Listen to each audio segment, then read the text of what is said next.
modern at a Rings End showroom today and create something stunning with them. Rings End is a certified Marvin installing retailer. My Alzheimer's diagnosis was hard to take. But early detection allowed us to take control of the situation together. Talk to your family about seeing a doctor. Go to alz.org/time to talk. A message from the Alzheimer's Association and the Ad Council. Good morning. Alternate side parking rules in effect. Traffic moving slowly on 3 eastbound of the Garden State Parkway in Clifton with some ongoing flooding. Couple of lanes blocked over there. 17 south flooding by Linwood Ave and Ridgewood. Over on the Van Wyck north at the LIE. Watch out. It's a jackknife tractor trailer. Cross Bronx west at the Alexander Hamilton Bridge. A disabled vehicle sponsored by RockAuto.com. Grinding and squealing are signs it's time for new brakes. Skip the hassle of searching for the right parts and shop RockAuto.com. Find trusted name brands at lower prices and have them shipped directly to your door. All the parts your car will ever need. Rock Auto. I'm Debbie Duhame on 880 ESPN New York. Less than 4 in 10 kids aged 6 through 12 are playing sports regularly. 4 in 10 kids? Let it sink in. Just 4 in 10 kids. ESPN is building a nationwide coalition powered by Disney called Take Back Sports, with the purpose of training more coaches, expanding access, and creating community-driven sports programming that puts kids and fun first. We're working on that story. We hope you'll join us. Visit takebacksports.org to learn more. I'm David Ortiz. When I lost my mom, she was only 46, and I lost my dad to cancer. It was the worst pain I ever felt. It made me think, what will happen with the people I love when my time is up? That's why I have life insurance. Ethos makes it easy. It's all online, take about 10 minutes, and you can get up to $3 million in coverage. Get your free quote at ethos.com/game. That's ethos.com/game. Paid testimonial. Time spent on application may vary. Online health questions required. ESPN New York, now streaming live on YouTube. Subscribe today and watch the show. WHSQ and WCBS-FM HD2, New York.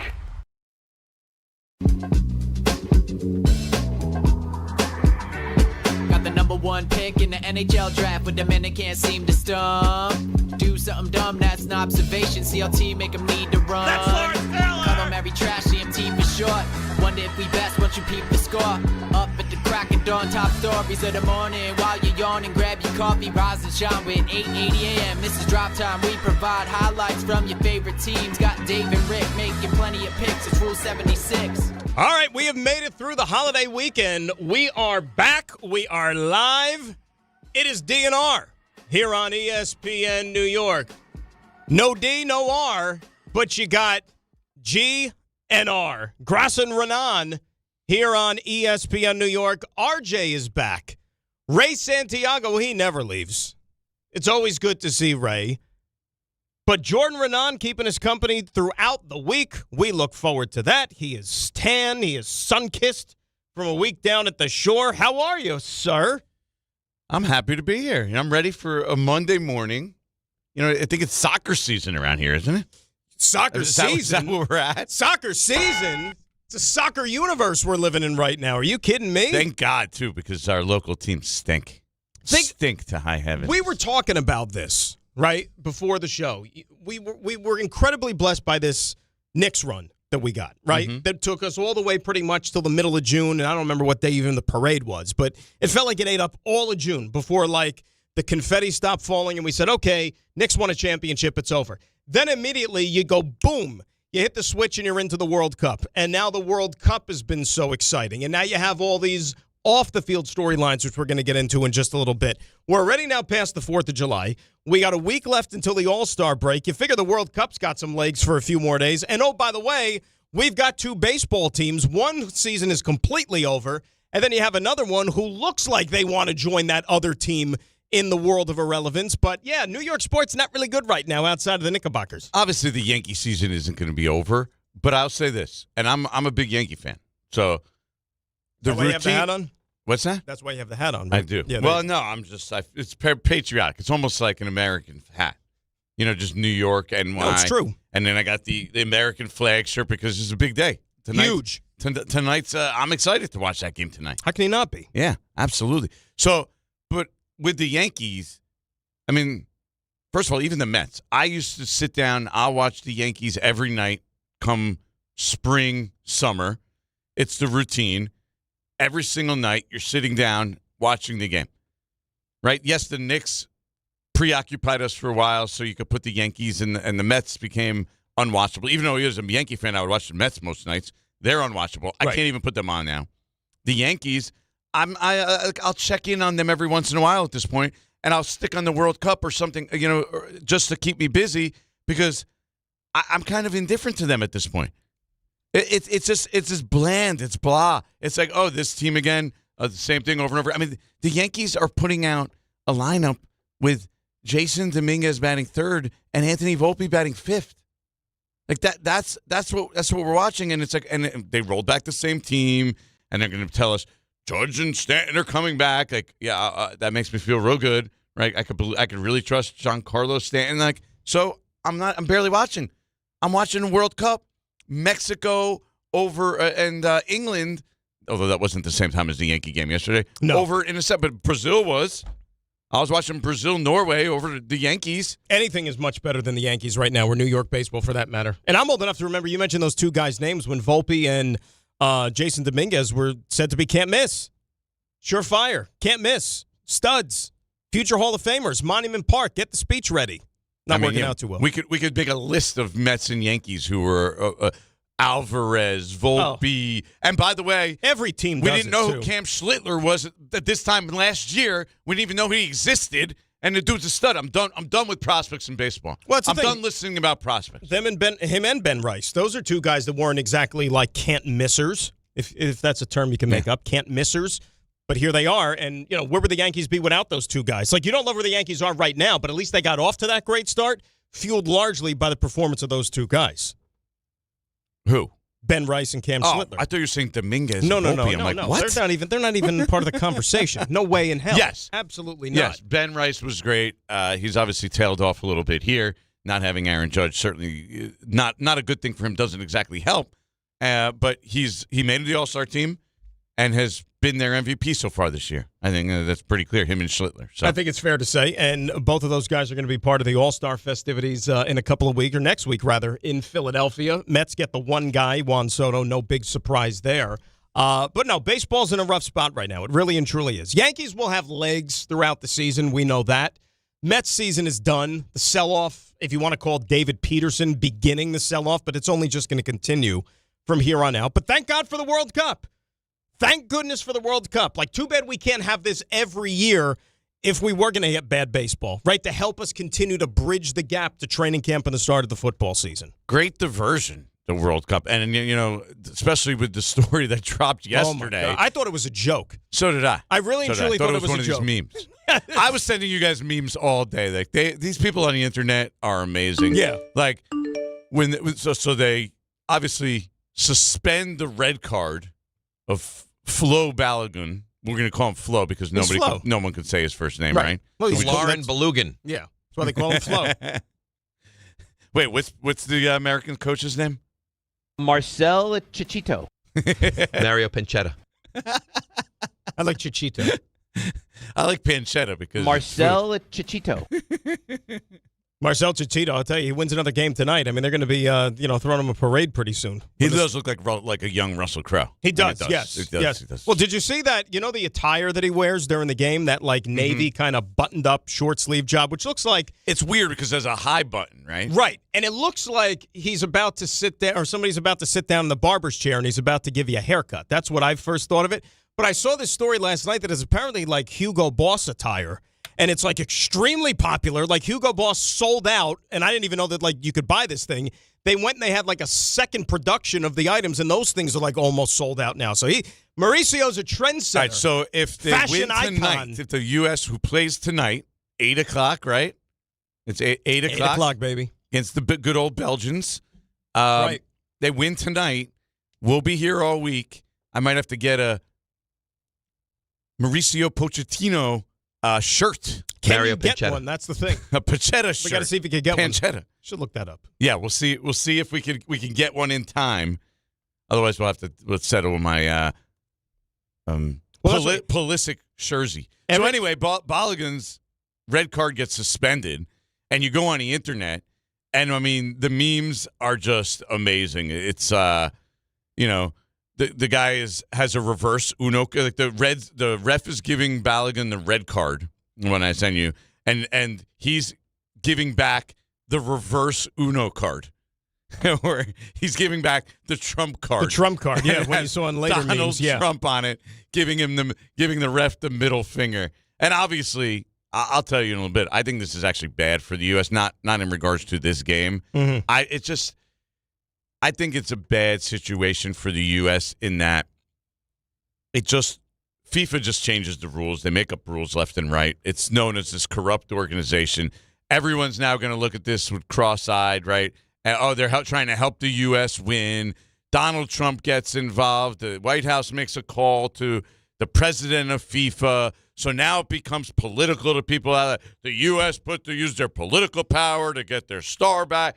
And so now the rest of the world looks at this as, they're trying to help the U.S. win. So in the big picture, to me, yes, it obviously helps them to have their star striker, their best scorer, available for this game. We say that. It's almost like we forget about Christian Pulisic these days. No, but he's been their best player in this tournament. It's not even close. In this tournament, he's scored in every game he's played in. Yeah. So, but for the long term, it's like, is this really good? I almost rather the U.S. have won with him sitting out. Now, of course, we don't know if they would win, but I almost would rather have won with him sitting out the game than dealing with the repercussions of them winning with him coming back and him being like him scoring the game-winning goal. Now the rest of the world is going to be like, see, the Americans needed help in order to advance. They needed help in order to win. They needed help in order to move on in the tournament. Well, here's the thing. You're not wrong, okay? And I think the best way to put it is the United States find themselves in a no-win situation, right? If they win the game, people are going to say, it's only because they got Flo Balogun and had the red card rescinded and he was able to play. That's the only reason they won. And that was bogus. FIFA almost never does that, or blah, blah, blah, blah, blah. But then here's what you draw back to. And people that are open-minded enough and willing to listen could accept the fact, or at least should accept the fact, that if you know anything about the game and if you watched the last game, okay, that is not what the intent of the VAR. That is not what the rule is for, or that's not why VAR was implemented for a situation like that. You can't go from not even drawing a yellow card on the play. It wasn't even egregious enough for the ref in real time to issue a yellow card. You can't then just stop it, go to VAR, look at it and say, forget about it, yellow card. We're giving you a red card. So you're out for the rest of this game and out for the next game. That's not what this thing is for. That's not how it works. But then you can also point to the fact about this team in particular and whether or not they're good enough to win this game or what they've accomplished so far in merit.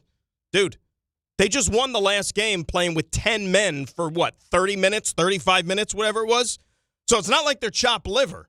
You know what I'm saying? They won a game to get to the round of 16 by playing a man down, just like England did last night. I think we all agree that it shouldn't have been a red card, and rightfully this is the right move. But when you think about it, if you're Belgium, and they weren't happy, right? They had their complaint. Just think about it. They just spent, first of all, the U.S. game was what day? It was Wednesday night. Wednesday, yeah. Okay? They overturned it on Sunday. The timing is what sticks out more Belgium than just anything. spent the last 3 days preparing for the U.S., going over all their tactics and stuff with Balogun playing, and all of a sudden, out of nowhere, it gets reversed in what's pretty much unprecedented. I know it happened in 1966 to some degree, and they made Ronaldo's red cards disappear coming into the tournament, but nobody thought this was going to happen. And now it sets a precedent. So what game was that last night? England. Mm-hmm. The guy gets red carded. England's now going to be like, hey, rescind our red card. So it really does set a ridiculously terrible standard for everything moving FIFA. forward. Yeah. For everything. And I understand Belgium being upset. Of course, like you said, because I think that the timing is what rings true here more than anything else. And you could sit here and be a skeptic about everything that happens in any one of these games the rest of the way. It's like, are they going to take that off the board? Are they going to overturn that? Yeah, well, you were sitting there making comments the whole England game yesterday. Right. Like, hey, they're going to FIFA said they can't score, and Mexico can't score in the last 20 minutes, and FIFA said this, and the jokes are easy. They write themselves. Look, bottom line is this country is hated by the whole world anyway. So what's the difference? Bring it on. Bring it on. Just add more fuel to the fire. I feel Who like cares? It was going in the right direction. Ray said, it's like the Knicks, right? Like, bring it on. Bring it on. Bring on all the noise. But it was going well with all the videos, everyone visiting the U.S. We're running a great tournament, all these happy vibes. Well, they got no choice. And they had to ruin it. It's FIFA's fault. They had to ruin it. FIFA ruins everything. Well, I mean, but again, and I understand that a lot of people are maybe just getting into soccer now, with this World Cup. And that's great. If it introduces new fans, that's what it's intended for. But anybody who hasn't been paying attention, who's had their, head under the pillow for the last, decades, guess what? Breaking news. FIFA's corrupt. Okay? Go do your research and Google FIFA and all their exploits over the last few decades, okay? They're not exactly as buttoned up as you want to make them out to be or the way they proclaim themselves to be. And Johnny Infantino sitting there with the big bald noggin in all these games and smiling. Exactly, Raymond. And that's the what last this thing is all we need about. is it to become political, which it now did because the Donald Trump and the White House made a call, blah, blah, blah. They could. Well, this thing became political, let's face it. They gave him the FIFA Peace Prize, the inaugural FIFA Peace Prize at the end of the year. And that's going to turn people off just because the way the world is. But hadn't most people forgotten about that at this point? Well, we're watching the soccer, and now that's what it should be about. It should be about politics. Politics has been injected into the conversation, and that's why we watch it. We want a respite from that stuff. But if you read, I think it was Mark Cannizzaro, our pal in the Post, wrote the story. I saw it pop up last night about the timeline of this whole thing and how it got going. United States and their, army of lawyers, the U.S. soccer team, I should say, they were on this thing as soon as Wednesday night. Making calls, trying to track down this person, that person, get the wheels in motion to see if it could be overturned. So they've been working on this thing for 4 or 5 days. It just But they technically said they didn't appeal, right? What's that? They said they technically didn't appeal. Didn't appeal. It was like a threat.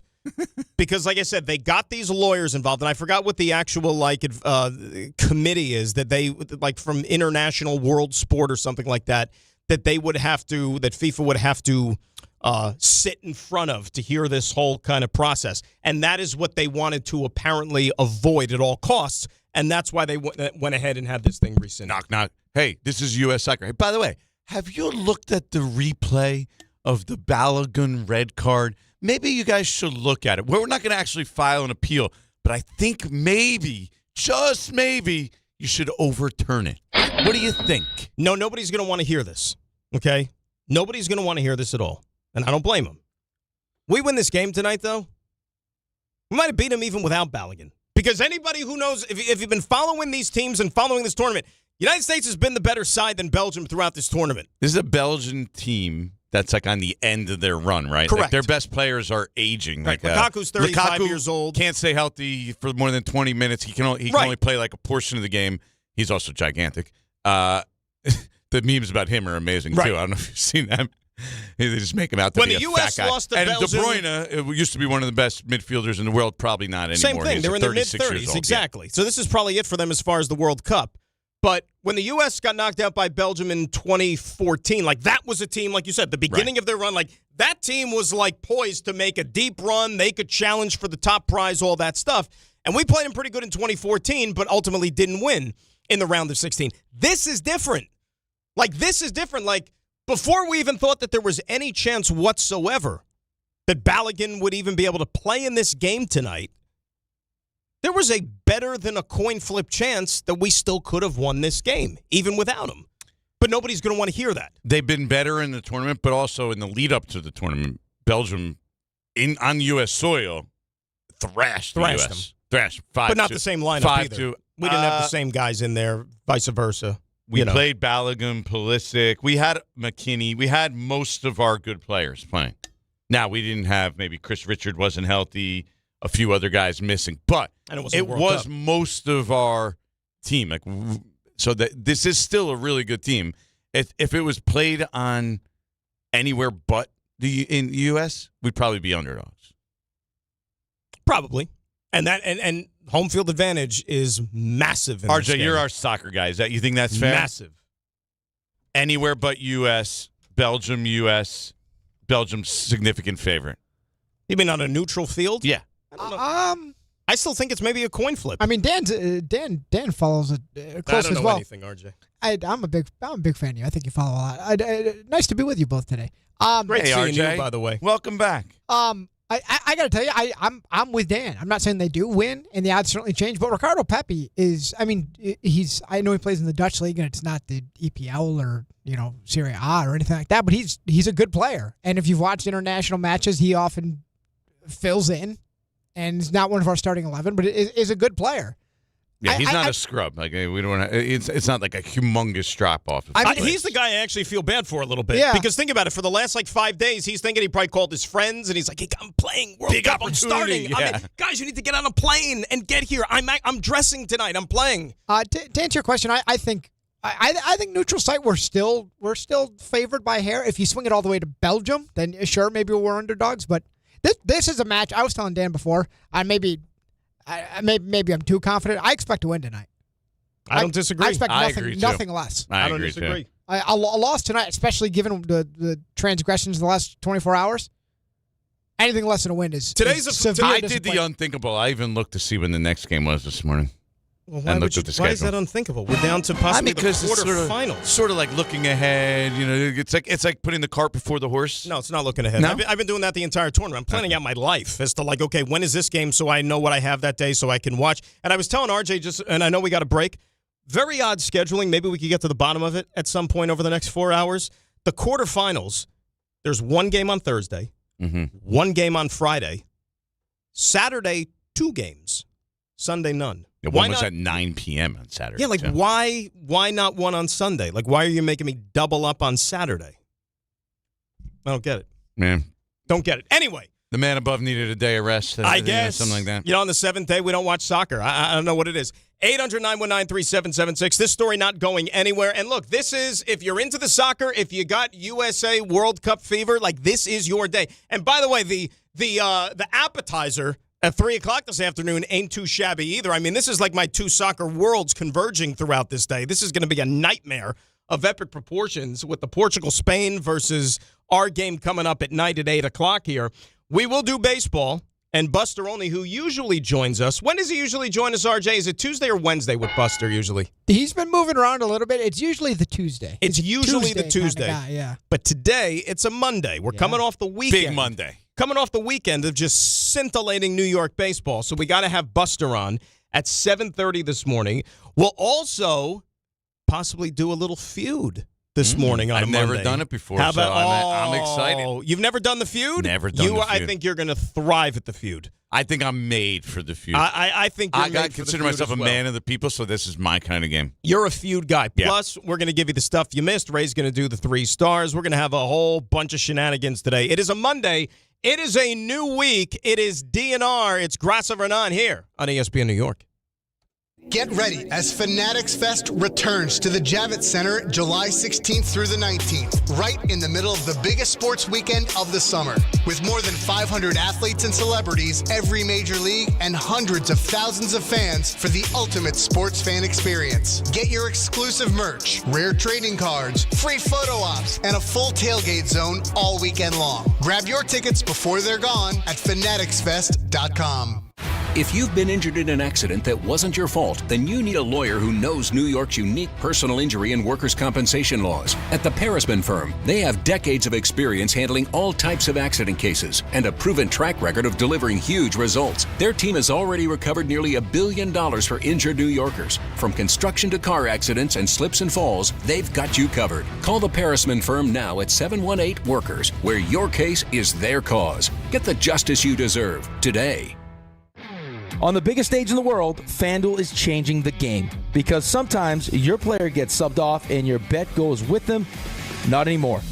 With FanDuel's Super Sub, if your player is subbed out, your bet stays in. If your player leaves the match, your bet continues on with the substitute, so you're still in on it until the final whistle. So if you're looking to get in on the biggest tournament in the world, now is your time. Visit FanDuel.com/local to get started. Let there be goals this summer on FanDuel. With FanDuel's Super Sub, if your player is subbed out, your bet stays in. If your player leaves the match, your bet continues on with a substitute, so you're still in on it until the final whistle. On the biggest stage in the world, FanDuel is changing the game. Must be 21 and older and physically present in New York. For help with a gambling problem, call 1-877-8-HOPE-NY or text HOPE-NY at 467369.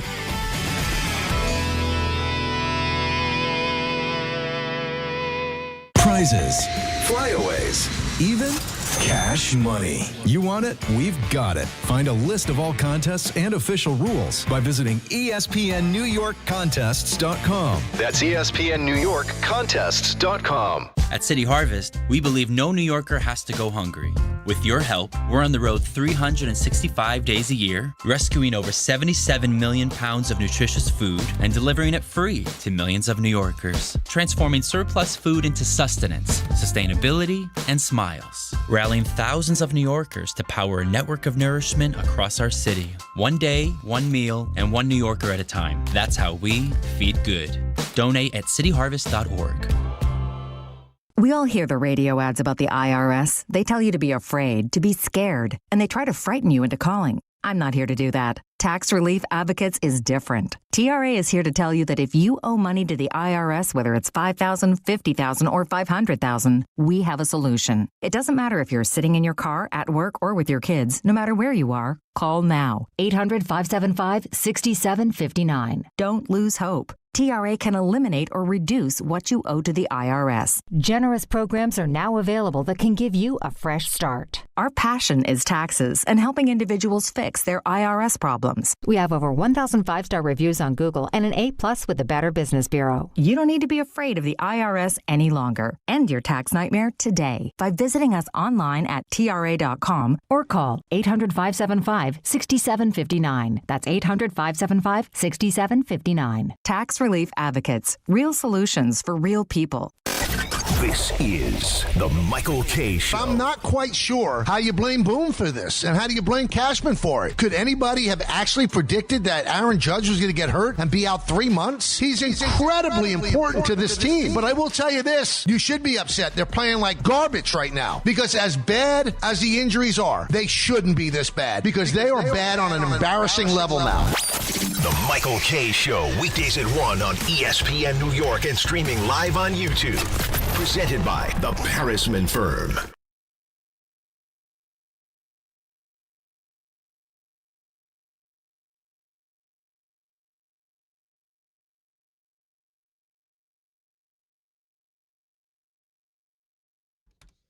Grasso Renan in for DNR here on ESPN New York. 800-919-3776. That is the telephone number. World Cup, all the buzz, all the rage, all the talk. You know what's cool? And I tend to look at things in this light to a certain degree. Where we are in the tournament right now, United States is one of 12 teams that still have a shot to win this thing. It's pretty cool. And Yeah, tomorrow could be one of, it'll be one of 10. If they get to, you win tonight, right? Obviously not an easy game. Coin flip type game. Mm-hmm. You win tonight.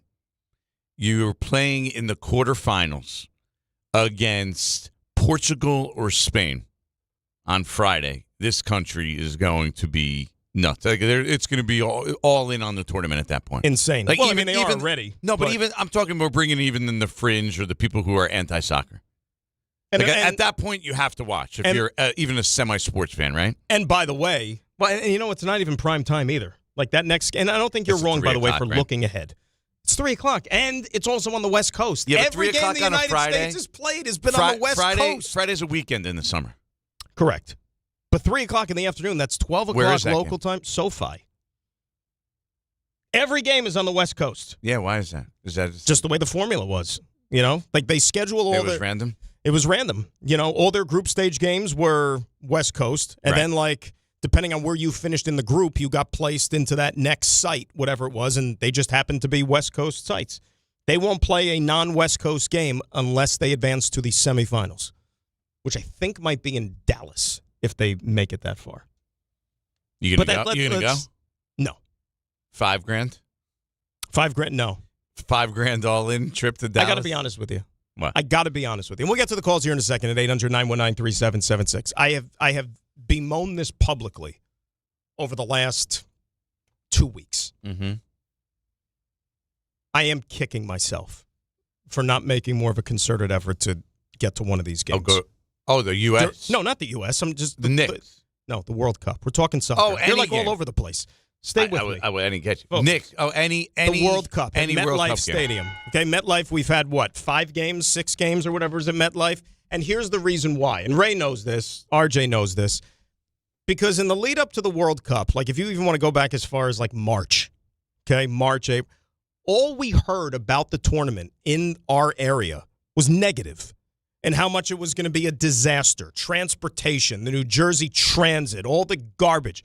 So that to me put basically like a stain in my brain about, you know what, keep me far away from this thing. I don't want to have to deal with any of this stuff. But then as we got closer and this thing started to get off the ground, and then I heard the experiences of some other people, and, thankfully I know some folks, like, tied into MetLife, you know what I'm saying? Like, I probably could have found my way in, and... Still would have cost you 4 figures. No, it would have cost me probably, hey, you think, and thank you very much. That's what it would have cost me. Don't know about that, Dan. I kind of know. This was a tough one. Even the people that are connected over there were like, hey, we're not the ones running this. No, I know. FIFA had their hands all over I made some calls. I asked around. $1,200 to go see France against Morocco. Yeah. Or whatever.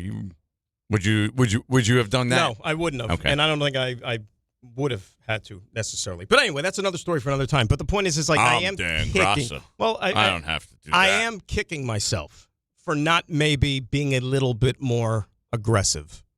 Because everybody that went, they said they had a fantastic time. There wasn't that much of an issue. And you saw the games. The games were great. The atmosphere, like, you can't replicate that atmosphere, even with our professional sports here. You can't. I like the sport. It's a party. I think I know a little more than the average person. But the tournament as a whole, for the general fringe fan, has been amazing. Because look at the top scorers, right? You're talking about Messi, Haaland, Mbappe, like the best of the best, the biggest stars are the ones, Harry Kane. Like, these are names that if you know anybody, these are the players you're going to know.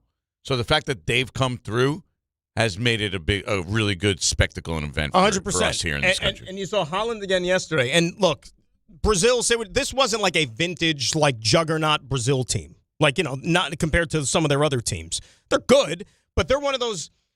Brazil's kind of like, if you want to compare it to like the NCAA tournament or whatever, it's like Duke. Yeah. Even, like they're still Duke. It might not be like their vintage team or one of their best teams, but they're still Duke. You got to take them seriously in the tournament. They could go on and run whatever. My aunt's Brazilian, and she was down on this team saying that there's not a very good Brazil team. But that being said, they were still top 5 team in the tournament. 100%. Expected to make at least the semifinals. So when you have Norway and do what they did yesterday and knocking out Brazil and Haaland again rising to the occasion with the 2 goals, you realize with Norway, this is only the 4th time they've ever qualified for the World Cup.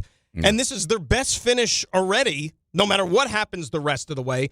Norway, to me, has a little bit of what Morocco was 4 years ago in the World Cup. Remember, Morocco made that crazy run all the way to the semifinals in the one that was in Qatar.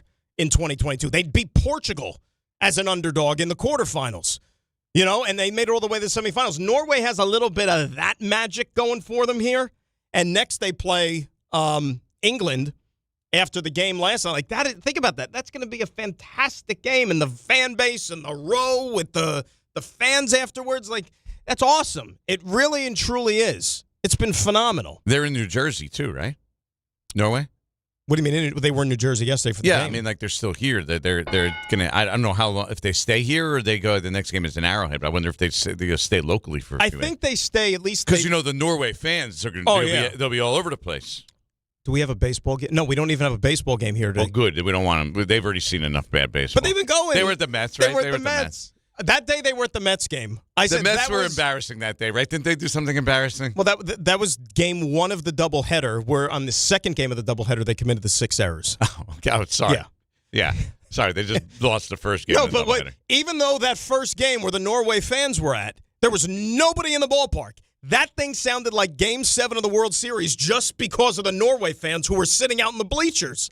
Like, that's how much of an atmosphere they brought to the ballpark that day. So what do we have going on in the area this week? It's actually the weather's supposed to be rainy, right? Not a great day today for sure. No, and both teams are on the road. Where can we expect to see the Norwegian fans? Well, you got the Mets home this week, but you want to talk about a hard time selling tickets? Mets Royals, Tuesday, Wednesday, Thursday, 2 last place teams. If I gave you tickets, would you go? No, and we actually used this example like a couple of weeks ago with the Mets. Like we looked ahead to the schedule and we said Mets Royals the week leading into the All-Star break. Like you couldn't pay me. Yeah. Seriously. Especially from New Jersey, no chance. RJ, what would it take for you to go to a Mets Royals game today? Take Antonio. He loves baseball. What if we said there's a fireworks show afterwards? Would you ever, as a doting parent that you are, would you ever subject him to Mets Royals at this stage of his human development? So I would not. However, because you're smart. Yeah. However, you're lining up for exactly what the formula is to take a 3-year-old. He can roam the ballpark. He can do whatever he wants. There's very little trouble. So if you're looking for that, it's a great place to just let your kids do whatever they want. Get all hopped up on sugar and make some bad decisions. So the kid's going to make bad decisions, and then it's up to you to be able to tell them right from wrong. Oh, he'll have his own. He'll have his own row. Antonio, all 12 seats are yours. He'd go nuts. You throw in fireworks. Oh my goodness, he'll never leave. I'll never Buddy, get him out do me of a there. favor. Go sit in seat 7. Nobody's over there. That's like 9 away from where I am. And go run up and down. Don't hit that person in front of you. Oh, he'll be crushing Dippin' Dots. He'd go nuts. He'd have time. Nothing like the sugar. Can he last till 11 o'clock? PM? Maybe. Yeah, maybe. Here's the thing. Because we talk about this sometimes. My son has a gear that 3-year-olds shouldn't have. When he wants to really push it time-wise, he can. If you don't put limitation. He needs, what do you put on engines? The governors, the restrictor plates, like in NASCAR? He needs that. Without guidelines, he won't sleep. He'll fall asleep like in the hallway, like face down. That's a good NASCAR pull by you, the restrictor plates. That's good. The only time I hear that is when like somebody says something really cool about NASCAR. It's like, oh, restrictor plates. I know that. That's it. He needs guidance in life. He needs guardrails. 800-919-3776. Your soccer calls coming up next. But first, speaking of RJ, speaking of restrictor plates, he's going to tell us about a place that has no restrictive plates, no restrictions whatsoever, just some good old fun stuff you could pick up, right? Well, Jordan was telling you about all the stars scoring. Because if you're sitting there thinking to yourself, you're like, I'm Jordan. I want to go pick up a nice jersey, a kit, maybe some would say. Choo-choo. Yeah, I want an Erling Haaland jersey. Maybe I want a Messi jersey. I could tell you about some other jerseys, like, some teams that went home, like Mexico or Brazil or something like that. They have those, but those teams have gone home, so you probably don't want those jerseys right now. I go get a Balogun jersey right now. Well, I'll tell you where to get it. Where? That's at Champs. That's at Champs Sports Fan Central Station. It's a soccer pop-up, and they're doing quite well at 125 West 33rd Street. So they also have Knicks stuff, I'll tell you. But if you want the U.S. jersey, because you were talking about tonight, and hopefully they win, we advance, and we're playing Friday, you don't want to be the person there just wearing like a plain T-shirt. You look like a fool. So don't look like a fool. Go to go to Champs, get your U.S. gear right now. It's Champs Sports Fan Central Station, 125 West 33rd Street. That's where you need to be. Soccer, Knicks, everything you need to know, everything you need to buy, you want, get it at Champs. Good job, RJ. 800-919-3776. Dan and Jordan coming back here on DNR, ESPN New York. Big events are bringing more riders across the region. So if you're taking New Jersey Transit for everyday trips, plan ahead. Check schedules, allow extra time, and consider traveling outside of peak hours when you can. New Jersey Transit is running additional service to help keep everyone moving. But a little planning goes a long way. Stay aware, be courteous, and ride smart. New Jersey Transit, keeping your day on track. Plan your trip at njtransit.com. The World's Game at BetMGM is here. Bet on the soccer showdowns with 2-up early payouts so that if you're up 2, BetMGM will pay you. That's right. Place a pregame, straight match result bet on any tournament game. If at any point your team is up by 2 goals, you'll instantly win your bet. Then enjoy BetMGM's same-game parlays, daily promotions, player props, and so much more for the world's game. Don't miss your shot at an early win with 2-up early payout to get paid out if at any point your team is up by 2 goals, regardless of the final outcome of the match. Make it a tournament to remember with BetMGM. BetMGM and GameSense remind you to play responsibly. Gambling problem? Call 877-8-HOPE-NY or text HOPE-NY 467-369. See BetMGM.com for terms. 21 plus years of age to wager and physically present in New York only. New and existing customer offer. Subject to eligibility requirements. Additional terms and restrictions may apply. When we started Oakland Roots Sports Club, we needed a strong foundation. Gusto has had our back since day one, making sure every hire, every paycheck, and every player is taken care of. They're the team behind our team. With Gusto, we stay rooted and give Oakland the love it deserves. I'm Idris Argandawal, co-founder of Oakland Roots and Gusto customer since 2018. See why 500,000 businesses trust Gusto for payroll, HR, and more. Get started for free at gusto.com/roots. I'm David Ortiz. When I lost my mom, she was only 46, and I lost my dad to cancer. It was the worst pain I ever felt. It made me think, what will happen with the people I love when my time is up? That's why I have life insurance. Ethos makes it easy. It's all online, take about 10 minutes, and you can get up to $3 million in coverage. Get your free quote at ethos.com/game. That's ethos.com/game. Paid testimonial. Time spent on application may vary. Online health questions required. Download to see if you qualify. Not all customers will qualify. Transfer fees may apply. No Albert subscription required. Albert is not a bank. Albert Instant Loans are issued by FinWise Bank, member FDIC. Not an actual client. Terms apply. Kylie, what's wrong? I just got hit with a car repair bill. I'm behind on rent, and I feel like I can never save any money. Have you tried the Albert app? Albert is your financial assistant, helping you find ways to save and create custom budgets to actually grow your money. Plus, you can get up to $10,000 for big expenses or advance up to $1,000 fast when you need cash right away. Albert can get me up to $10,000? Exactly. Albert spots you in a pinch and helps you grow your money in the long run. I'm downloading Albert right now. Download the Albert app and use promo code FUTURE to borrow up to $10,000 for whatever you need. The Albert app helps you budget better and save more money so you reach your financial goals faster. Download the Albert app right now and use promo code FUTURE to borrow up to $10,000. Use code FUTURE to borrow up to $10,000. Congratulations, New York. The Knicks did it. Through battle after battle, they dominated to become this year's NBA champions. Day in and day out, the hard work paid off, and you were there every step of the way. Enjoy the crown. Own it, because this year is your year. A part of your legacy that will never be forgotten.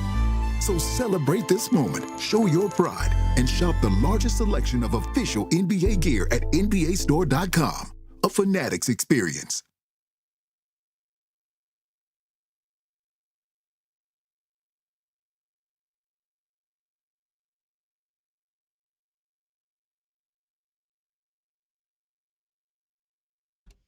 All right, Dan and Jordan, ESPN New York, DNR on this Monday. World Cup in full swing. USA, Belgium tonight from, they call it Seattle Stadium, but we know that it's Lumen Field, the home of the 12s out there in Seattle, 8 o'clock. And then how loud do you think that place is going to be? Hopefully as loud as it was when we played, what was it, the Socceroos we played there, the Australia. That was the game out in Seattle. You think?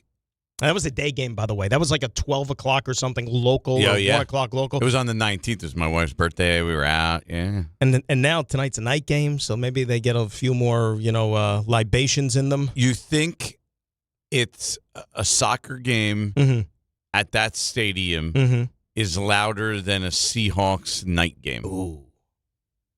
What do you think is louder? They said that RJ, game, you're on it. RJ and Ray, we need you on it. Like they said that was tomorrow. Pretty deafening. I'm sure they keep stats of these things. Like there's like a decibel level, right? Isn't there some sort of who's measuring? We got to remember to look this up tomorrow. Okay. I'm sure that you're going to see it about 900 times during the game today. Yeah, Fox whatever. is going to put something like up on the screen. Yeah, whatever that measurement is for noise. I think you hit at the decibel level. Yeah, that's what it is. I don't know. So I got to find out what a typical, Seahawks game is at Lumen Field. It looks like one of the matches has gotten to 110 In decibels. Seattle. In Seattle. But you don't know what game that is. I'll find that out for you in a second. So I was reading something a while back that Paul Allen, when this stadium actually was designed, not only for noise with the Seahawks and such, but he had the idea in mind that he wanted this stadium to host World Cup matches. Like he wanted the configuration to fit. He wanted it to be. That's why he's richer than us. He wanted the sight lines. He's no longer with us either. Yeah. But I mean, you know what I mean? Like, he's a visionary. These people think differently than us. Like that, we would have never thought that. Like they're like the dimensions fit most stadiums, right? Like MetLife was not built for soccer. It's going to host the final. They had to take some seats out and make some adjustments in order to make it work. You can make it work, but I don't think they've really had to make any adjustments at Lumen. So credit to them. Only time I'll see that'll tell you what pride for your country soccer team will have you do. I'm rooting for the home team in Seattle. And think about that, though, like the visionary, right? Looking ahead, like when that field was built or that stadium was built, I mean, you didn't know if you were getting another World Cup or when you'd be getting another World Cup in this country. Because that was like early 2000s when that joint opened. And, you know, we were still 20 years away. 2002. 2002. So think about it. Almost 25 years away from getting another World Cup. But that's a soccer hotbed, the Northwest. Oh, yeah. Between Seattle, between Portland, Kansas City. But with like the two teams, the Portland Timbers, Seattle Sounders, like those are huge. Like they sell out all their MLS games. Yeah, you talk about like Seattle, Kansas City. I mean, Kansas City's a different part of the country, but like those are your like Columbus, a smaller city, but you've read about them recently. Like those are your hotbeds. All right, let's get some calls up here. 800-919-3776. We started off this morning with our pal Patty in Schenectady, who bats the leadoff here on ESPN New York. And if I could get the mouse, there we go. Patty, good morning, my friend. How are you? Good morning, gentlemen. I wanted to talk a little bit about the mistake that I think that FIFA made. And before you get your head spinning, it's not the Balogun red card reversal. The mistake that they made was putting a group of 20 hungry Americans on Monday Night Football in Seattle. Get the 12th man out there, get the LSU band out there, put these Belgian waffle squares to bed. USA, baby. Have a great day. There you go. Patty stirring it up, getting everybody fired up. He's pumped. At 6:45 a.m., he's got a long time to kill, though. Well, he's got it. What's he going to do for the next 13 and a half hours? Well, what are the people out there going to do? They're the ones that have to bring it tonight, right? I'm sure they'll be fine. That's going to be a scene. I'm excited. How can he not be? It's the biggest. Yeah. It's the biggest soccer game we've had in this country since 2002, since we made it to the quarterfinals. And that game against Germany was, because the World Cup was halfway across the world, that was like a Friday morning, if I remember correctly, like very early in the morning, like 7-8 o'clock in the morning our time. So this is going to be like night and day on our surface, home. Now you got to take care of business. And we were talking during the break, by the way. Mm-hmm. We don't want to bring up negative thoughts, but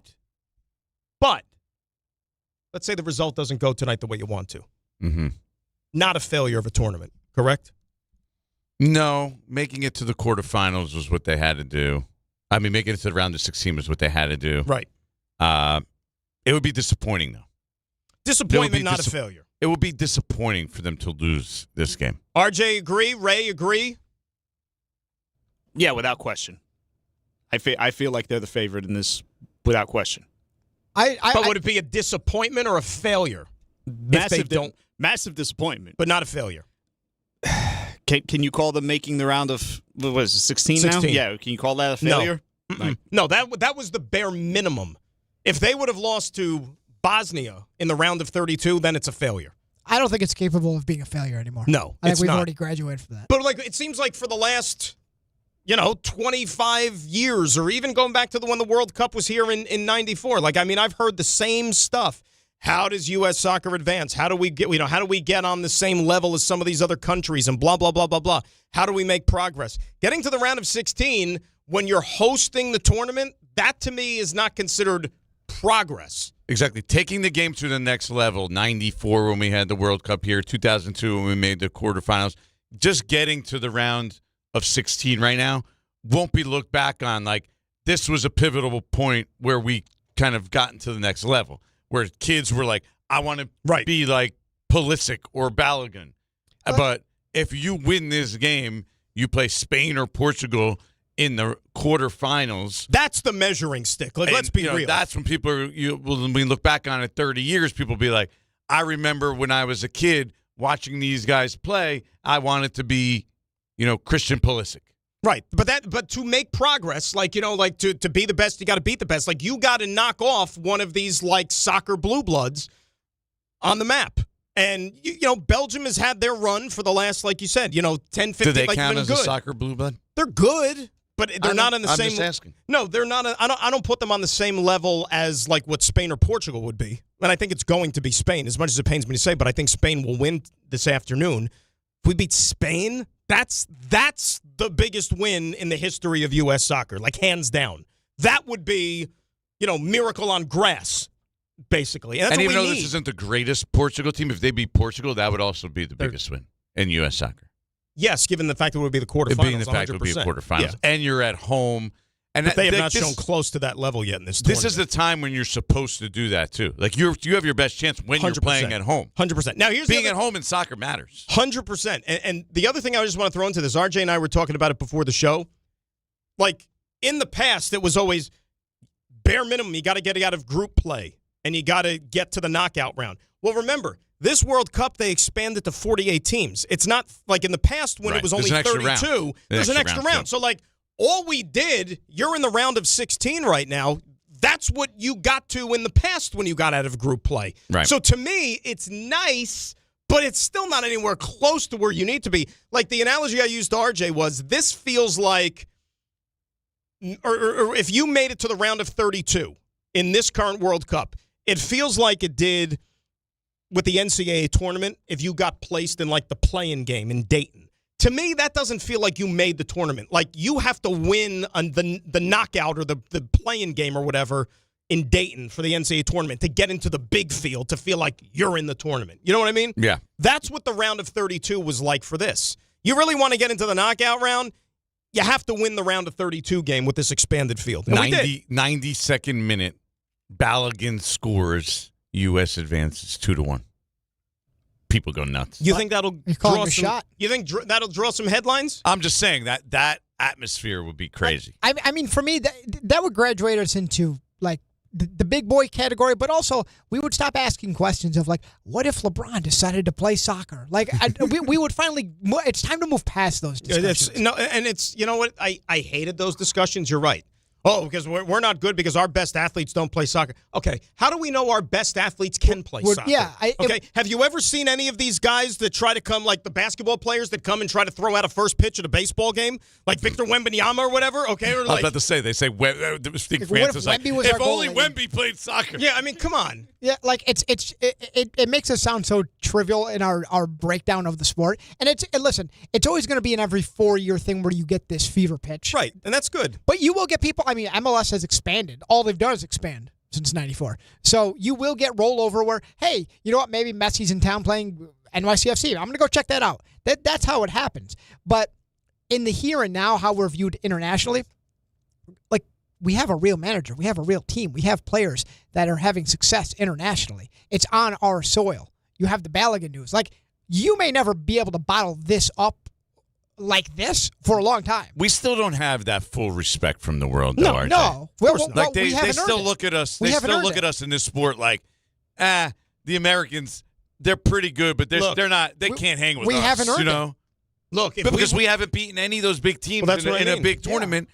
We have been in a big spot. And let's face it, if we win tonight, what's the rhetoric going to be around the country or around the world? Oh, they're going to get killed by Spain. No. We only won tonight because we got a gift. The FIFA gave him Balogun back. Yeah. Trump helped. They used their political influence, their power, their money. Dan's right. Big bully America. Dan's right. You got to go beat Spain. You need a resume builder. You need to have that, what do we call it, RJ? The signature win, right? The quad one win. We need a quad one win. And Spain or Portugal is going to be a quad one win. Imagine trying to explain to somebody in Germany, we need a quad one win. Excuse me?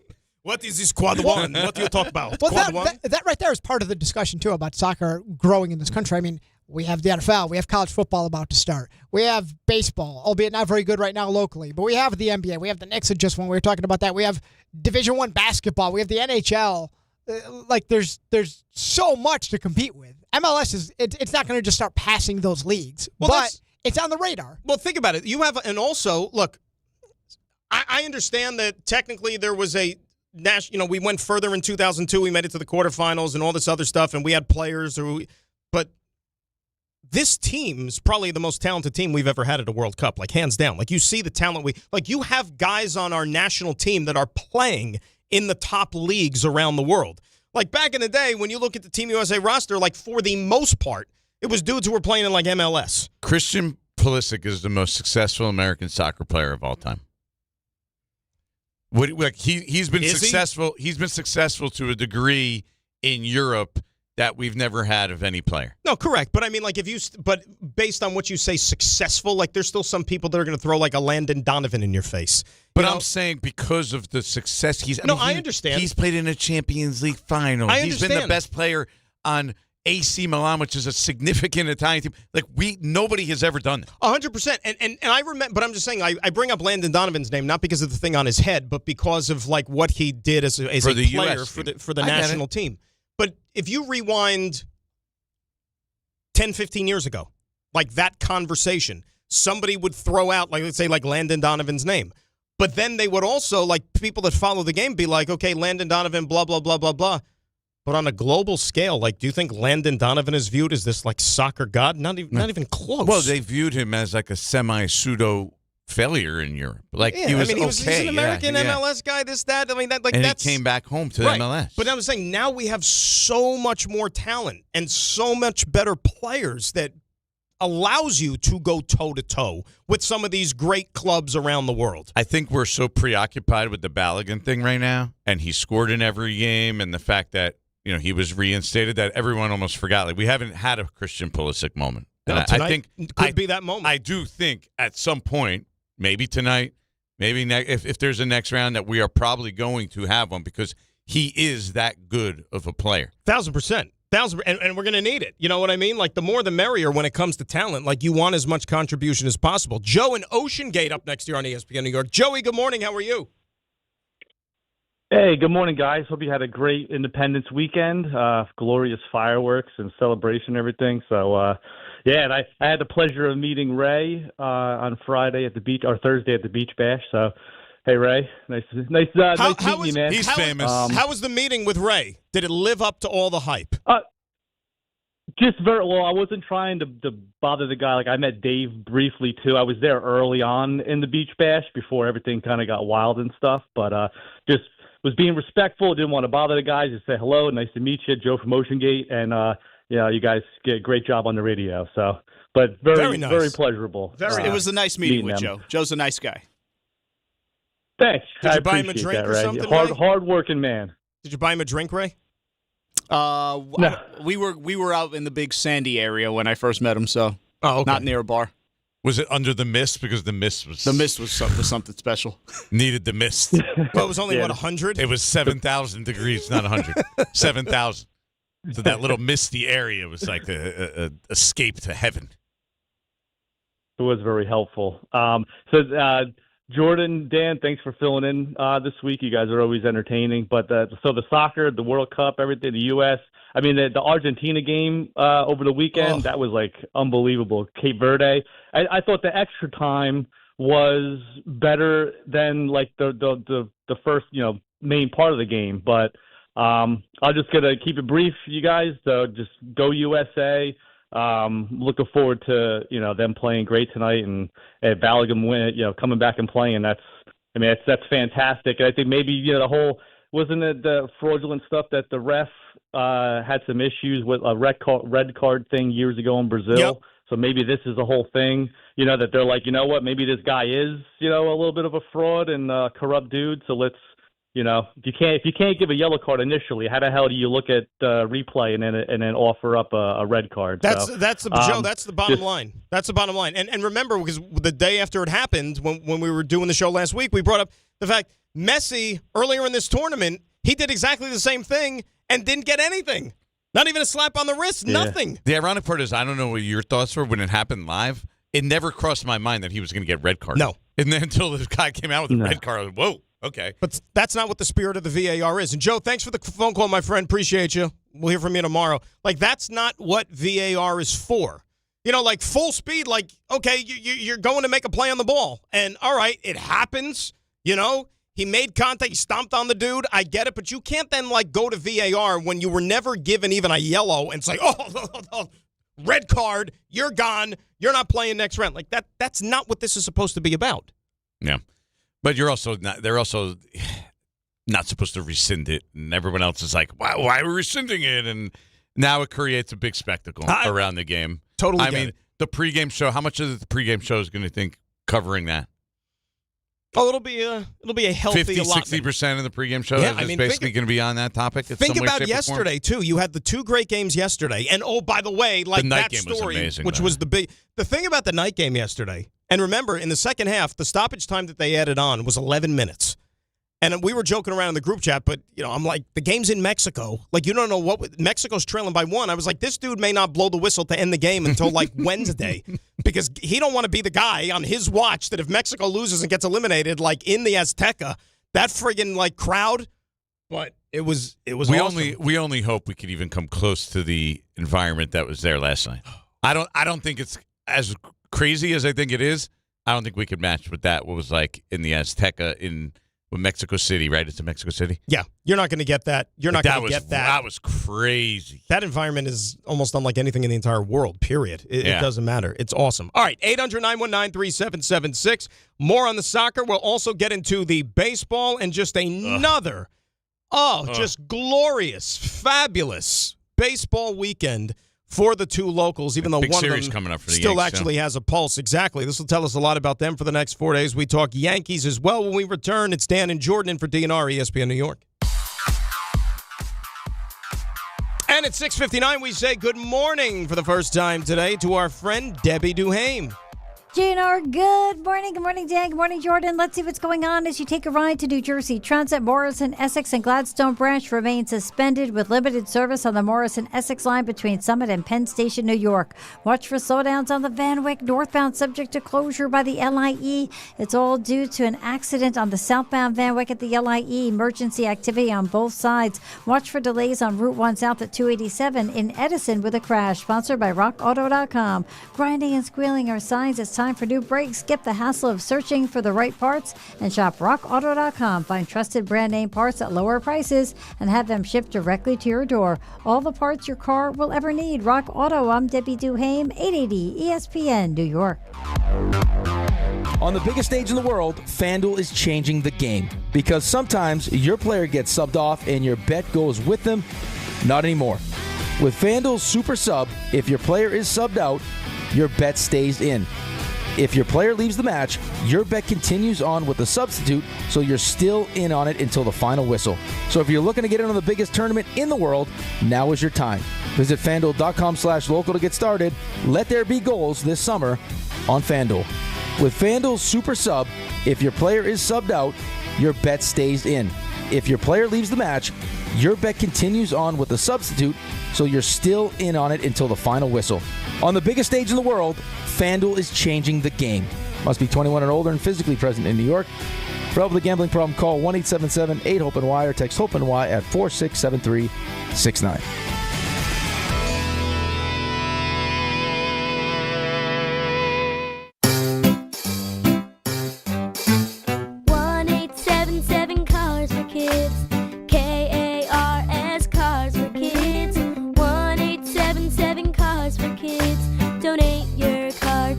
Call 877-CARS-FOR-KIDS to reach a friendly live agent. Donation is super easy, and your car can be picked up as soon as tomorrow. Call us now or go to carsforkids.org. 7 Cars for Kids. Donate your car today. Did you know you can donate real estate too? Right now, police are stepping up patrols to make sure drivers and pedestrians obey our crosswalk laws. Why? Because every year in New York, people are injured or killed just crossing the street. So remember, pedestrians, obey traffic signals and use crosswalks. And drivers, yield to pedestrians in crosswalks. If you don't, we will educate you on the law, and you may get a ticket. Because tickets get attention, and that saves lives. A message from the Governor's Traffic Safety Committee. You know that Big Bargain detergent jug is 80% water, right? It doesn't clean as well. 80% water? I thought I was getting a better deal because it's so big. If you want a better clean, Tide Pods are only 12% water. The rest is pure, concentrated cleaning ingredients. Oh, let me make an announcement. Attention shoppers, if you want a real deal, try Tide Pods. Stop paying for watered-down detergents. Pay for clean. If it's gotta be clean, it's gotta be Tide Pods. Water content based on the leading bargain liquid detergent. Get in the zone, AutoZone. Summer's finally here, and we're kicking it off with a whole lot of free. Free brake pads with Duralast rotors. Free oil filter with 5 quarts of oil. Free Armor All wipes with Armor All glass cleaner, and more. More free, so you can have more summer. Celebrate free at AutoZone. Now through July 27th. Restrictions apply. Get in the zone, AutoZone. Download to see if you qualify. Not all customers will qualify. Transfer fees may apply. No Albert subscription required. Albert is not a bank. Albert Instant Loans are issued by FinWise Bank, member FDIC. Not an actual client. Terms apply. Kylie, what's wrong? I just got hit with a car repair bill. I'm behind on rent, and I feel like I can never save any money. Have you tried the Albert app? Albert is your financial assistant, helping you find ways to save and create custom budgets to actually grow your money. Plus, you can get up to $10,000 for big expenses, or advance up to $1,000 fast when you need cash right away. Albert can get me up to $10,000? Exactly. Albert spots you in a pinch and helps you grow your money in the long run. I'm downloading Albert right now. Download the Albert app and use promo code FUTURE to borrow up to $10,000 for whatever you need. The Albert app helps you budget better and save more money, so you reach your financial goals faster. Download the Albert app right now and use promo code FUTURE to borrow up to $10,000. Use code FUTURE to borrow up to $10,000. Congratulations to the New York Knicks. They are the 2026 NBA champions. WHSQ and WCBS-FM HD2, New York. This is DiPietro and Rothenberg. When the U.S. got knocked out by Belgium in 2014, like that team was poised to make a deep run. This is different. Put these Belgian waffle squares to bed. USA, baby. Before we even thought that there was any chance whatsoever that Balogun would even be able to play in this game tonight. We were punished enough against Bosnia and Herzegovina. There was a better than a coin flip chance that we still could have won this game, even without him. But nobody's going to want to hear that. This is DiPietro and Rothenberg on ESPN New York and streaming live on YouTube. That's right. Hour number 2 on this Monday. Soccer talk. All the rage. Who would have thought it? It's GNR and for DNR, Grass and Renan at 800-919-3776. Buster USA by a million. There you go. Buster only going to join us coming up today instead of his regularly scheduled appearance, which has been Tuesdays, flutters around. But good. I got some Yankee questions for him. Oh, you're the one with Yankee questions. Yeah. You're the one. Yeah. That has some issues with the Yankees. A lot of them. So we'll talk to Buster at 7:35, get to the bottom of those Yankees as to what the problem is with them. How was your 4th of July, apart from the Yankees, of course? It was great. Yeah. Went, down in LBI. Beautiful. Went to rooftop of family friend's house, watched the fireworks from a distance. Had a good time. And it wasn't as scorching down there, right? No, because so even though it was 7 million degrees here, yeah, like on the mainland, you go to the beach, it was like 85 to 90, but like breezy to the point where I didn't even feel the need to go into the water. Now I got forced into the water because I got a 6-year-old. And it was like an ice bath. Ice bath. I mean, you would not go in if I paid you. Mm-mm. I would have to give you a World Cup ticket, I think, for you to That's go. what's misleading about that, right? Because it could be 100 degrees outside, but then you still look at the water temperature and you're like, no, it's still not good. It was, I think, like 62 degrees. What are we doing? Yeah. You know what? It gets to the point where when you walk in the water, your ankles hurt. Yeah. Like that's where we were at with, with the beach. Stabbing your ankles. Yeah. That's what it felt like. But you and didn't get any of my that. little guy's like, come in. And I'm like, yeah, no thanks. But you didn't get any of that rain during the day, right? It was during the night. Did it storm like those bad ones we got? So on July 4th, it got like super windy and maybe rained for like 30 seconds. But at one point, it was so windy that you could feel like the sand and the rocks like blowing in your face. Like something. But this was like brewing. after. It was like on the. We were just about home. Like we were walking home. We were almost there. It was like 10:30ish. Well, they freaked us out like last night. Like they're talking about all these like flash floods and stuff even happening this morning because we're looking at it's like, okay, by the time we got to drive into the city today, like is it going to be we need a canoe to get into the city? But it wasn't even that bad this morning. I know a lot of people that had huge storms on. What was it Friday? Yeah, really bad. And to the point where some people like power. The town that I was born that lived next to me where I live is Marlboro. Like people are still without power it's insane. As of last night. It's maybe even this absolutely morning. insane. But trees everywhere. Yeah. Yeah, and the cleanup takes like forever with that stuff. You know, especially how about that Mexico game last night ruining your schedule? Awful. I mean, I don't know how much sleep did you get? I did not get a lot. None. Like 2 hours, yeah. 2.5 hours. I If got that. 3. If that. Does it even feel like it? You're just like going off of adrenaline. Oh, well, I'm so excited to be here. I couldn't even sleep last night. More excited about the game, though. Tonight? Yeah. Yeah. Absolutely. I'm actually hosting national radio, too, tonight during the game. Really? Yeah. Little Jordan AM PM double dip. Yeah, we're double dipping on this Monday. Now, what is so? What are we doing? This is on the hardest network, working right? man not named Ray Santiago. That's right. So, what time is the show? 7 to 10. So here's the thing. Yeah, I committed to doing it. Yeah, before this, a few weeks ago, Ooh. not even knowing I was going to be doing the morning or that U.S. Soccer was going to be playing. Ye of little so faith. now Ye of little faith. You didn't think that we'd still be playing in this tournament on Monday the 6th? I didn't even look. I was just like, sure. I mean, what are the chances? Who are you doing the show with tonight? I don't know. Don't ask. You don't know. You don't wait a minute, know. wait a minute. I didn't look yet. Yeah, Ray could probably find this information. You don't know who you're coasting with? I didn't look. That's troubling. You just go show up and hope that it's somebody I say that yes you when they have ask chemistry me. with. I say yes when they ask me, and I don't ask who I'm doing it with. It's just I'll But find when out. they ask you, they don't, like, as a common courtesy, I feel like as a producer, you should tell, hey, I need you to host a show. Hey, you'll be co-hosting with Harry Douglas, for Maybe they instance. didn't have somebody. Can I at be that honest point with yet. you?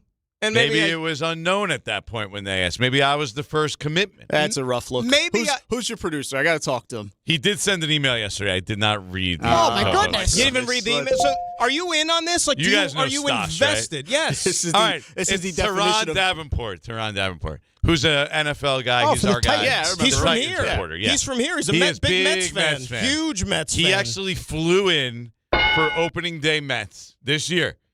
And he flew in the morning of opening day, went to opening day, flew back later in the afternoon. He got to see maybe like one of the 3 good games all year when they chased He was Paul all Skeens excited. in the first inning or whatever. Yeah.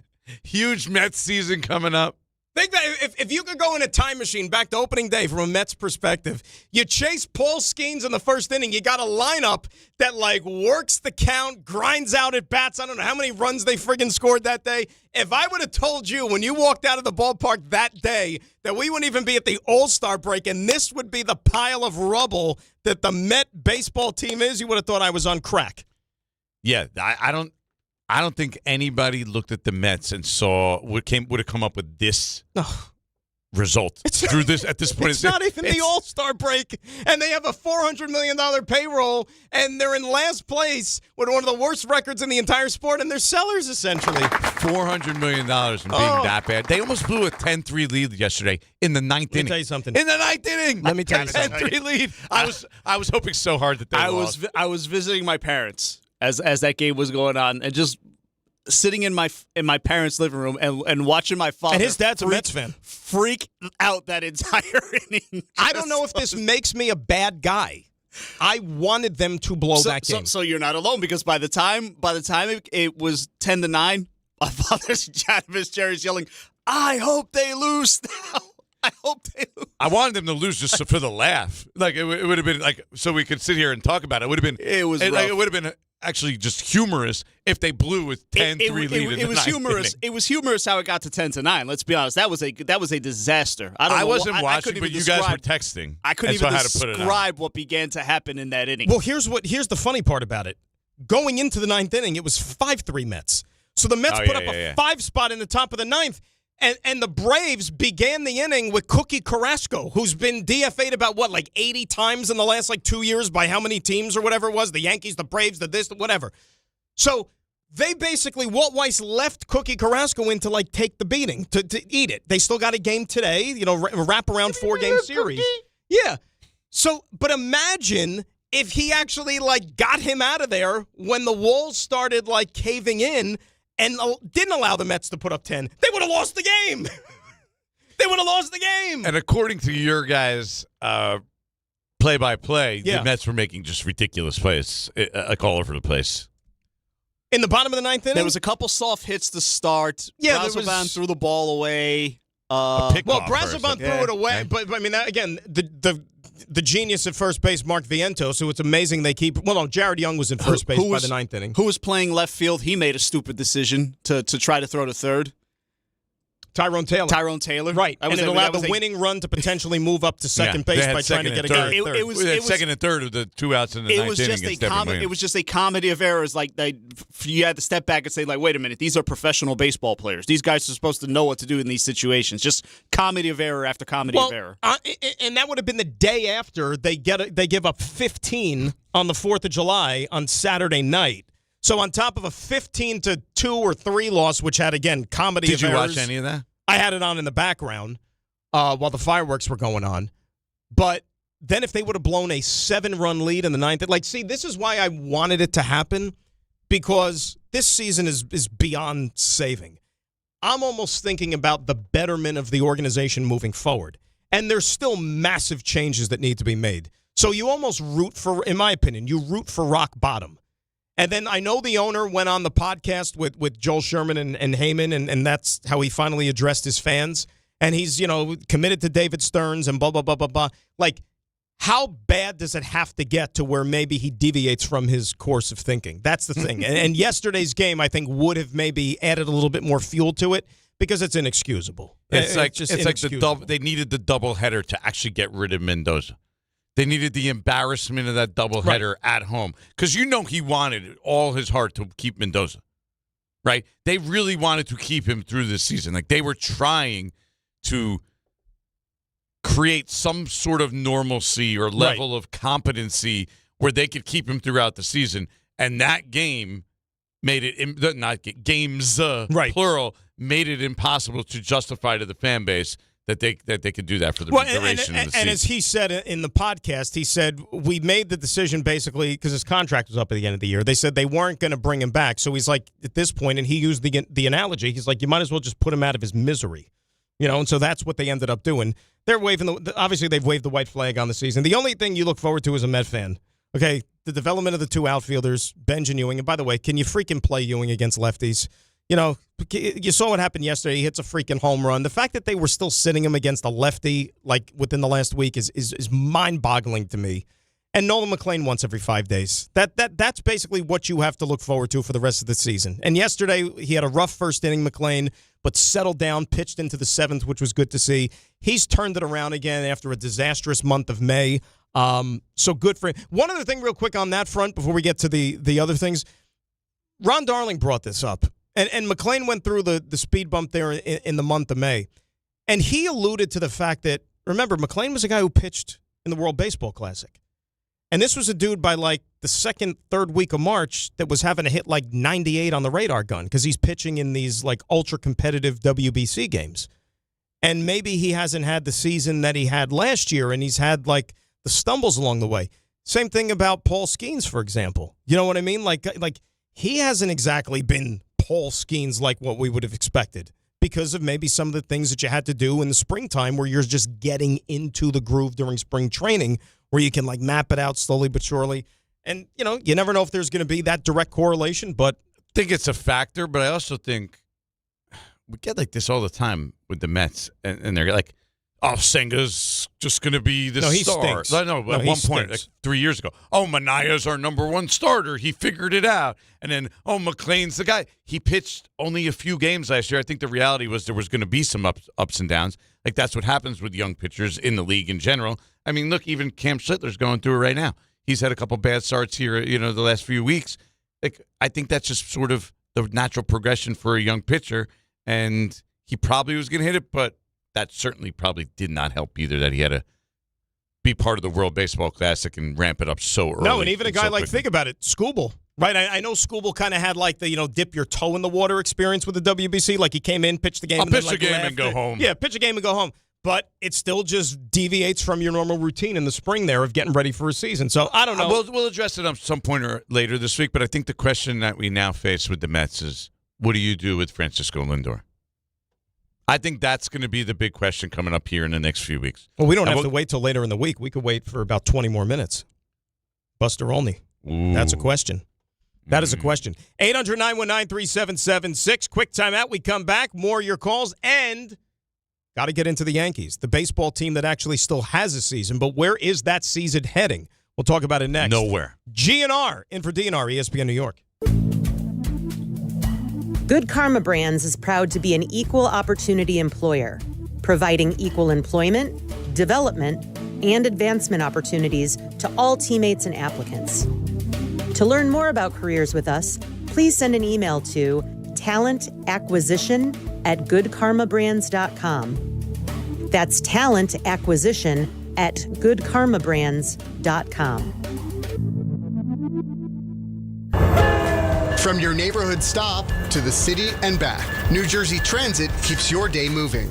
Reliable, convenient, and ready when you are. We're on this ride together. So keep aisles clear, use headphones, and be mindful of fellow riders. Small actions make a big difference, especially during travel times. New Jersey Transit. Ride together, ride better. Plan your trip at njtransit.com. Hey, it's Alan Hahn. At Rings End, they're there to help realize your modern design visions. That's why they partner with Marvin. Engineered for big ideas, Marvin modern windows and doors deliver effortless elegance, expansive views, and industry-leading innovation, all in a modular system designed to meet the exacting principles of modern architecture. Experience Marvin Modern at a Rings End showroom today and create something stunning with them. Rings End is a certified Marvin installing retailer. Miller time. People think it just happens, but that's not true. You know what you gotta do? You gotta go say hello with some beers. Make the plans. Forget the couch. Go to that thing. Play the game. See them in person. Talk to that stranger. Live a little. Small acts of rebellion that bring us together. Because legendary moments start with a light. It's Miller time. Celebrate responsibly. 2026 Miller Brewing Company, Milwaukee, Wisconsin. This is the story of the one who keeps multiple buildings running smoothly day after day. Plumbing that flows, HVAC that hums, cleaning supplies that keep surfaces sparkling. That's why she counts on Grainger. With easy reordering online and 24/7 support, Grainger helps her keep the products she needs on hand. So shelves stay stocked and buildings stay ready. Call 1-800-GRAINGER, click Grainger.com, or just stop by. Grainger, for the ones who get it done.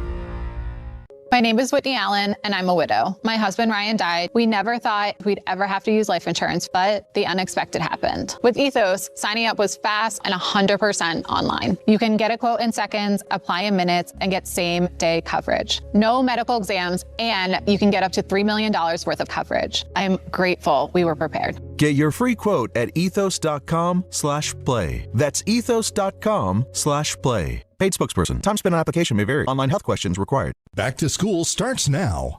Get long-lasting battery life on the Dell XPS laptop powered by Series 3 Intel Core so you can work from anywhere. Now starting at $699 with exclusive student pricing starting at $599. Complete your setup with savings on select monitors and must-have electronics and accessories. Limited time deals and free shipping on PCs and more await you at Dell.com/deals. That's Dell.com/deals. Indeed presents hires you can't afford to get wrong, like a social media manager. Did you just post our Q4 earnings to your personal social media? Oh yeah, used the trending audio and everything. That's confidential financial data. Relax. It only went a little viral. The SEC just commented with the eyeball watching emoji. This is the job for sponsored jobs. This is what happens when you don't sponsor your job on Indeed. Next time, get matched with quality candidates with Indeed sponsored jobs. Visit Indeed.com/hire now and sponsor your job today.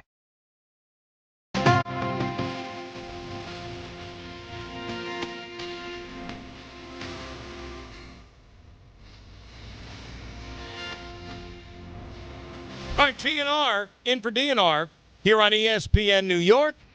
800-919-3776. Let's get some calls up here before we get into the disaster known as the New York You guys Yankees. thought I was already hyped before the Yankees even came up. Now we're about to get into my blood pressure really rises. See, Jordan is now and even more so. You got 2 shows today. This is show 1. Gonna need a nap in the afternoon. Yeah, you got to have a long nap, and then you're going to do the show tonight with our buddy Teron Davenport at 7:00. Right, I knew that all along. But then you got the rest of the week. You know what I mean? Like we need you strong. We need you strong for the duration. We can't have you just like coming out of the gates like hot and heavy. We got to, we want to make sure the endurance is there by the time we get to the final couple of laps of the marathon there. Well, Dan, they do pay you the big bucks for a reason. Oh, There's going to be a point where you're going to need to carry me, put you on your back, carry me over the finish line. No, it's not a carrying. You're not a carry. No, we don't carry. This is a unified effort. This is a team collaborative approach. That's how this show operates. But if the teammate needs you, I'm going to need you. So we pass the ball to one of the other teammates. That's why Ray and RJ are here too. Okay. You don't seem like you want that responsibility. No, I take the responsibility. No. You can't. It's a lot to shoulder. He can't say he's going to take it and be like, no, I'm not going to do it. It seems like he finds it troubling, though, and I do a little bit as well, that you've already pre-planned the collapse. That's true. We haven't even gotten there yet. You're saying, listen, Wednesday about 8 o'clock, I'm out of guess. He's like the Yankees saying, you know what, the June swoon is inevitable. Yeah, you don't factor that in. His June swoon is like Thursday. But isn't it inevitable when you're not used to this schedule and when this sleep schedule? Like, of course, at some point I'm going to crash. Some would say it's inevitable even if you are used to the schedule. That's true. Ask me how I know. Yep. It Personal experience. So it is inevitable. However, like if Pacoto, we're figuring in the Yankee win projections. Got Pacoto reference. And not Bill Pacoto, the former Met. And we heard in February that, Pacoto would have projected the Yankees for 99 wins, but you know how June into July goes? Let's knock that down to 91. That's you. It's like we could have 5 outstanding shows, but it's like somewhere Wednesday. That's a big chunk to get knocked off. Somewhere like Wednesday into Thursday. I took that whole conversation a little differently. Dan saying, no, I won't pick you up. I just thought I took that I never said I wouldn't pick you up. Yeah, you pretty much did. I took that as he doesn't really like me.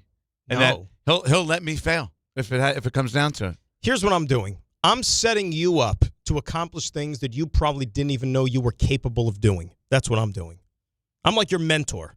Like I'm already hearing I can't. I don't want to hear I can't. All I want to hear is I will.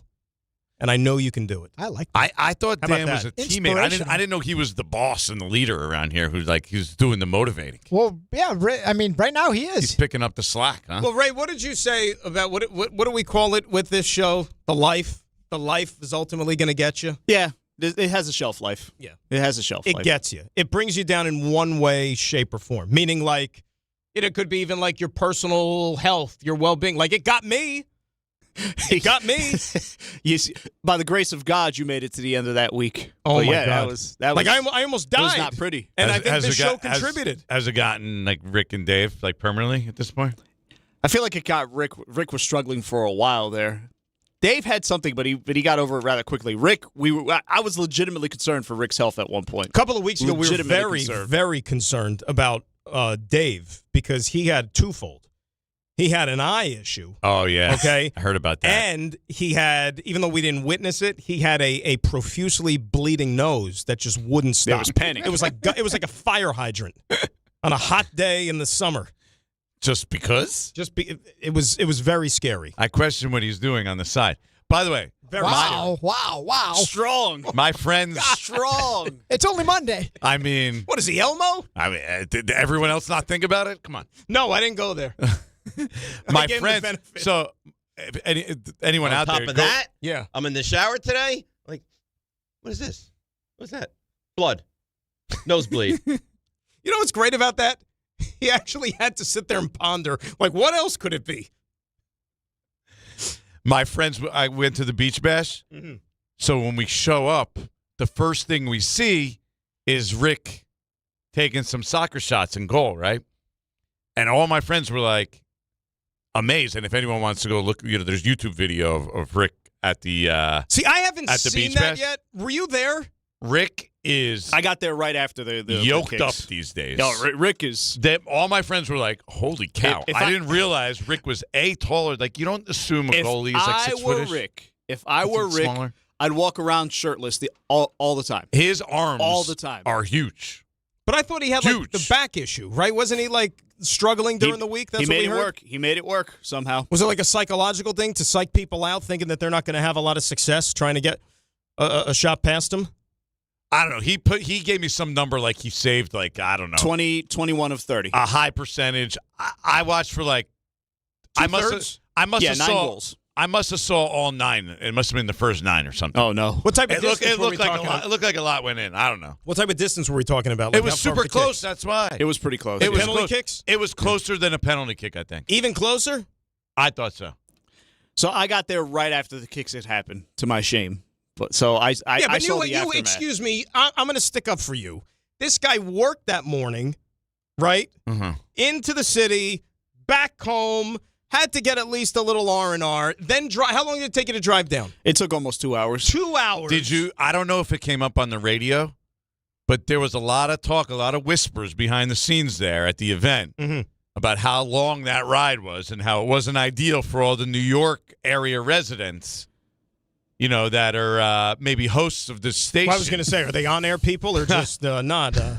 I mean, there was a lot of whispers about how it's a really far trip for them but on a holiday weekend, basically. That's like 4th of July Friday, basically, this year on that Thursday.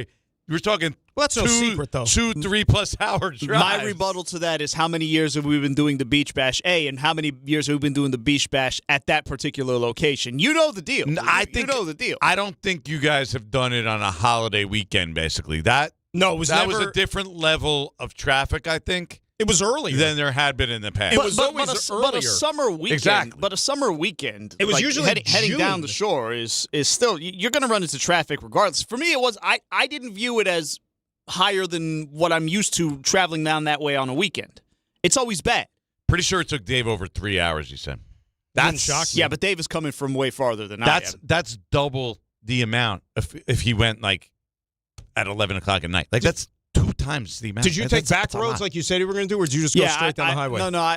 I went down Route 9 and then I hit 18 and just hammered down. That's my neck of the woods. You know that, right? You could have come by my house. No, well, you could have carpooled together, drank lemonade, the whole thing. I saw you there. I had Uber there.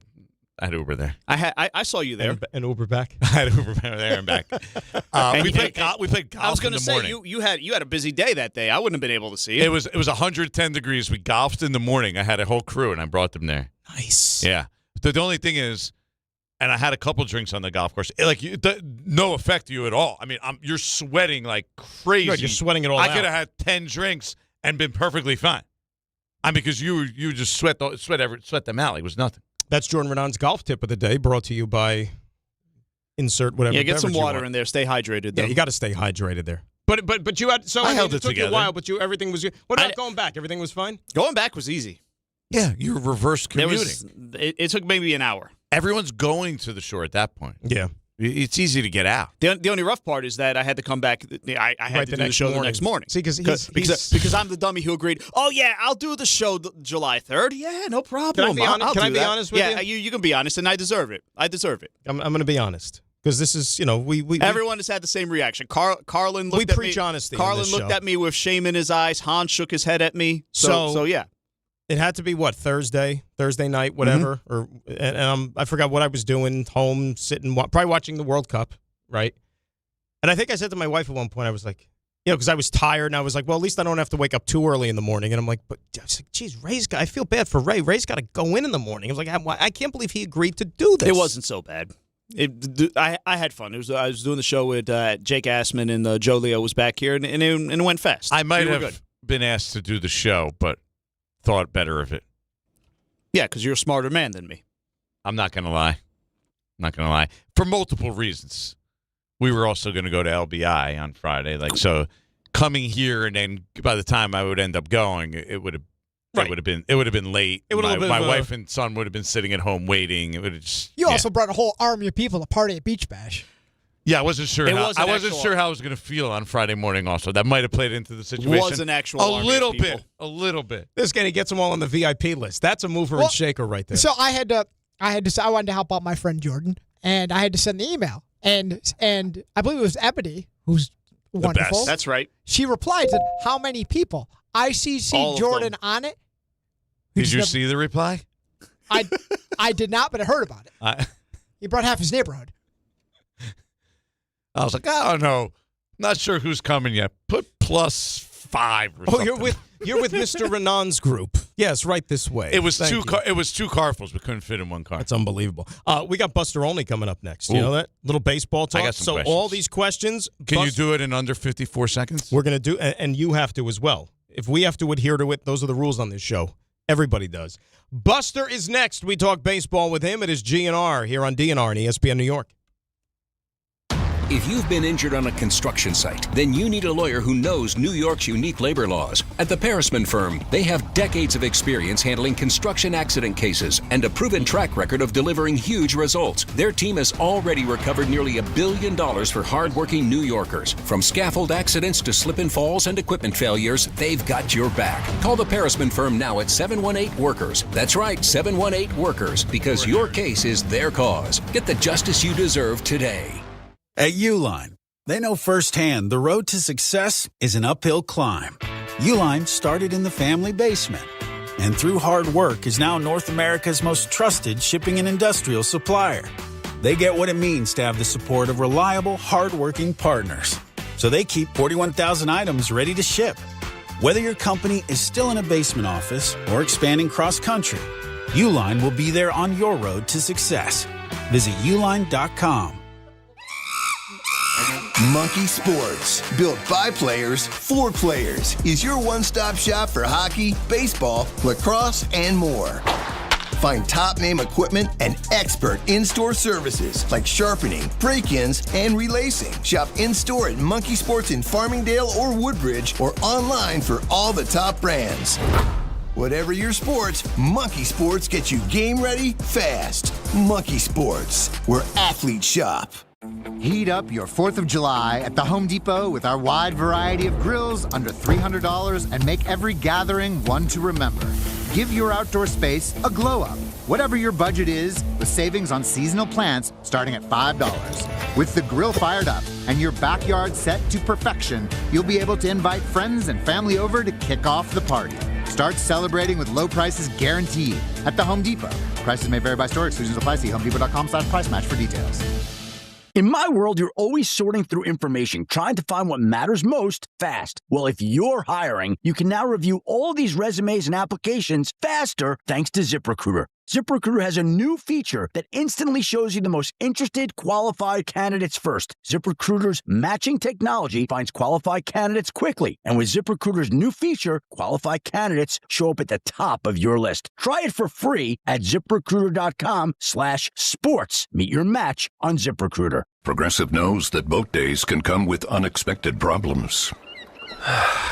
It's been a tough Saturday on the lake. I ordered swim trunks in this orange cream color, but it's actually more orange auburn. Oh, and it's swimwear. I probably can't even return these. If a real problem comes along, your boat's protected 24/7 with Progressive, so you can keep worrying about boater problems. Progressive Casualty Insurance Company and Affiliates, not available in D.C. If you love to travel, Capital One has a rewards credit card that's perfect for you. With the Capital One Venture X card, you earn unlimited double miles on everything you buy. Plus, you get premium benefits at a collection of luxury hotels when you book on Capital One Travel. And with Venture X, you get access to over 1,000 airport lounges worldwide. Open up a world of travel possibilities with the Capital One Venture X card. What's in your wallet? Terms apply. Lounge access is subject to change. See CapitalOne.com for details. Congratulations, New York. The Knicks did it. Through battle after battle, they dominated to become this year's NBA champions. Day in and day out, the hard work paid off. And you were there every step of the way. Enjoy the crown. Own it, because this year is your year. A part of your legacy that will never be forgotten. So celebrate this moment, show your pride, and shop the largest selection of official NBA gear at NBAstore.com. A Fanatics experience.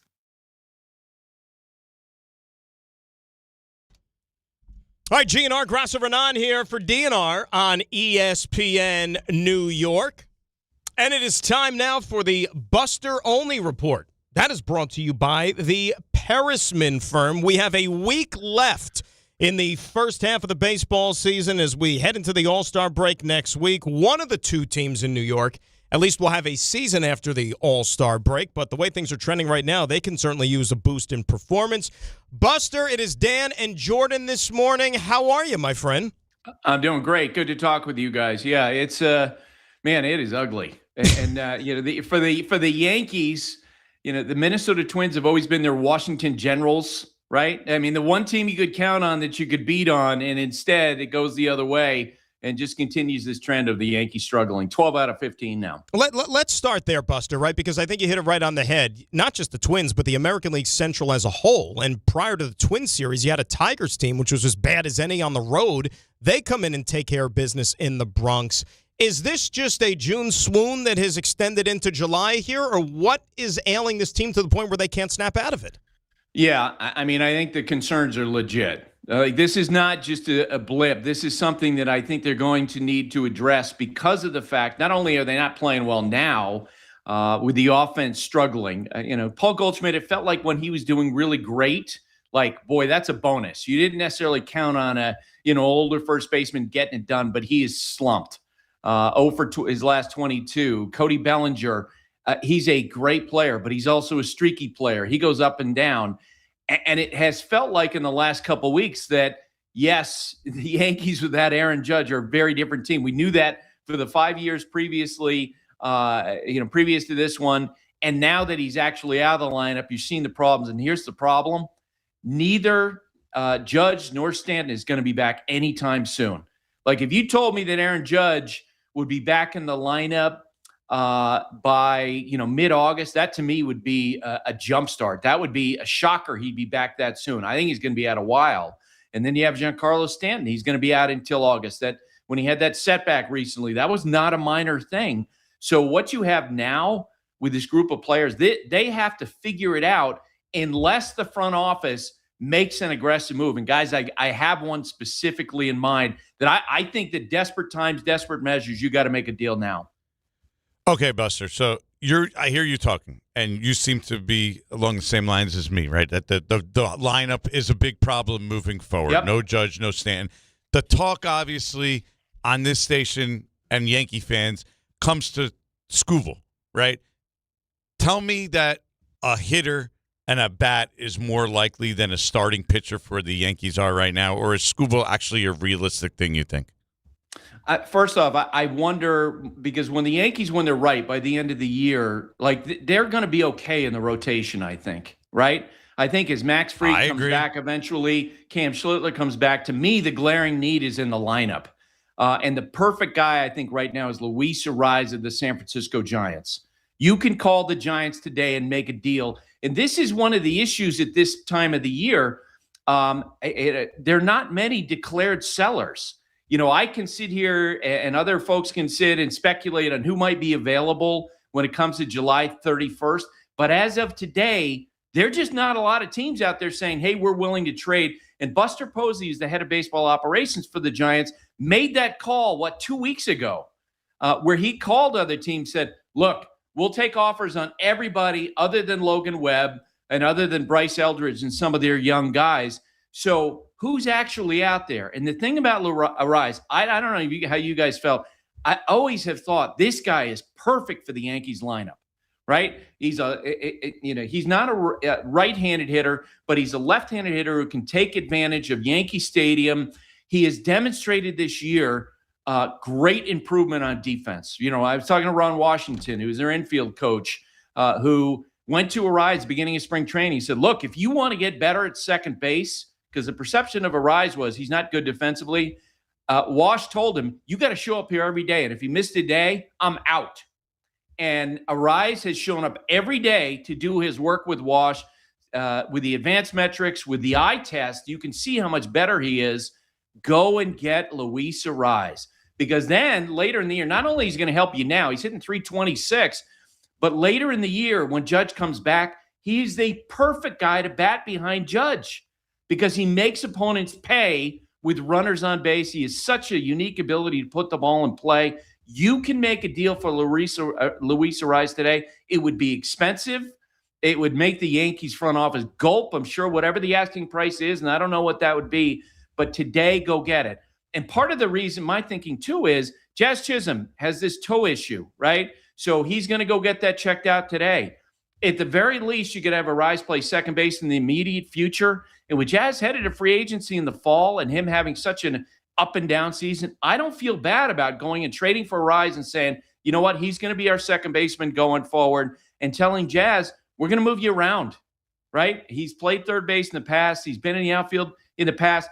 But Arraez is the best sure thing that you can get in the marketplace right now.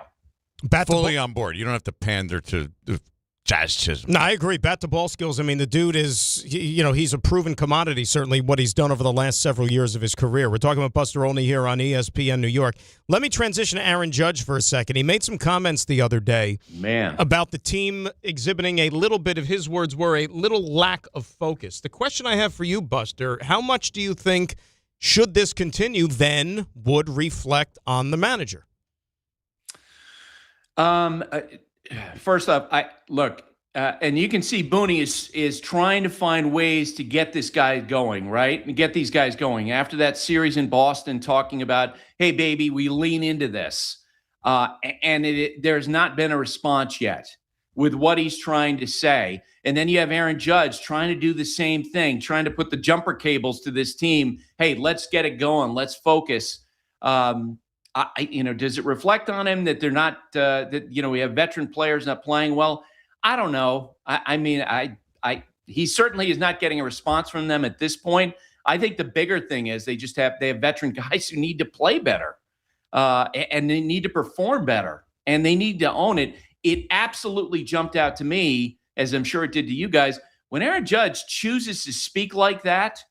That says something about what he's seeing on a daily basis, where he's, from the injured list, trying to cajole this group, because he's someone who chooses his words carefully. Literally, when you have a conversation with Aaron Judge and you ask him a question, there's that pause, right? Because he's thinking through his answer. And so for him to come out and say, even a very muted criticism, that tells you he's concerned about the group.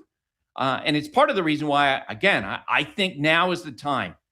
Tampa Bay is drifting off, almost out of touch as you begin this series against them down in Tampa Bay. The rest of the American League is creeping up on the Yankees. You don't want to be in a position where you're fighting for your lives in a mediocre American League at the end of the year. You got to do something now.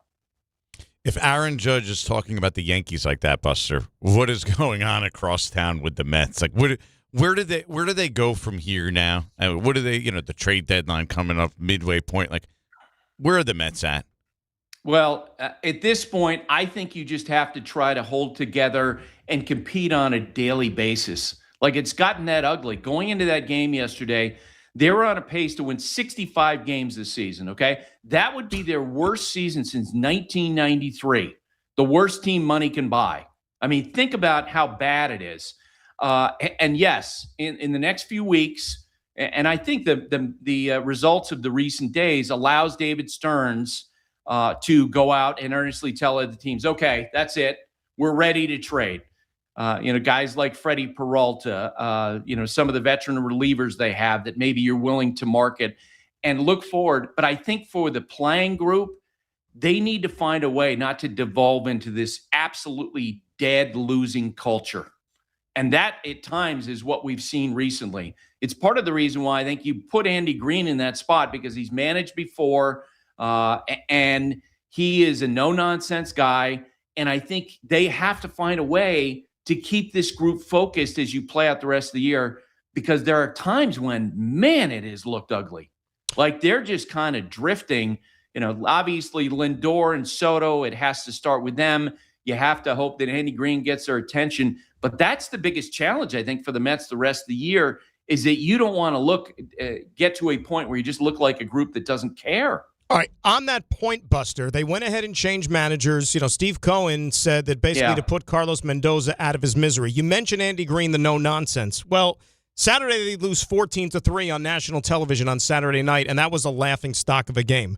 They gave up 9 runs to Toronto last Wednesday afternoon. Yep. Yesterday afternoon, they almost blew a 10-3 lead in the bottom of the 9th inning. So if this continues to be a laughingstock the rest of the way, which after the sell-off it very well might be, is there anything in your mind that would allow Steve Cohen to change his thought about David Stern's position in this organization moving forward?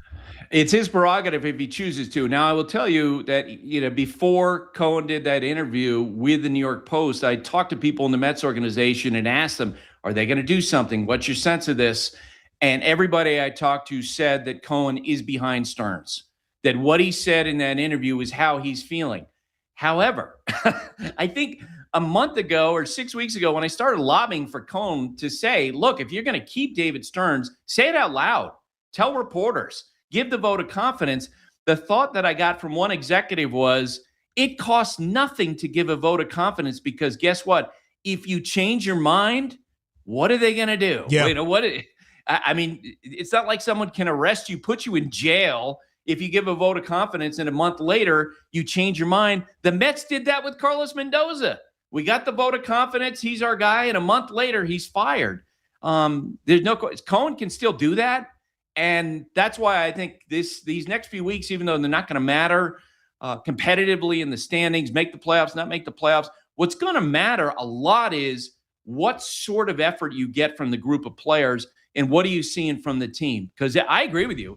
It's been ugly to the point where I've been asking the question, hey, how are you going to keep this team from devolving to a point where that losing culture begins to infect some of these young players we're seeing? I've seen it. You guys have seen it.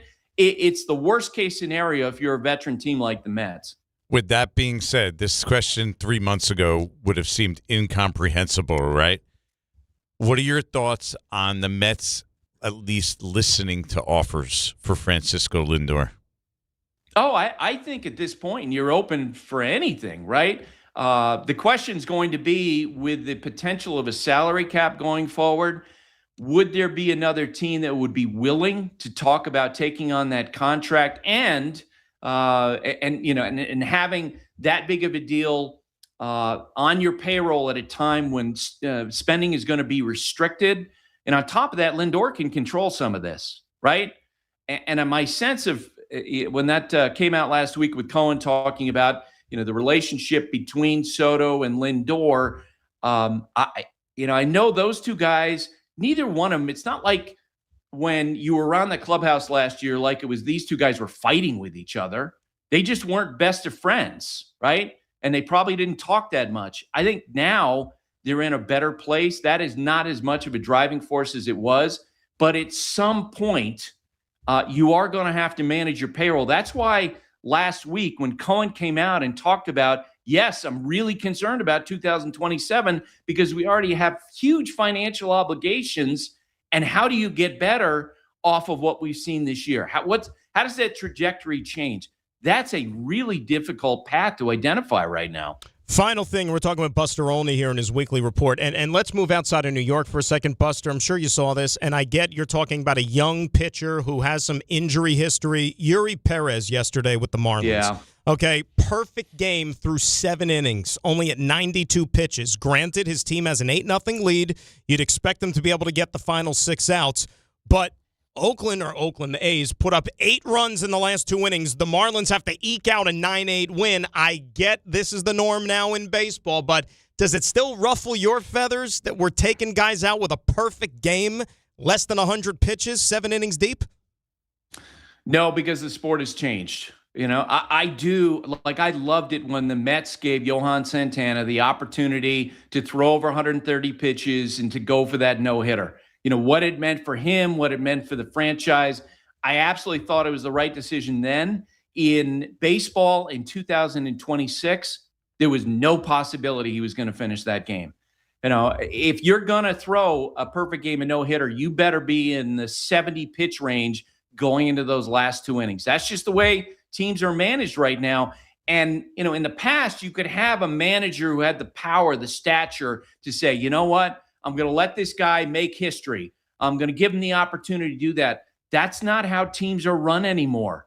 You don't have the rogue manager. Everything is top down. think about the manager as essentially being the White House spokesperson, not the president, the way that it was, for decades.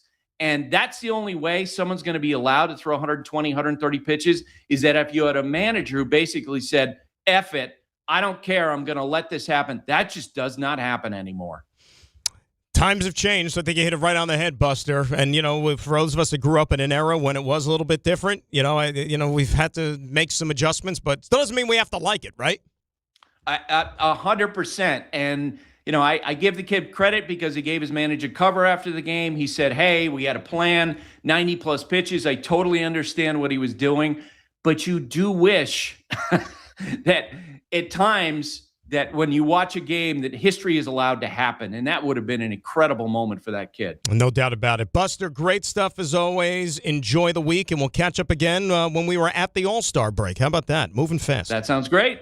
Thanks, guys. Take care, Buster. And that is the Buster Olney Report brought to you by the Parisman Firm. If you've been injured in an accident that wasn't your fault, call the Parisman Firm right now. It's 718-WORKERS and get the justice you deserve. The Parisman Firm, where your case is their cause. I think you only hit like 25 to 30 seconds on the last question. That's it. Yeah, not anymore close. That's okay? Yeah, that's okay. That's the norm. Because the intent there is you have to lay it out for the people in our listening audience or viewing audience, because I don't know how many people were locked in yesterday afternoon to Marlins A's. Yeah. I wasn't. Fair. I had no idea what you guys were talking about until you sent it on the group text. It was odd. I was like, what did Yuri Perez do? Why are you guys texting about him? For the first time as long as I can remember. So I buy the extra innings package for baseball. I get it through my DirecTV. So I have like the mix channel where it has like all the games on there, whatever. When I saw that was happening, first thing I did was, whatever time it was late afternoon, I put the mix channel on. First time ever I got a message on the screen that said, extra innings will return tomorrow. I'm like, what the hell does that mean? Because yesterday, Major League Baseball, in these, fugazi new deals that they did with all their new TV partners, they allowed NBC to have their hands on every single game in the majors yesterday. So that Marlins-A's game was only streaming on like Peacock if you wanted to watch it, along with all the other games, except for Mets-Braves, and the Sunday night game was Dodgers-Padres on linear television. Yeah, I was able to pull up the Mets game on Peacock on the beach. How about that? Yeah, Technology. When you guys were telling me, I can't believe what's going on in this ninth inning. Meanwhile, I wanted them Luis to blow. Ariz? He's a good hitter. Contact hitter, puts the bat on the ball. I like the idea. And the way that the Yankees are going right now offensively, you're going to turn that down? It's just a compliment. It's a different approach. Like everything we hate about the Yankees approach, the, Grisham, right, Jazz, Austin Wells, all these guys that just basically swing for the fences. Like, I like the idea. Well, right now, when you're struggling for offense, and we didn't think that was going to be an issue at all for this team. I mean, that's something that, ordinarily speaking, you can't turn down. And we didn't, what do we always say? Yankees are going to bludgeon their way to the playoffs. That's been the norm for how many years now, right? Offense is not going to be an issue. They're just going to outslug everybody. Every year it's an issue, though. Every year, when you get to October. Yeah, that's what I mean. So, yes, it's just you need to reinvent the vision of the team, and they've kind of gone back to swing for the fences, home run. Like Luis Ariz is a nice. I like that suggestion of a different approach for that guy, and I have no problem saying to Jazz Chisholm, we need you to play third base. If him or McMahon can't hit, like either one of them, fine. I got no problem with that. And to Buster's point, though, about let's say the Yankees and how aggressive they're going to be in trying to bring in a guy like that. Giants are going to have a fire sale. They're going nowhere fast. Everybody, like he said, except Logan Webb, is probably up for discussion. Mm-hmm. There's going to be other teams that probably want to go get a guy like Ariz. The question is then, if you're the Yankees, how aggressive would you be in your pursuit? Because guess what? You may not be able to wait closer to August 3rd and the deadline. He might be gobbled up way before Well, we got to keep the Jason Dominguez's of the world. We got to keep him. We got to make sure. You can't trade him for anybody. Look, anybody. Volpe can't trade for anybody. I'll take the hit on this one, and I'm sure I'm not the only one here. I wasn't pressing the panic button last week because the deodorant for the Yankees generally is any time they are sharing the field with a team from the American League Central. And when you had the Tigers coming in, followed by the Twins, who they have absolutely owned basically for 25 years, I thought everything was going to be right with the world last week. I'll get to it after we break here, but you owe Michael Kay an apology.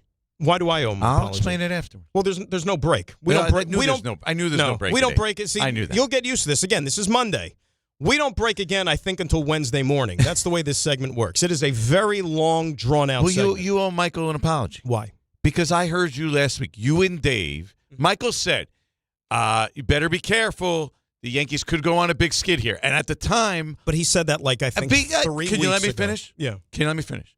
Mm-hmm. At the time, Paul Goldschmidt looked like Paul Goldschmidt at 23 years old. Mm-hmm. Okay? He looked like Aaron Judge. He was saving the Yankees bacon, and he was winning them games because he was getting key hits all over the place and batting .400 for a multi-week stretch. Mm-hmm. But the Yankees lineup was extremely problematic. And Michael saw that, and you and Dave poo-pooed Michael to the point where you brought up exactly what he said. I think you even played the audio of him saying it, poo-pooed it, that the Yankees were going to had a chance to go on a big losing streak, and you said, they always beat the Tigers stink on the road. They're so bad on the road. They always beat the Minnesota Twins. They're going to beat the Twins. They're going to beat up on the Twins again, and this and that. And guess what happened? Exactly what Michael said was going to happen has happened to the Yankees. Well, I'm not going to apologize to him because one had nothing to do with the other. I just said to you. Well, you brought it up to specifically poo-poo what he was saying. No, I don't. Yeah. Honestly, Yeah, I you don't did. even remember. Maybe Ray You can did. confirm. I don't remember it at all. But anybody who's watched the Yankees, like I said, and you're a big Yankee fan, Yanks excel against teams from the American League Central. They own the Twins. Tigers are the Mets, the god-awful poo-poo Mets. I think they swept the Tigers in April at Citi Field this year. That's how bad the Tigers are on the road. The crummy Mets beat them. Why would you think that the Yankees wouldn't handle their business? At the team the Yankees are fielding at the moment. We've created, because you and Dave, both Mets fans, I get it. You created a baseline of well, they'll be fine. Don't worry. The Yankees are fine. Look at the team they're fielding. Look, legitimately, look at their lineup that they put out there yesterday. But you're oh, well, they're not. At least they're not the Mets. They'll be fine. No problem. No, their lineup is a serious problem. If Aaron Judge and Giancarlo Stanton aren't there, and God, if you could count on Giancarlo Stanton, God bless your soul. No. Because, we're on a decade's, for the better part of a decade's worth of him being in and out of the lineup. And then Aaron Judge is not coming back anytime soon, according to what Buster just said right there either. How can you feel good about where the Yankees are headed with this lineup? Well, if this is the lineup you're trotting out in October, I agree with you. Well, first of all, you may not even get to October with this if this continues. But no, in October will be a problem. Am I worried in late June, early July? Big picture, no, because I still think that they will correct back to the norm. If a big bat is not added, the Yankees are winning nothing. Nothing with this team. How many times do we have to see it over and over again? How many times do you have to see the same problem? And everyone gets distracted by this. Oh, hey, Tarik, Skubal, we need another. Why don't we sign another starter? How many starters do they invest in? Is it a good investment? Where are the starters right now that they invested in? Where's Carlos Rodon? Well, the problem. Where is he? Where is he? Starting pitching depth. Where is he right now? Can I answer the question? Starting pitching depth is something that everybody was, the Yankees got plenty of starting. Yeah, you always have starting pitching depth until you don't have it, until you need it. And that's why you see Rodon go down with the elbow He's stuff. on the IL. Right. And that's why Max you have to Fried? tap into that depth. Where is Max Fried? He'll be back soon. He looks good. Where is he right now? He's currently injured. That's why it's not a great investment. The Yankees somehow thought this idea, hey, let's load up on big money starting pitching. Did they expect Aaron when Judge to miss everyone 2 else in months, baseball has realized it's not a great investment to keep putting your money in pitching because they're always hurt. But did they expect Aaron Judge to miss 2 months? No. Of course not. So let me ask you a question. If Aaron Judge was playing every single day for the last, how many have been, 4 weeks, 5 weeks, do you think the Yankees would be plummeting to the extent they are right now? Their team is basically, you're saying, only contingent. They're only capable of really being an above 500 team if Aaron Judge It shows you how important he is, isn't it? That's what it tells me. Well, it shows me that they're we say that Shohei they're basically Ohtani just is counting on him to keep them afloat. Well, he's that good, but he's that good. I understand. And that's why people Yankee fans that want to minimize Aaron Judge and want to throw cold water on him because he doesn't hit in the playoffs and he's never won a World Series. This is your team without Aaron Judge. So that's why I said, every Yankee fan that wants to dump on him, appreciate him for what he is. Because without him, you're nothing. You're basically the Mets. So where's the other $300 million going then? Well, that's a question you got to ask the general manager. You're building a $300 million losing team? But isn't this also team run it back? And this is where you get into the problem. That's why I don't even want to watch them on a regular basis. It's just, I can't have full confidence and hope that this team, especially the way they're currently built, is going to be like, oh, sure, they're going to go into the playoffs and be able to turn it around. Ryan McMahon, who has an approach of he never hits the ball half the time. Like when he does, he hits it hard, but he's going to miss the ball 80% of the time. He's going to turn it around. Austin Wells hitting 150 is going to turn it around. Jazz Chisholm also has done nothing in his playoff career, is going to turn it around. Trent Grisham, done nothing in his playoff career, same approach. By the way, all these guys have the same approach. Same exact approach. Oh, I should be optimistic that this team is going to turn it around and that this team could actually win a World Series? Why? Why? The difference is Why? By the way, real quick, you're listening to DiPietro Rothenberg on WHSQ, WCBS FM, HD2, New York. See, you're looking at it from a school of thought of the playoffs already and what this team needs to do to win a championship. I think most fans, because the way this thing is plummeting right now, they're just trying to stop the bleeding. And I think that's what the team is trying to do. See, you're thinking big picture, and that's fine. Like, you're looking like way too many steps ahead. Right now, they got to figure out how do they correct this now and just get to the All-Star break to where they can just say, okay, thankfully, like we're here. Now, this, you know what the Yankees, this is like the hydration break in the World Cup. They need to get to their hydration break next week.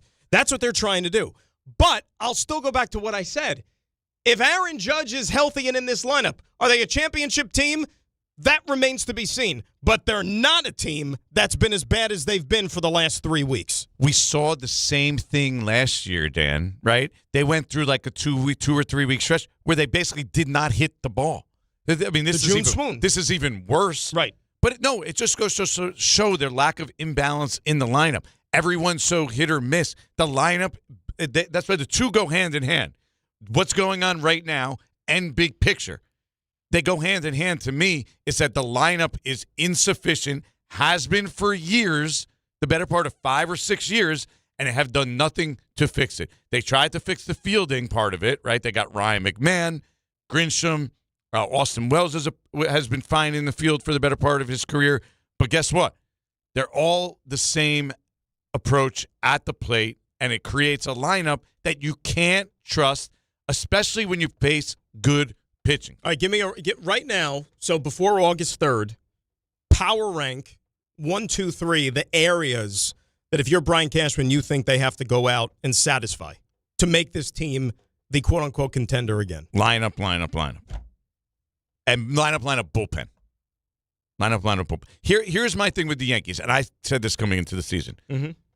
Third base, Ryan McMahon, below average hitter. Mm-hmm.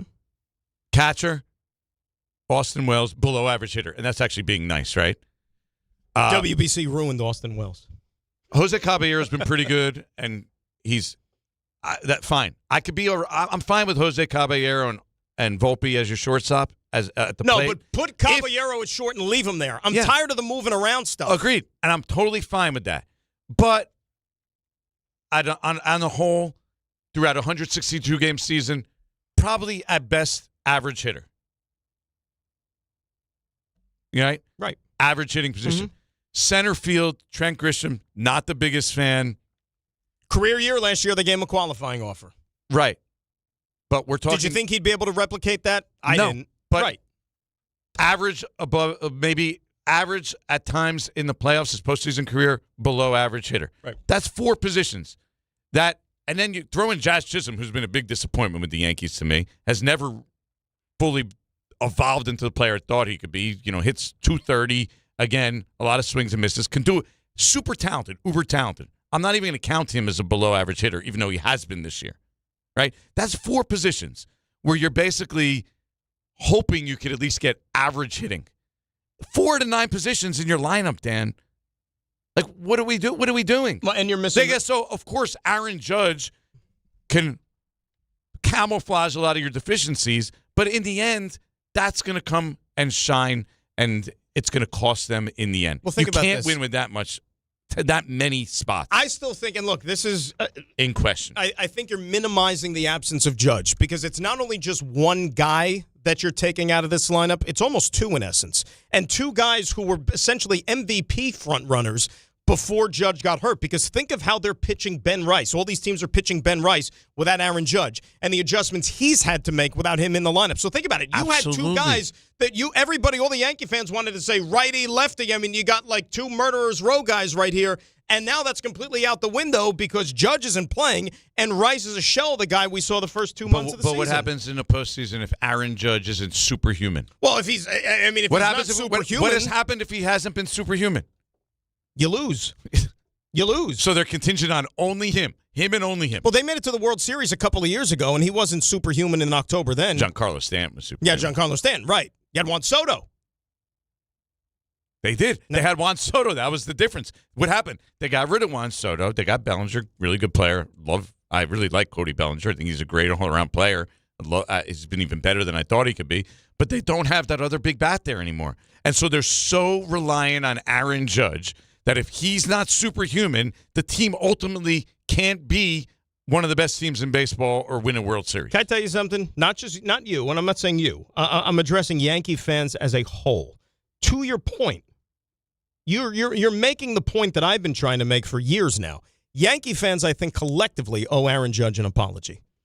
Because all they want to point to is what he doesn't do in the playoffs. You see when he's not in the lineup what your team becomes. But I disagree because you're just telling me how bad they are. But he is amazing. Nobody's saying Aaron Judge isn't amazing. He might be the most important player in the sport. But you can also say, as a whole, in his playoff career, he hasn't been great.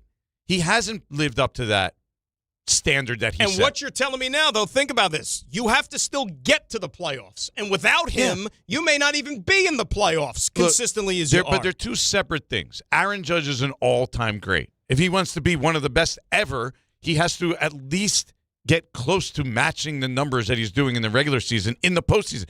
Dan, his numbers are significantly lower. I don't disagree. I disagree. I disagree with the idea that you can't criticize him for his playoff career. You're basically saying you should never criticize him for not producing in the playoffs because he's so amazing in the regular season. You're thinking. No, I'm not thinking. It's just that we've seen, unfortunately, though, when it comes to baseball, and I'm not trying to put the Yankees in the same category with some of these other teams. You can have a transformative player on your team. It still may not mean a damn thing, though, in the sport of baseball, the way the game is constructed. Like, think of how many great seasons Mike Trout had with the Angels. They never made the playoffs, right? They made the playoffs one time. They had Trout and Shohei Ohtani on their team at the same time. They never made the playoffs, right? Like, I know it's like, people are glancing over it because they stink, but Juan Soto's having, like, a pretty good season for the Mets. Like, he's going to finish in the top 3 in MVP. Maybe even make a further run to the top. It's not going to mean a damn thing because the Mets are a laughingstock and they're going to finish in last place. Like, you could be that good and still not translate in the standings is what I'm saying in baseball. But like a couple of weeks ago when the Mets had their upheaval with the manager and all that stuff, I pointed it out then, and I know you don't want to hear this, and maybe Yankee fans don't want to hear this, but the Yankee fans that complain, woe is me, we only make the playoffs, we never get to the World Series, blah, blah, blah, blah. You've had a shot every season basically for 30 years. For 30 years, you've given yourself a chance, and they complain that it's not good enough. Would you rather be the Mets, where you're going through manager and general manager every couple of years? Maybe you make the playoffs like once every 6-7 years. You know what I'm saying? Like, that's the disparity, which I can't subscribe to. So I should just be like, well, I guess they're not the Mets. No, but okay, you know what? They're going to make the playoffs. Is a crapshoot. I guess they're not the Mets. You don't think the postseason's a crapshoot in baseball? Look at the teams that have won a World Series in the last 10 years. Shohei Ohtani, 2024. Pedestrian in the postseason. I think he batted like 250, had like a few home runs here or there. Wasn't great. They still won the World Series because their team is not built just around Shohei Ohtani. It's not like, well, Shohei Ohtani's so good that if he's good, we'll win. The Yankees have been, if Aaron Judge is great, we can win, except for the Juan Soto So it's an issue with the rest of the roster then? Yes. He needs to perform in the playoffs. Once, there needs to be a postseason where he's just superhuman, right? Because that's the standard he set for himself. He's that good. So what you're saying, and I don't disagree. You need gamers, right? You need guys that are going to step up. Like last year, Dodgers. Who made arguably the two biggest plays for them in Game 7? Miggy Rojas, Andy Pages. Mm-hmm. Andy Pages is having a great season this year, but wasn't last year.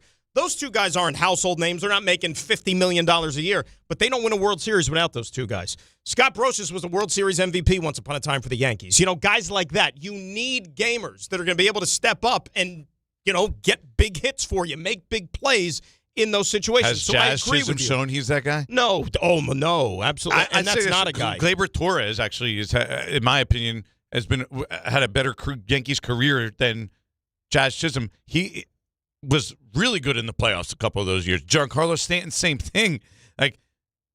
Trent Grisham, one or two postseasons. One postseason, right? Yeah, one postseason, just last year. Right.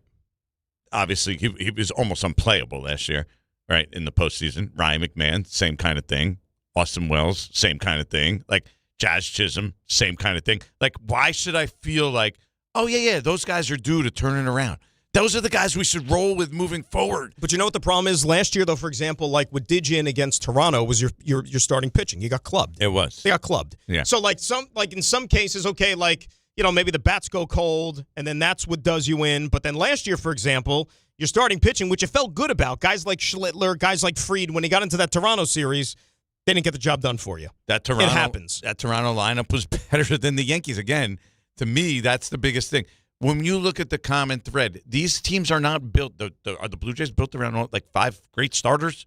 No. Are the Dodgers built around 5 great starters?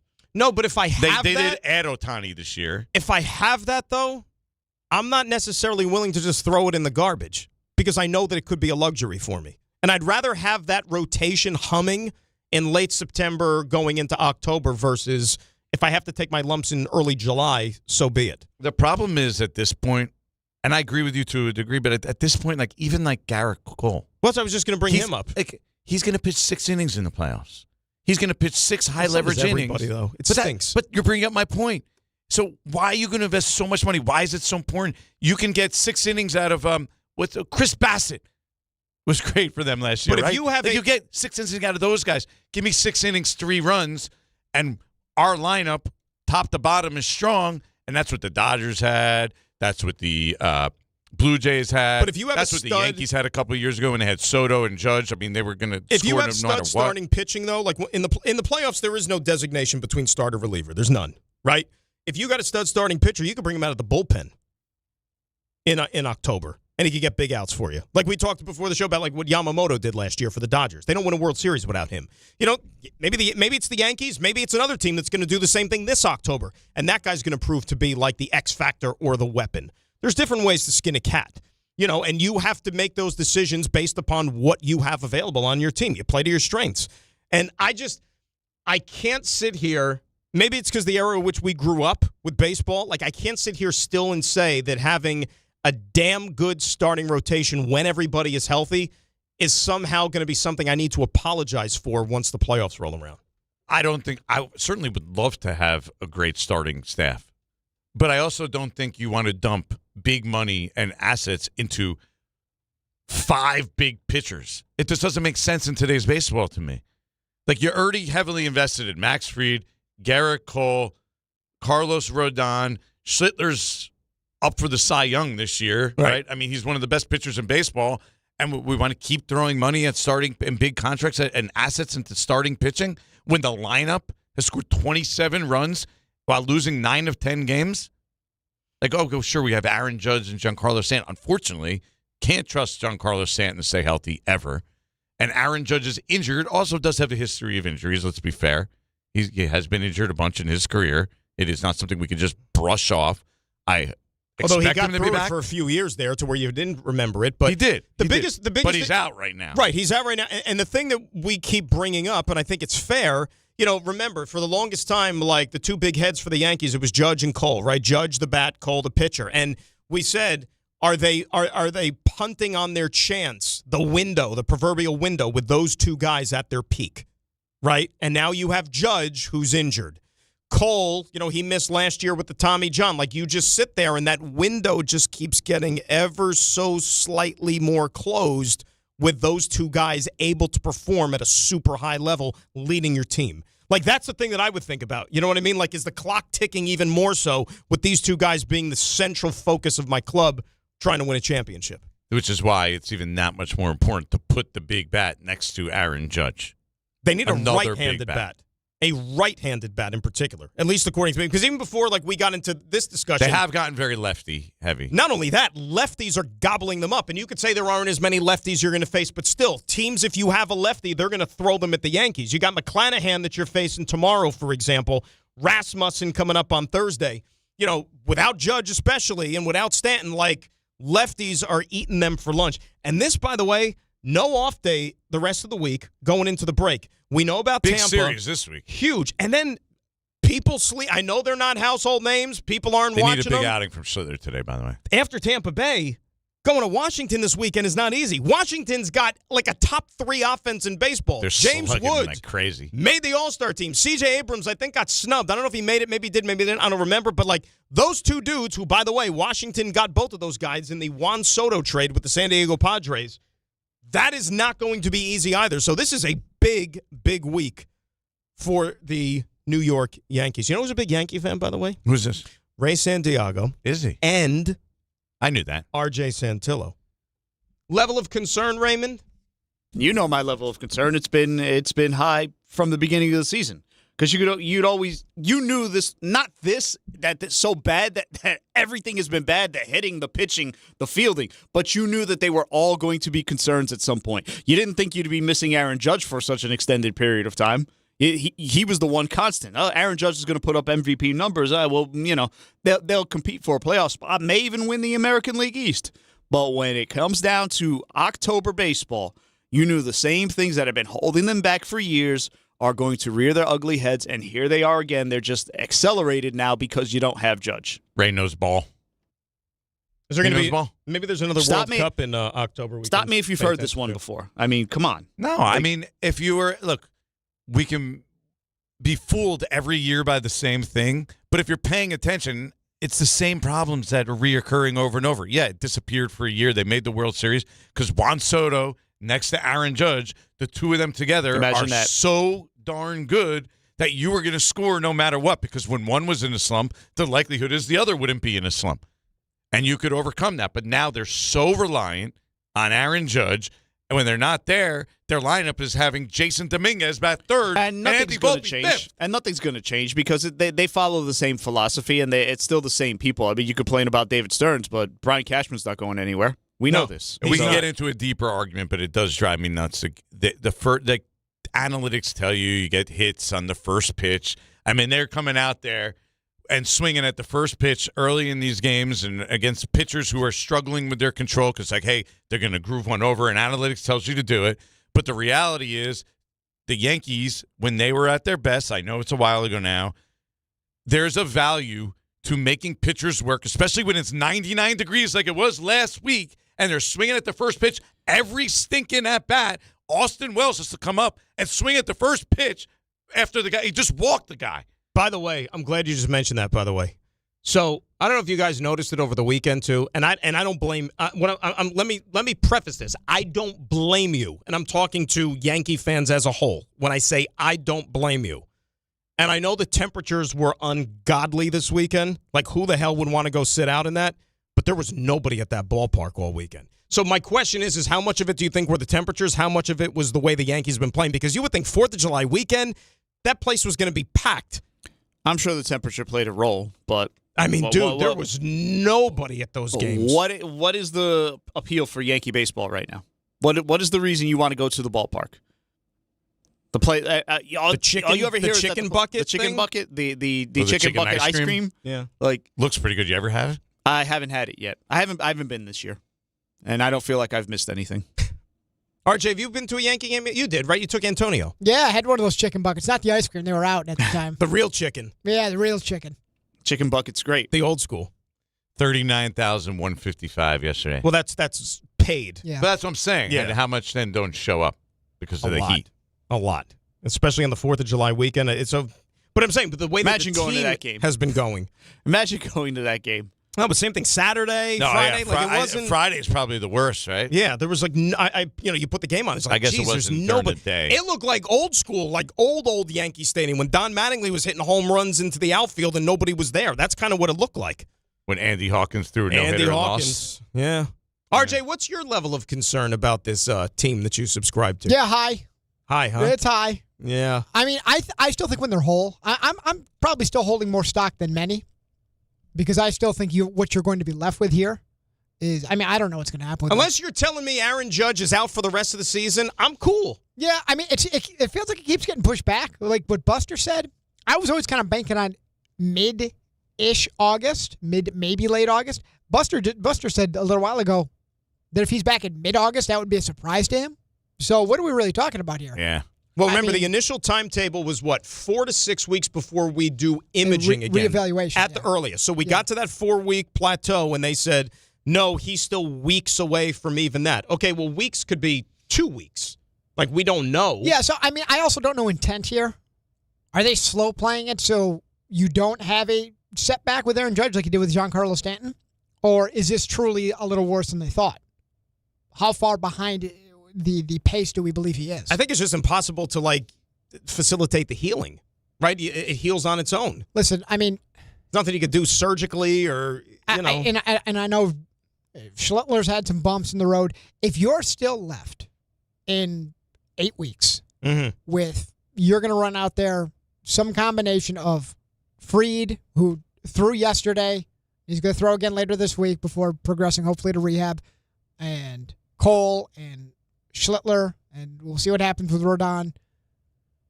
I mean, those are the bones with Aaron Judge back. You hope you catch lightning in a bottle with a healthy Stanton for the playoffs. That doesn't seem like there's a lot of great, what ifs are the problem. Yeah, that doesn't seem like a great formula No, for it's success. not a Like, great- oh yeah, it's not a I'm great gonna formula. pray that John. I am extremely concerned, and I'm like an 8 or 9 right now. But I do feel good about them long term if they add one big bat. They need a big bat at one of these positions that they're insufficient at in the middle of their lineup. They also have to play better defense.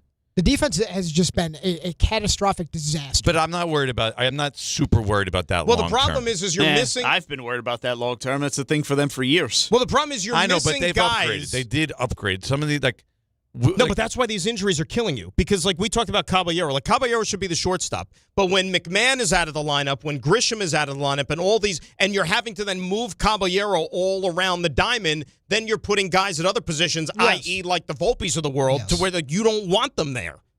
And I think you're also weakening the other spots because Caballero, you're sticking him in the outfield so often. I don't want him playing the outfield. Yeah, and Volpe made an error yesterday. 20th error in the last 15 Shocking. games. Also, 20 the errors in 15 games? The errors are magnified, and they're bad right now because you're not scoring. So everything that you do is also magnified. Like, they have 27 runs in 10 games. That's 2.7 runs a game. You are not going to win in Major League Baseball scoring less than 3 runs a game. Like, literally no chance. So I'm with you, but the point of the errors, which is why it's most concerning, so they're not scoring, right? You know how many unearned runs Yankees have given up in the last 15 games? A lot. What'd you just say, Jordan? They're scoring how many runs a game during the skid? 2.7. 2.7. So their last 15 games, 29 unearned runs. Yeah, you're giving away 2 runs a game for nothing, just for free. You're starting in the hole 0-2. But that's why I mentioned all these positions that they're below average hitting. Okay? As a Yankees fan, I'm all right with several of those positions being below average hitters if you're going to play Austin Wells or Ryan McMahon, if then the other spots aren't just average or below average guys. Like, you could afford to roster and start 2 of those guys. You know, you can't do 4 of them, though. Like, the combination's just ultimately not going to work. Over the long term, no, it's not. Absolutely. Now, I'm going to throw something else out there, too, and I know we got a break here, but we always fall back to this American League thing, right? The American League stinks. As of now, there's still only 3 teams in the entire American League that are more than 3 games over 500, which is hard to believe after almost 3 months of baseball. Does that give you guys still any sort of leeway about what this team can or cannot accomplish the rest of the season, given the fact that the American League is as weak as it is? Me, no, because I feel like you have to be a good team. Somebody's going to get hot. Somebody's going to play good late in the year. Like, you have to be a good team. If they're just this team they are now, and this is the lineup they're going to throw out in the playoffs, you can't just be like. It won't be, though. It won't be. Well, you know what I mean. They'll do something. I'm saying, if you just throw Aaron Judge with this lineup out there, you can't just be like, well, the rest of the league sucks. Like, that's a terrible approach. But they won't be. You know that. Thinking. It's you hope Judge comes back, but Cashman will be aggressive and still go out there and get guys. He was aggressive last year at the deadline. It's got to be a big bat. It's got to be a big bat. We can't just sit there and be like, well, we fortified the bullpen and we got another starter. Like, it has to be a bat. Let's put it this way. I would be very surprised if that bat is somebody of the ilk of Ryan McMahon from last year. Like, it will be somebody more significant than that. It has to be.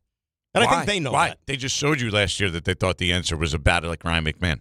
They just did it. They literally just did it. Well, they weren't as... They literally just did it. Because remember, they added to the bullpen last year. They went heavy on that, and the offense wasn't... How's Doval doing? Well, he stinks. I could have told you, and that's why the Giants got rid of him. But the lineup wasn't as depleted as it is now with injuries either. So that's a different thing that you have to deal with. Of course, but I mean, you can't just cross your fingers and bullpen's say, still a problem, by the way. I hope nobody gets hurt. I hope everyone on our team is healthy. It made Cashman's job that much more difficult because the bullpen still needs addressing big time. Some of their starters are going to have to contribute in the bullpen. Might have to with the glut that they have. Luis Hill, Will Warren, like guys like that. I got to tell you something, by the way, before we hit the break. I don't know if you know about this. I don't know if you're kind of maybe on the prowl for some soccer merchandise, some Knicks stuff, because do I have the place for you? Wait till you hear this, all right?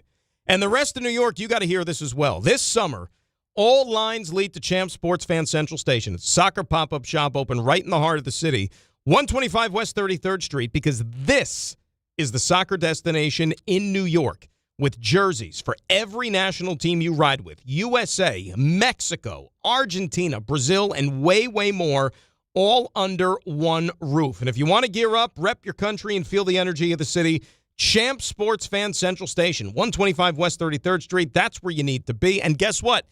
Don't want to leave the Knicks fans out of this either, because for all you Knickerbocker fans, they've got championship gear to help celebrate your team's first title in 53 years. So the Knicks, the soccer...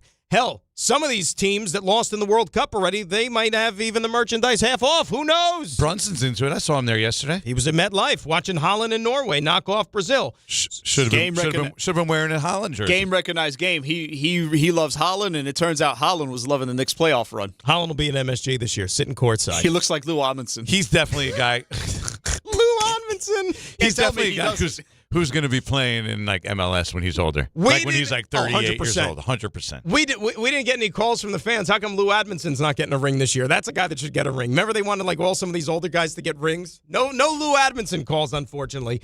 But Champ Sports Fan Central Station, that is the place you need to be. All right, we've talked about the Yankees for a while. We want to hear from you. Panic ensuing. Yankees, 800-919-3776. It's GNR and for DNR here on ESPN New York. And at 8:29 on this busy Monday, let's get a check of the roads. A little wet out there. Let's say hi to Debbie Duhane.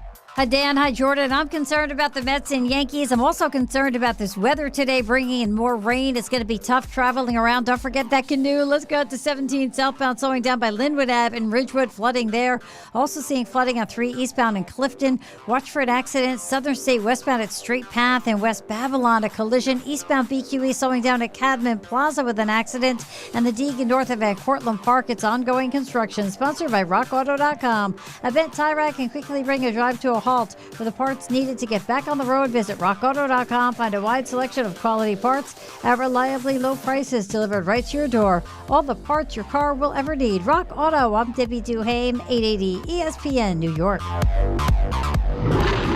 The World's Game at BetMGM is here. Bet on the soccer showdowns with 2-up early payouts so that if you're up 2, BetMGM will pay you. That's right. Place a pregame, straight match result bet on any tournament game. If at any point your team is up by 2 goals, you'll instantly win your bet. Then enjoy BetMGM's same-game parlays, daily promotions, player props, and so much more for the world's game. Don't miss your shot at an early win with 2-up early payout to get paid out if at any point your team is up by 2 goals, regardless of the final outcome of the match. Make it a tournament to remember with BetMGM. BetMGM and GameSense remind you to play responsibly. Gambling problem? Call 877-8-HOPE-NY or text HOPE-NY 467-369. See BetMGM.com for terms. 21 plus years of age to wager and physically present in New York only. New and existing customer offer. Subject to eligibility requirements. Additional terms and restrictions may apply. 1-877 Cards for Kids. KARS Cards for Kids. Ready to get rid of that old car? Donate it to Cars for Kids. Call 877 Cars for Kids to reach a friendly live agent. Donation is super easy, and your car can be picked up as soon as tomorrow. Call us now or go to carsforkids.org. 1-877 Cars for Kids. Donate your car today. Did you know you can donate real estate too? There are a million reasons to love New York. Making your budget stretch isn't one of them. According to an independent study, Amazon prices average 14% lower than other retailers. Get food, fashion, furniture, and more shipped straight to your building. That's how Prime members have saved over $2 billion on grocery and household items. Learn more at aboutamazon.com. Hey, John, why so glum? I just got let go. The company's downsizing. This is the 3rd time in the last 2 years. I'm done with this. Have you thought about My Computer Career? I've heard they can train you for a career in IT in just a few months, including cybersecurity and the basics of AI. And you don't need prior training or experience. Now that's a recession-resistant career. Wow, thanks. I'll check them out. Go to mycomputercareer.edu and take the free career evaluation. Mycomputercareer.edu, an Elite CompTIA certification partner. Financial aid is available to those who qualify, including VA benefits. Empower. After wanting one for years, Kevin is finally enjoying his new hot tub. This is the life. He worked with Empower to help him get good at money, so now he can be a little bad. Oh, no, not my phone. Oh, Kevin. Kevin's phone may be in hot water, but his finances aren't. Invest well, live a little. Start today at empower.com.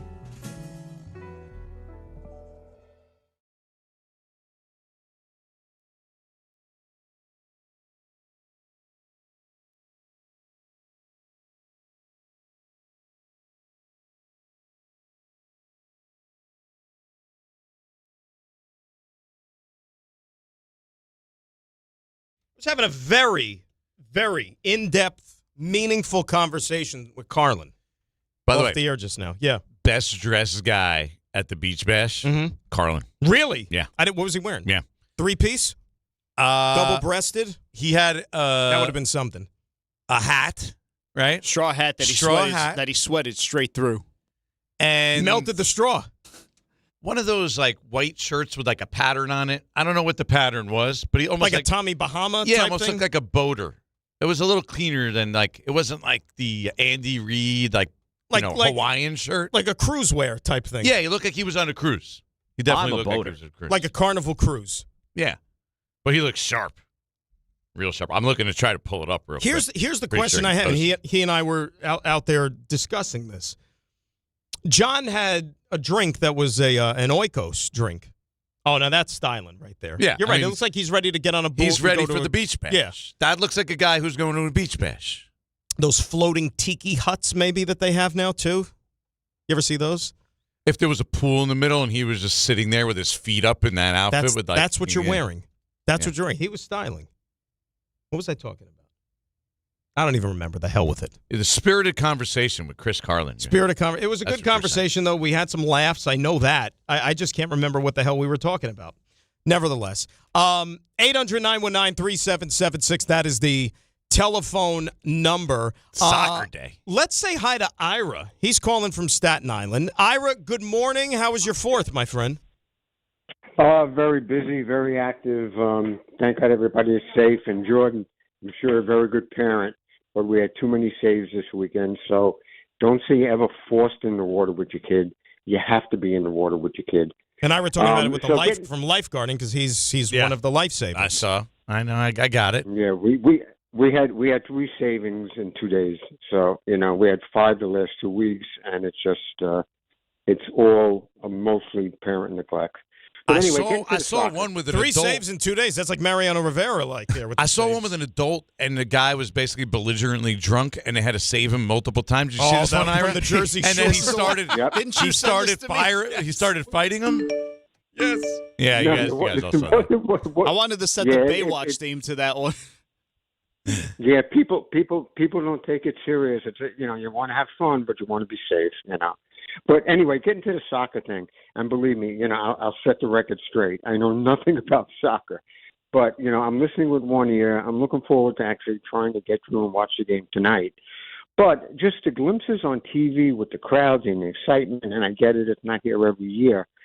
I'm sure this has opened the eyes of the NFL. Not that the soccer would ever, push the NFL, but I could think they could give them a run for their money, or on the other end or the other spectrum, this is what the NFL wants to do worldwide. They want to see the world react the way the United States is reacting to the World Cup right now. You think it has an effect on the NFL at all? None. I don't think that'll have any sort of an impact on the NFL. I don't think the NFL is lying awake worrying about this. Look, soccer's the biggest sport in the world. We may not acknowledge it if you're just like football-centric here in the United States. Soccer's the biggest sport in the world. The World Cup is the biggest sporting event in the world. Yeah. Their audience actually dwarfs the Super Bowl. The Super Bowl. Dwarfs. This is literally like the biggest sporting event in the world, and that's why the enormity of this thing being held in our country is pretty damn big. I mean, it is. I get it, but it's interesting with the safety of football, with parents, with everything. You wonder how much of an effect it's really going to have going forward with parents not letting their kids at a young age play football. They have soccer to maybe turn to. I mean, listen. The NFL is what it is. It's a money making machine. But I think soccer, from what I see, it could have an impact in America and become a very popular sport. I think it's growing, Ira, and thanks for the phone call. And that's why, we talked about it earlier in the show. That's why it's big if we have that breakthrough from the national team perspective on the world stage. That's why not just beating Belgium, you got to beat a blue blood. Take care of your business tonight and then knock off either Spain or Portugal in the quarterfinals. If you I can't even believe I just said that, by the way, because that would mean we're in the semifinals of the World Cup. That would be pinch me. You know what I mean? But that's what we need. 100%. That's what that's how you get on the radar because unfortunately right now on the morning of July the 6th on the world soccer radar, the United States is known for one thing and one thing only in the last 24 hours, pulling strings behind the scenes to get Flo Balogun eligible to play in this game tonight and the shady deals that were being made behind closed doors with FIFA. Yeah, I said this earlier. I think it almost hurts them that this is the way it went down because now the rest of the world is going to look at this oh, look, they helped out the U.S. They did what they're trying to make them win. They want to have success on their home turf, and then they use their political power, their weight, their strength, their money, the big bullies. It actually works against them, and now any success they have in this tournament, to some degree, is going to be mocked by the rest of the world. I think, just in terms of the popularity, and I've told this story on the air multiple times, so I'll tell it again for those that didn't hear it. Been doing the Jets for 8 years, right? The biggest audience we've ever had for one of our home pregame shows, okay, in person, in the Coaches Club at the stadium, was the morning in December of 2022 of the World Cup final 4 years ago. Because remember, the World Cup was in November and December because it was in Qatar, and you can't play it in the summer because people literally melt to death. So that December morning, that Coaches Club was as filled as I've ever seen it. You could not fit another human being in it. I don't know how they even allowed that many people in. You talk about fire hazards. Every single one of those eyes was affixed up on the stage at myself and Greg when we were doing the pregame show. And I know for a fact that not one of them was even paying attention or listening to the words that were coming out of our mouth. They were looking at the screen that was above our heads on the wall showing the Argentina-France World Cup final that morning. And they were reacting to every shot, every pass. And again, Nothing that was coming out of our mouths, nothing about the Jet game that day, but just goes to show you the power of an event like this, soccer, when it's played on the biggest stage at the highest level, it hits a chord with people. The biggest power domestically of having an event like this on your home turf, and it happened with 99 with the women, and in like 2002, it wasn't home, but it was with when the U.S. team had success, is that there's kids that are growing up now who see that. They see professional soccer at the level it's being played and say, I want to do that. That's what I want to be. I want to be Mbappe. I want to be Pulisic. And that's how your sport grows, right? And we're growing domestically, and it leads to us as a whole, as a nation, being competitive at the highest level in that sport. Now, I'm not sure we're close to quite getting there. Right. We've gotten closer, but like, are we ever really going to catch up to Argentina and France and these soccer-crazed countries? It is played at a really, like, every kid pretty much tries it at some point in this country. The question is it enough to keep him there? Well, I mean, seeing it helps. I mean, MLS has made strides. I'm not going to sit here and tell you it's a top 5 league in the world. It's not. But when we had the World Cup here in '94, MLS does not exist without us hosting the World Cup in 1994. It doesn't happen. And remember when MLS started, there was, 8 teams, 10 teams, whatever it was, like the initial first couple of years, and I was locked in, like diehard then, because, different time in your life. Now we've expanded the MLS to there's 30 teams. Yeah. It's insane how it's grown. Now, like I said, it's taken strides. You made the joke off, if you said it on the air or off the air, I remember about Erling Haaland. Like when he's done playing overseas, he's going to finish his career here at MLS like a lot of international stars do. Like they get that last paycheck, which is fine. A lot, Beckham did it. A lot of them did it, right? Who knows? Maybe even Cristiano Ronaldo before all is said and done, except he makes... Was it going to be 60? He makes $50 million a year playing in Saudi Arabia, which is insane. He needs the money? Right. Well, I mean, if he wants to play... Does he really need more money? He loves the attention, I can tell you that. But it's made strides. But here's the one question that I've always had about soccer, its long-term viability as far as reaching that level in this country. You mentioned Argentina, all the other European nations. In those countries, soccer is the number one sport. It's 24/7, 365. It's never going to be that here. You know what I mean? It never is. We're a professional sports culture here in the United States. There is a appetite for it. There is a fan base for it. Diehards, some might say. I just don't think it's going to reach the levels of those other sports. 6-year-old Brody Ronan right now. He doesn't even like soccer. He tried it. It wasn't his sport. He doesn't enjoy it. Doesn't want to play. He's running around because kids at his camp obviously are saying it, yelling Pulisic. Good. That's good. He doesn't even know who Pulisic is. Right. But, you get the point. Take him to McDonald's. He's on a cup. I know. Well, we had to go to Wendy's this weekend. We had to make a special trip off the island to Wendy's. Oh, I know that. Because Wendy's is doing the Despicable Me promotion. How many Minions movies are there? Like 17 now? Yeah, they're good though. They're good movies. When the first one came out, I was like, really? I saw do we Toy need Story this? 5 too recently. Did you? Good movie. Supporting the company. Pretty good movie. So I don't think I've seen past 1, the original.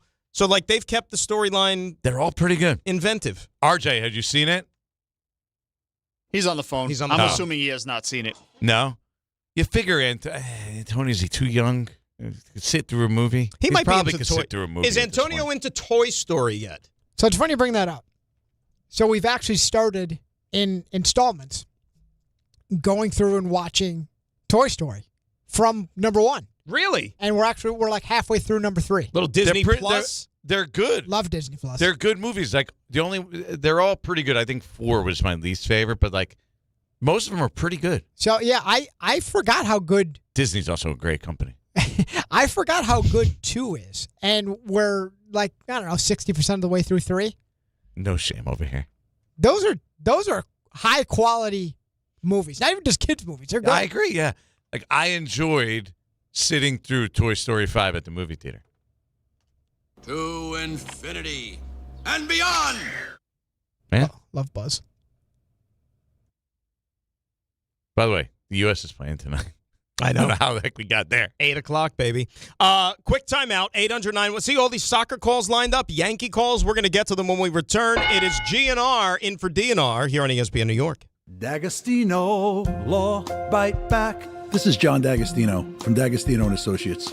Did you know Social Security takes money out of every paycheck you earn, paycheck after paycheck, and you're not supposed to touch that money until you're 67? What if you can't work? What if you need that money now? The system is challenging and most people get denied. That's a fact. D'Agostino & Associates has the experience to win, and we win a lot. If you filed for Social Security disability benefits and were denied, let us appeal. Call us first at 1-800-BITE-BACK. Bite back means fight back.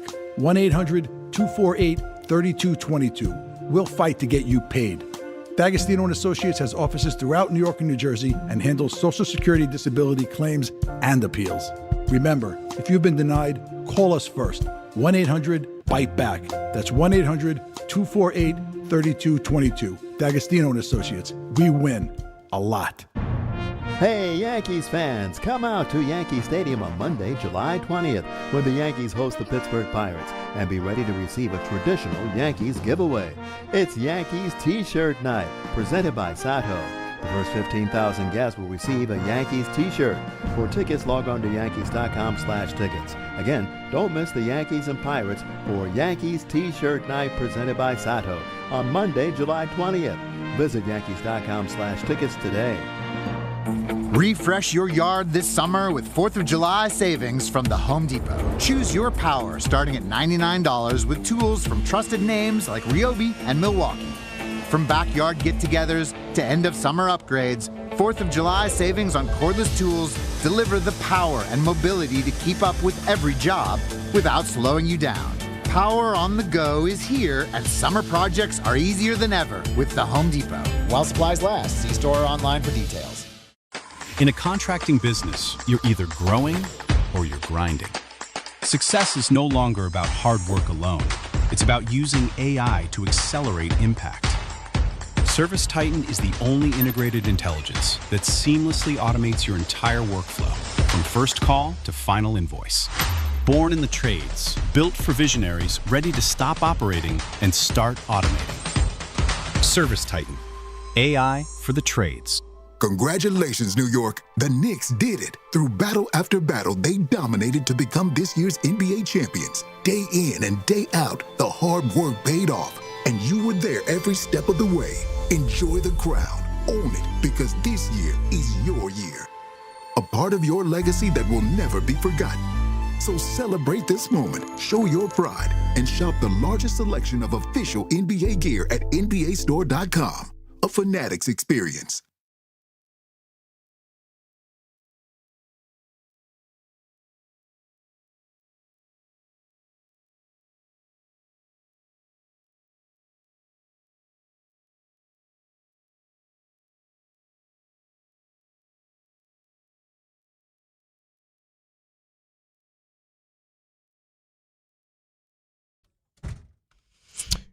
GNR in for DNR here on ESPN New York, 800-919-3776. Go back to the phones, and let's go all the way out across the pond to the UK. That's right. We're talking to Lee now, who wants to talk a little soccer, who's up next here on ESPN New York. Lee, what's going on, my friend? I just thought I would let you know how you come across from an international fan, because you've been talking about it all morning and what will happen after tonight's match. Lee, first of all, how did you find us? Do you listen to the show regularly in the station? Yeah, no, I'm a Giants fan, so since about beautiful. 1986. So I watch on YouTube. It kind of works for me because it starts at 11 a.m. Awesome. So I just listen while I'm at work to DNR. Well, first of all, Lee, before you get into that though, Lee, congrats on your country's win last night. That was a big time W. Oh, very tired indeed. It got put back by an hour, so we started. Trust me, we watched, but it was harder for you. 2 a.m. 2 a.m. plus. Yeah, that was crazy. So, but they were still blasting. They were still singing. They were still singing Wonderwall in Manchester at 4 a.m. So it was all worth it. Well, the government opened the pubs till 5 a.m. Awesome. They changed the law. They changed the law for a special thing. So they go. I'm too old for it now. But all the kids could go out to the pub for a pint, and so on and so forth. But yeah, it's all good. All good. So what do you think about this Balogun thing? So how is it being viewed overseas? Right. So you're getting we call it the mick taken out of you. You're being laughed at as it stands right now. Yeah, but only like I'm not sure who said it. It's the memes. The memes are taking over, and the politics is taking over. What are we being laughed at for? What are we being laughed at for exactly? It's almost like you're throwing your toys out the pram. Right. And we need a super striker to play for us. It's just the way it's coming across. But it could be anything. Anybody will have the jokes about them and taken out about them. Well, this was my concern. Soccer. This was my concern, though, that like this actually is bad for the U.S. I could almost rather them have won without Balogun at this point, because now when they win, everyone's just going to be like, "Well, they gave you that win. No, that was a freebie. They they used your political power or your weight to get your political weight, or Donald Trump got him to release, even though that's not necessarily true. But yeah, that's just the way it's going to be perceived, no matter what. Not yet. No. But get through tonight and turn up against Spain or Portugal in the next round, and you're going to have your Rocky moment. Well, yeah, maybe everyone's going to start chanting Rocky, Rocky, Rocky. No, it will. It will. People will forget it. People will forget the Belgium match, and they'll just remember the Spain-Portugal match. You turn up, have a good game, win or lose, don't matter. Win or lose, if you turn up, play a good game, and you are getting there. People are looking at the USA now. Definitely so. The way that you move it forward, because you mentioned this as well. The way that you move it forward as a country, you've got to get it right at grassroots level. Do you look at them as a good team in the U.S.? Do you look at them as like would you, if England happened to play the U.S. at this point, would you think they would even be somewhat threatening? No. See? But that's just me being posh. Right. Yeah. But you almost like Detroit Lions, I think, would be a good one. You're knocking on the door, and you might get there. But you're still the Lions. You might not. Yeah, but you're still the Lions. Hopefully Mauricio Pochettino's not going to be going for it on fourth down instead of bypassing the points, and then maybe you would have got there. But that's another story for another time. So let me ask you a question, Lee. How do you handicap the game against Norway coming up on Saturday? Because obviously Norway looks like that team with the magic carpet ride. Obviously, this is the furthest they've ever gone in a World Cup. And you can relate.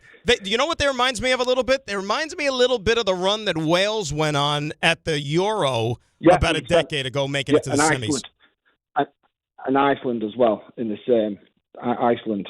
Yep. And another run in the Euros as well. They had a pretty good run as well. I think that Norway probably played up to Brazil. They're all South American players, and they up the game for that. When it comes back to the game against Norway, it's going to be more like an English Premier League. Yeah. Holland's played with all these dudes. He's played against all these dudes. He played with City. But the rest of the team, they're like not as good. It's a one-man show. It's Josh Allen. Good way to look at it. Game. Good way to look at it. Lee, I appreciate you checking in with us, man. Hey, no worries. Good luck. You too. Good luck to England, man. Did you happen to see, or at least hear, what happened at the end after the England game? The guy that got hurt? The goalie. Did you see that? No. They had a player who had to get stretchered off. I think he broke his wrist or he hurt his... He was jumping over the thing after the game? Going over the advertisement, like board on the side. I saw the clip. I thought it was the goalie. You're a professional athlete. Was he? I don't think he's a goalie. No, he's a midfielder. His name is Jordan. But that was the Could you imagine? He's a professional athlete. Get over. It's like hopping over. It's like a player in baseball. This is the equivalent in American baseball. Going over the railing to celebrate after the game. And he gets hurt. Falling and breaking his wrist, and now he's out because he broke his wrist. They had to get stretchered off in the middle of the celebration. I saw the video.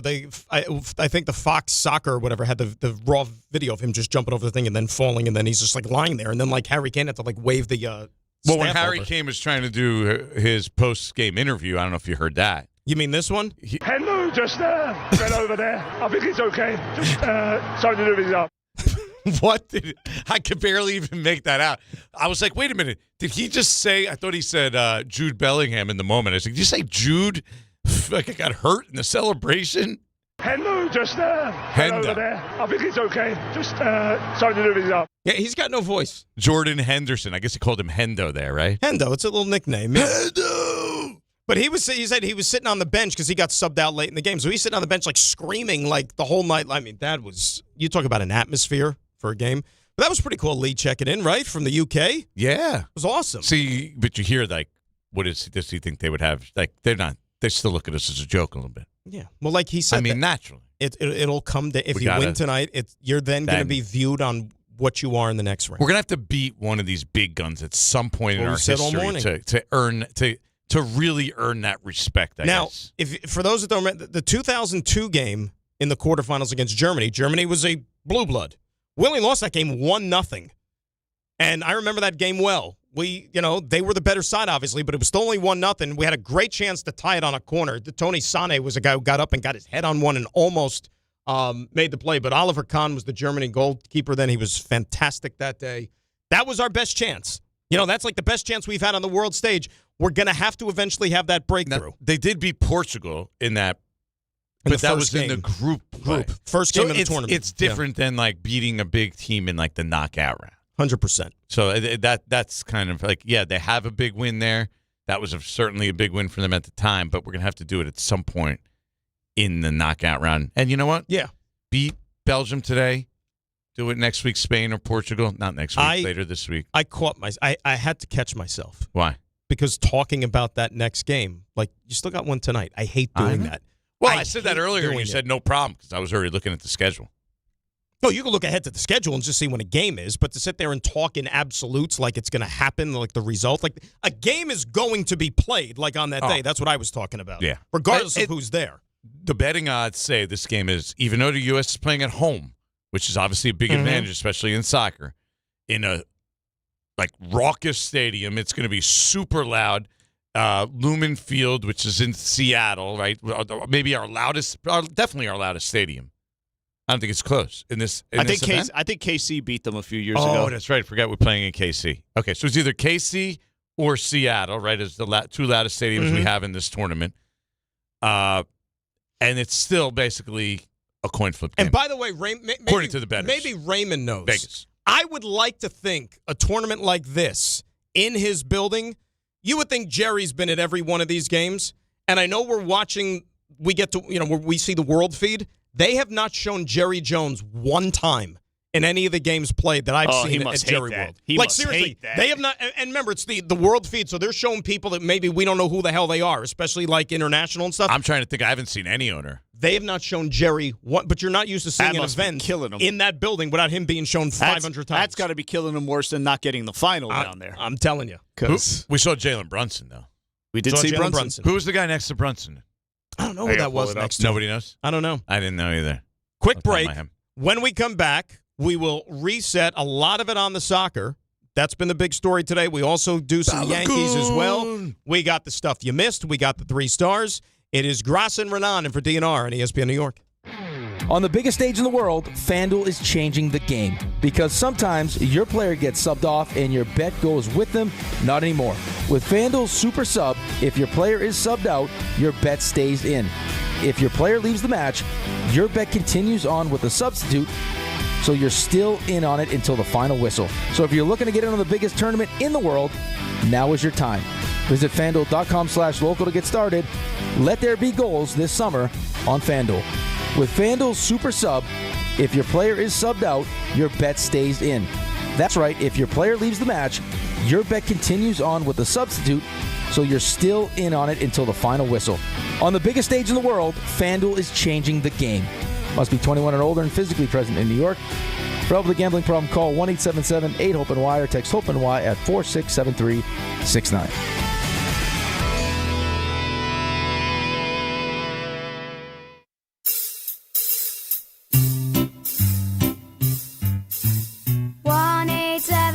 Cards for Kids. KARS Cards for Kids. 1-877 Cards for Kids. Donate your card today. 1-877 Cars for Kids. KARS Cars for Kids. 1-877 Cars for Kids. Donate your car today. Ready to get rid of that old car? Donate it to Cars for Kids. Call 877 Cars for Kids to speak to a friendly live agent. Donation is super easy, and your car can be picked up as soon as tomorrow. Go to carsforkids.org now or call 877 Cars for Kids to donate your car today. 1-877 Cars for Kids. KARS Cars for Kids. 1-877 Cars for Kids. Did you know you can donate real estate too? Go to carsforkids.org. That's cars with a K. Progressive presents the Passionate Sports Fan Checklist. Signed jersey of your favorite bench warmer? Check. 14 bobbleheads that look nothing like the players they're emulating? Check. Twin TVs so you can watch the game on 2 different networks simultaneously? Check. Life-size wall sticker of your favorite player that routinely freaks you out at night? Check. A second life-size wall sticker so after the first one freaks you out, you see the second and you're like, oh right, the wall stickers. Check and mate. Bundle your renters and auto insurance with Progressive and save on protection for the things on your checklist. Get a quote at Progressive.com. Progressive Casualty Insurance Company affiliates and third-party insurers not available in all states or situations covered subject to policy terms.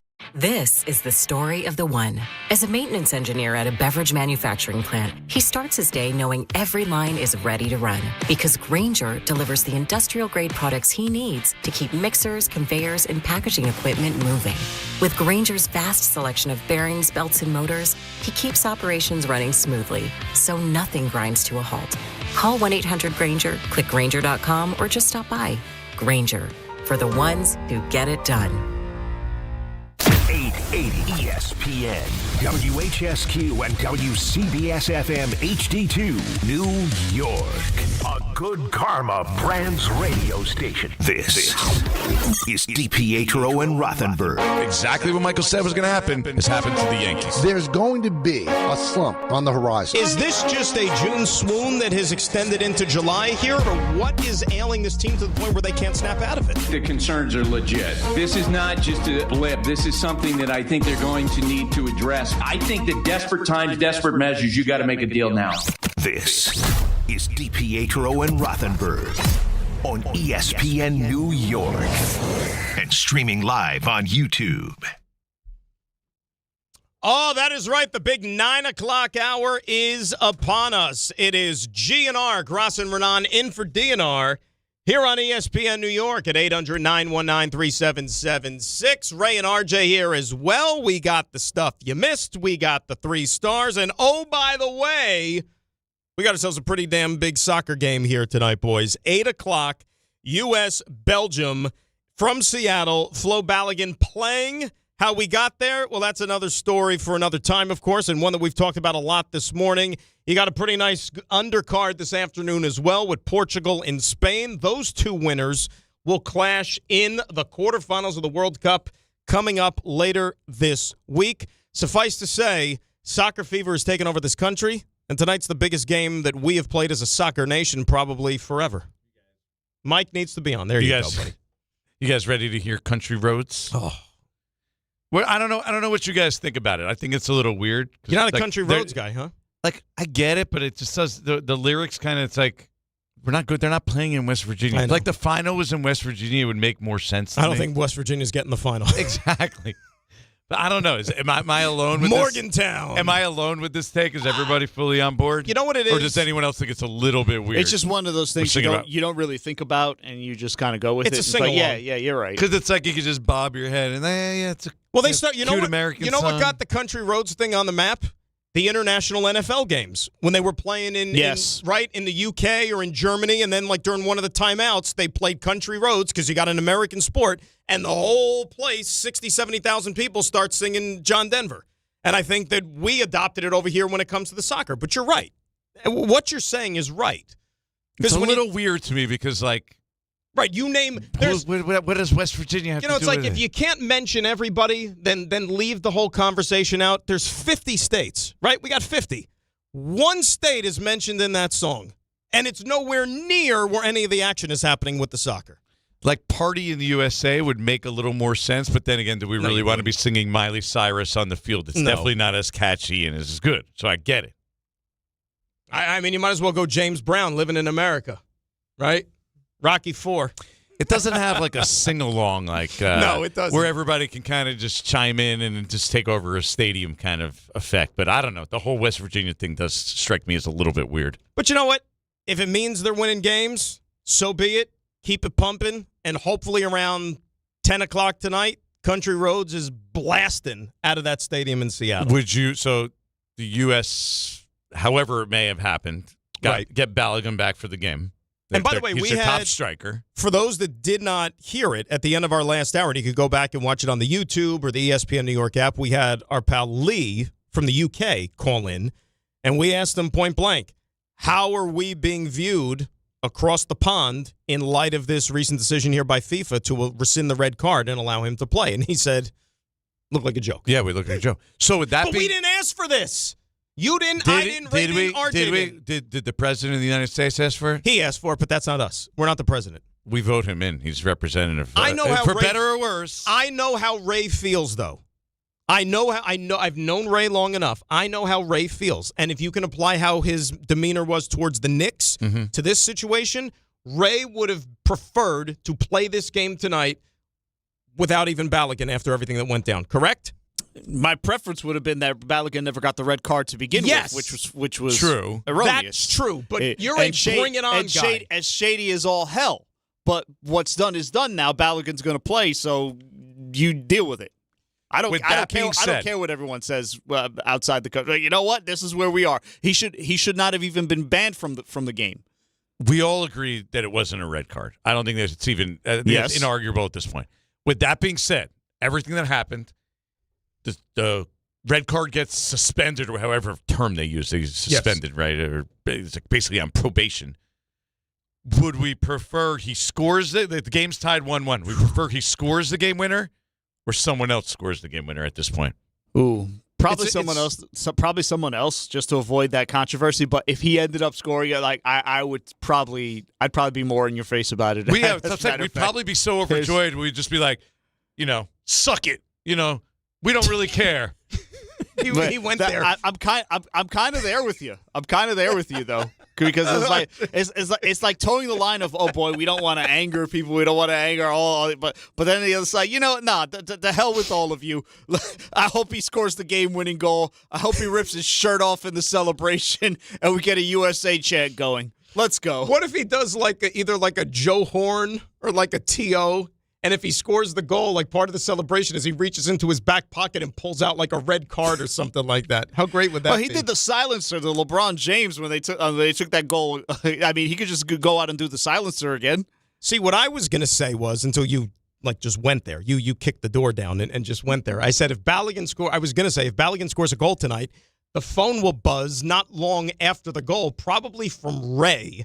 And it'll be something along the lines of what you just said, and then either FIFA or the rest of the world followed after such phrase, right? I'm probably not that far off, right, Ray? Man, that's accurate. That seems accurate. Could you imagine if he pulled the meme that has the Trump card out of his pocket? That's what I said. Could you imagine what that would? Oh my God! But again, we could tiptoe around it. Everybody knows what happened here. So we don't have to say it. Everybody knows. Oh, it's been reported. ABC reported. We know that.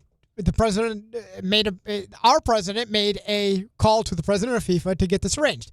So here's the other part of this. So, Dan, you mentioned that there's a great appetizer to this game. He did win the FIFA Peace Prize, the inaugural recipient. So he has their phone number. It makes all the phone number's on the bottom of the award. If you flip it over, it says to contact us, call 800 FIFA. Yeah. So two wrongs don't make a right, but context is important, right? So there's a great game that's going to happen before the U.S. play. Portugal and Spain. You know who else very questionably played in the first couple of games of the World Cup back at the group stage? The guy who Cristiano Ronaldo. The guy who swung an elbow last fall, that guy? Yeah, against Ireland. Yeah. In a qualifying match. Mm-hmm. So he had his suspension suspended as well. Did anyone catch what Cristiano Ronaldo said over the weekend? I did not. He's not playing international football anymore. Yeah, he's done. Well, he shouldn't have been playing international football for this tournament either. So when's he going to serve this suspension? Right. So we can't listen again. Two wrongs don't make a right, but we cannot pretend that this doesn't happen all over the place. Just like the Messi, it was going all over social media. Same exact play as Balogun. Right. And we looked the other way. And honestly, I was fine with that too. I get it. That's Messi. You going to throw him out? You're going to throw him out for that match and then suspend him for another? Nope. And Flo Balogun's not on the same level of Messi. Not even close. Not even close. You know what I'm saying? Not or Ronaldo. No. But it's the host country, and you talk about political clout and what it means. We get it. But I think the big takeaway through this whole thing is that we said it earlier, we're in a no-win situation with this. Correct. If we win the game, most are going to look at it and say, oh, only because you had Balogun. Mm-hmm. And, I mean, is there a score that we have to win by tonight to where people will actually give us credit for the win? Probably not. And then even if we win, let's say if it's like a Paraguay-type game and it's 4-1. We beat them 4-1. People are going to say, oh, yeah, because Belgium was all rattled because they had to change their approach. They were planning to play a team that looked like this all week, and then at the last minute they found out, oh, we got to change, and they didn't have enough time. But let's be fair. We'll be all into the hype.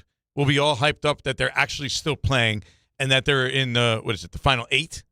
Yes. They're in the final 8 of the World Cup. That we won't even care. That you'll be like, we don't really care what you think. We're in the final 8 with a chance to beat either Spain or Portugal to be in the semifinals of the World Cup in our own home turf. So everyone will be so pumped up. I think if they win, that us here, us 4 included, we won't give a darn about all the other stuff around it. Christian Pulisic, we've mentioned his name several times this morning.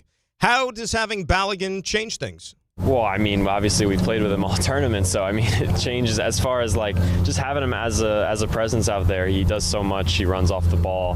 He always gives an option. He's constantly a threat and behind and to score. And obviously, as a team, it's really helpful. How about Chris Richards, standout defender? Feelings on Flo being available?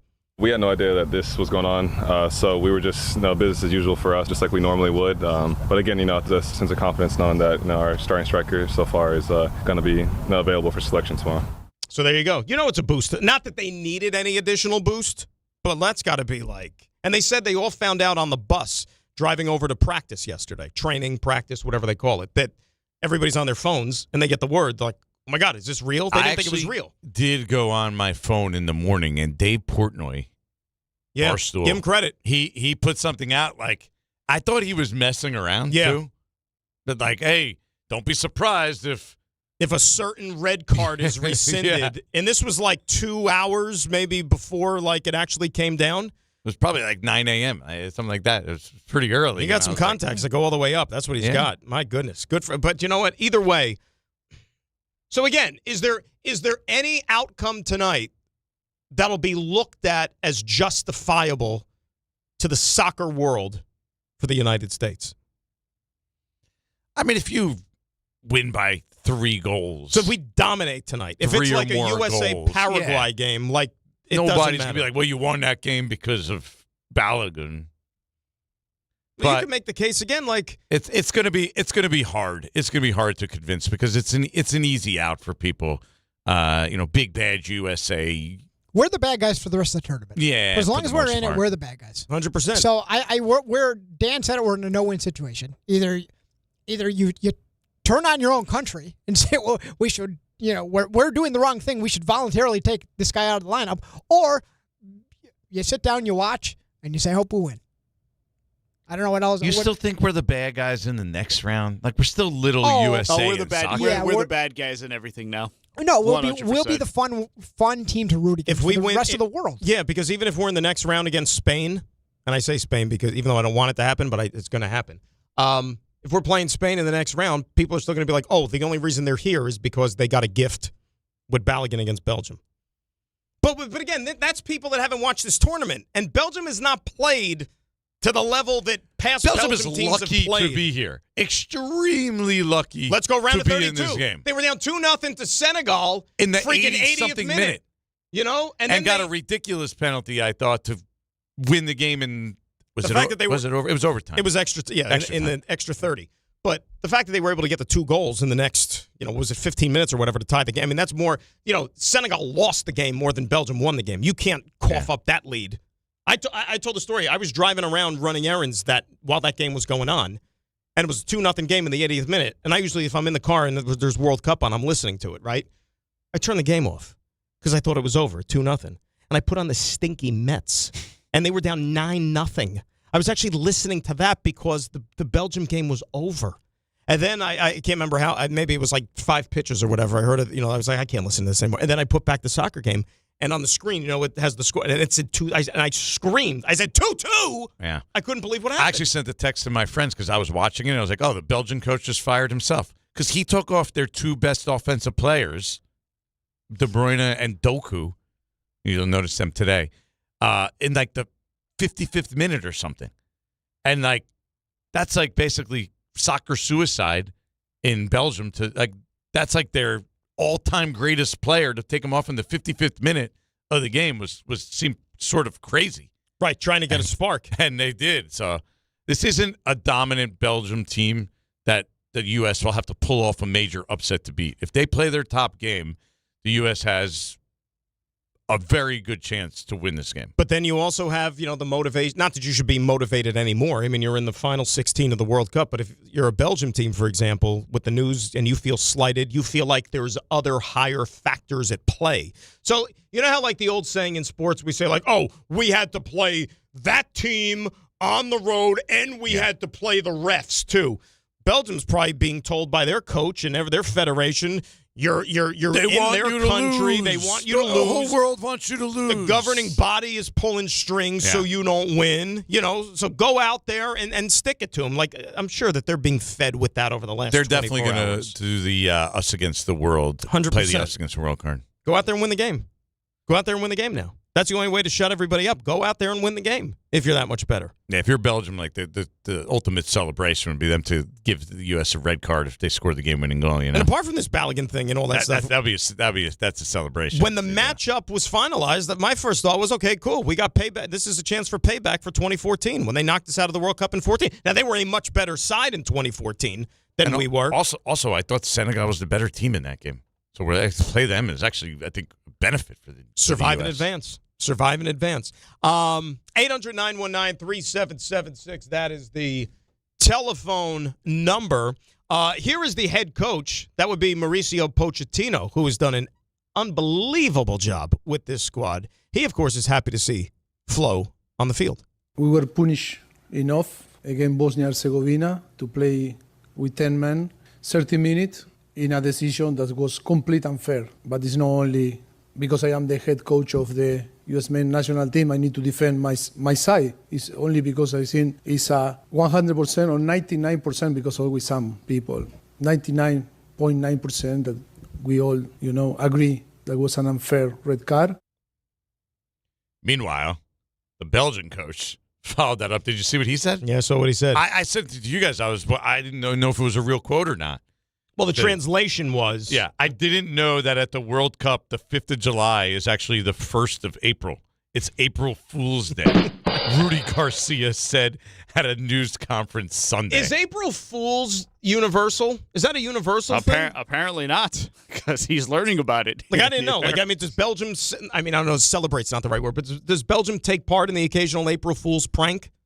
Maybe they're taking part in one right now. I don't know. It seems like something that can be universal. It's not. Yeah, but humor in other countries around the world, I think that's taken with discretion. Not everybody thinks the same thing is funny, right? AI says April Fool's is not a universal holiday. Yeah, I would have sided with that. But while customary of playing pranks is incredibly popular across Europe and North America. So in Europe, I think it is kind of commonplace. So that makes sense. I don't know if you know, but Belgium's in Europe. It is a European country, yes. I guess Americans who maybe go overseas and maybe have to move there, work there, whatever it is, maybe they can bring the April Fool's traditions and customs over to the European culture. Some Latin American countries do it, but on different days. That wouldn't be April 1st then, right? It's kind of silly. It's not April Fool's if you're doing it on a different day. Well, you could do it on April. You could do it on April 10th. It's still April. April Fool's Day. Why does it have to be the 1st? They do it on August. In Ecuador, they do it on August 12th. That's their thing, El 10 de Agosto. Very funny day in Ecuador. People are tripping over themselves laughing so hard. RJ, how are you, buddy? Oh, dandy. How are you? I'm doing great. You're fired up for this soccer game tonight, aren't you? Yeah, I'm excited. Now, let me ask you a question. Sure. If you had only one screen at your disposal and the clock hits 8 o'clock tonight, Yankees, let's say Cam Schlittler is working on a perfect game. Okay, that'll probably be like the third inning, but still. Yankees, Rays, or U.S. Soccer. What do you choose in there? U.S. Soccer there, Dan. See that? Yeah. That's a soccer fan right there. How about you, Raymond? Sorry, I was editing. What was your question? You have one screen to choose from tonight at 8 o'clock. You going Yankees or you going U.S. I'm Soccer? not watching the Yankees. He just said, I'm out on the Yankees. I'm done. What is there to watch there? Unless I want to become angry and raise my blood pressure. Can I interest you in a little Mets-Braves, perhaps? Wraparound series? I mean, will the entire game be as entertaining as that ninth inning yesterday? Mets go for the split. It's great bait. It's great bait. You know what? I've said this so many times, but I can't say it enough. Thank God for the Knicks. Thank God for the Knicks, and thank God for soccer for providing this distraction, because we only got a few weeks until training camp. Thank God. By the way, coverage begins at 6:30 right here on ESPN 8 Mets and Braves tonight, by the way. Pre-game coverage. That's nice. Yeah. There's a lot of other things we didn't get a chance to talk about today. A lot of other things. And you know, like what? Well, I'm not going to tell you those things. You know who's going to tell you those things? That guy right in there. That big soccer fan in there. His name is RJ. Great hair. And we call it stuff you missed. Now. Walk-up three-pointer. He got it! See ya! Put it in the box! The you missed. You know, someone just called. He couldn't hang on. I think his name was Brian. And he was saying, so by what you're talking about, the point we brought up about Messi and things not being called because of superstardom level. I'm not advocating for special treatment. I'm merely observing that it exists for superstars and will continue to exist. Also, there was a through line, too, because Brian brought up how Wemby, you remember the Jalen Brunson choke slam. Here's the through line, though, with Wemby and Messi. Neither had a foul called on them in real time. Correct. There was not replay used to go relitigate that. It was just a missed call, unfortunately. And yeah, officials do look the other way, especially in huge games for superstar players. I'm not saying Flo Balogun is that, but you know it seemed like a missed call in real time that we went to relitigate later. To me, what would forget about this. This is small potatoes compared to what I'm going to say. Like the biggest scandal that I think could ensue from any one of these games, and this is the issue that a lot of casuals have with soccer, is like the additional time. Is if, like, for instance, the Mexico game last night, like that had 10 minutes or 11 minutes or whatever of stoppage time that they tacked on to the second half. He didn't blow the whistle for either 12 or 13 minutes after. Like if a team ties or wins a game or something like that in extra time than what's even being posted, then they're going to point to corruption with the official. Portugal, before they went through, they had to kill. I believe that went into the 103rd minute. It was insane. Was there 10 minutes of stoppage time if I remember against correctly? Croatia? Yeah, it was insane. I'd never seen a game go that far in over 100. So, anyways, and he was offside by the letter of the law. He was offside. Perhaps I sent you guys the meme of England. Yeah. Yeah, on the Viagra. Listen, you do what you got to do. Yeah, that was some meme. I think you could kind of figure it out yourself. But Too bad we can't share it. You mentioned England. Perhaps Ray was scared I was going there. Perhaps the game of the tournament. You did say before the show you were going to sit in Rick's seat and be Rick today, so we never know. England, they survive. They beat Mexico at Azteca, and boy, what a weekend of soccer, non-U.S. soccer too. Elsewhere around World Cup, Neymar retiring from international play after Brazil lose to Norway. Erling Haaland's 2 goals sent Brazil to their earliest World Cup exit. How about Neymar talking trash? Yeah, that was. They were down 2-0 with 2 seconds left in the game, and he's going to shoot a penalty, and he shoots and makes it. He's just talking trash to everyone. That was like goal. Well, listen, if you're going to go out that way, you go out. That reminds me in December of 2011 when the Jets were in Philadelphia and they were getting smoked by the Eagles. Like they were down by 4-5 touchdowns in the fourth quarter. Santonio Holmes scores a touchdown. And then after he scores the touchdown, he takes the ball, he puts it on the ground, and he starts doing this. Oh, Santonio Holmes did that? Color me shocked. Well, that was after he also got his contract. He was well-behaved the previous year, got his contract, and then he became Santonio Holmes. Anyway. Brazil, their earliest exit from the tournament since 1990. They have a problem with these European teams as far as getting knocked out in the World Cup, by the way. By the way, you see who Germany's speaking to? Yes, perhaps the next Jurgen Klopp. Jurgen Klopp. Got a beautiful set of chompers at Jurgen Klopp. Yeah, you ever see him? Talk plenty of baseball. Had some Buster Olney. That interview up on YouTube. You can also check out our podcast. Leave a comment. 5 stars. Say something nice. Yankees have lost 9 of 10. That's what you need to know. They are 4 back of the Rays, where they started a series with a 4-gamer today. Yankees lose to the Twins at Yankee Stadium for the first time since 2014. Joe Ryan looked like Nolan Ryan yesterday. And that's funny, RJ. Thank you. I was working on that. Shocker. Yankees lineup. They both have the last name that's the same, and they both pitch right-handed. The Yankees have not scored more than 5 runs in a game since June 17th. Oh. It's now July 6th. That's great. There are 49 hits, by the way, over the last 10 games, tied for the fewest of any 10-game stretch in a season in franchise history. That's never good. Awesome. And add to that, Jazz Chisholm Jr. leaves the game yesterday because of right big toe discomfort. X-rays negative, going to be reevaluated today. You already know that Carlos Rodon has elbow issues. He's on the IL. Carlos Agranje going to be out the next 6 weeks with a sprain in his right shoulder. Some good news, Max Fried threw 36 pitches yesterday. His second 2-inning simulated game. Aaron Boone said Fried will throw another simulated game likely on Thursday or Friday, going to increase his pitch count, and then he should progress to the next step of rehab, which is likely minor league games.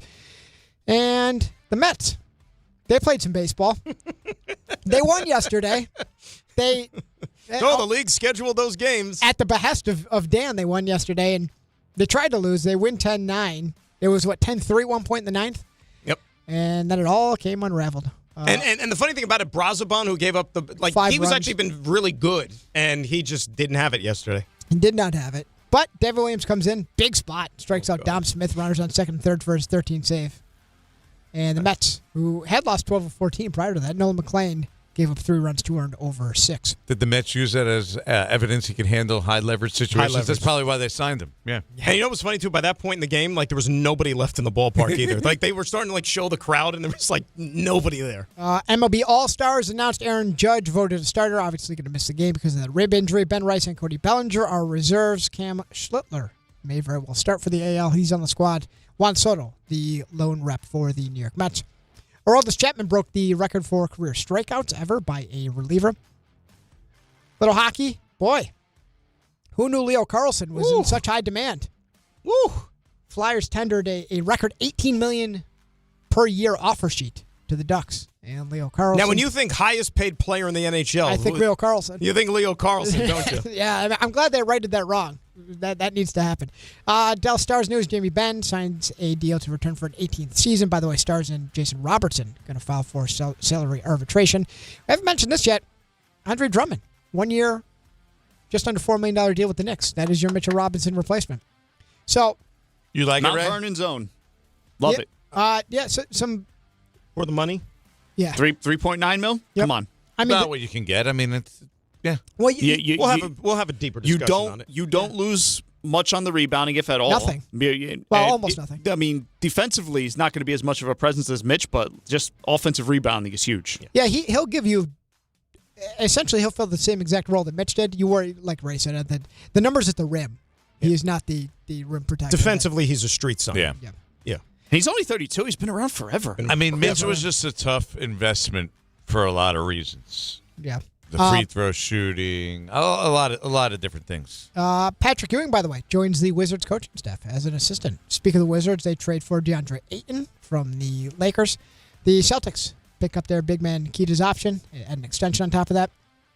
Also, just kind of quietly snuck in there, James Dolan's son, Quentin, is going to take over the Rangers. How about that?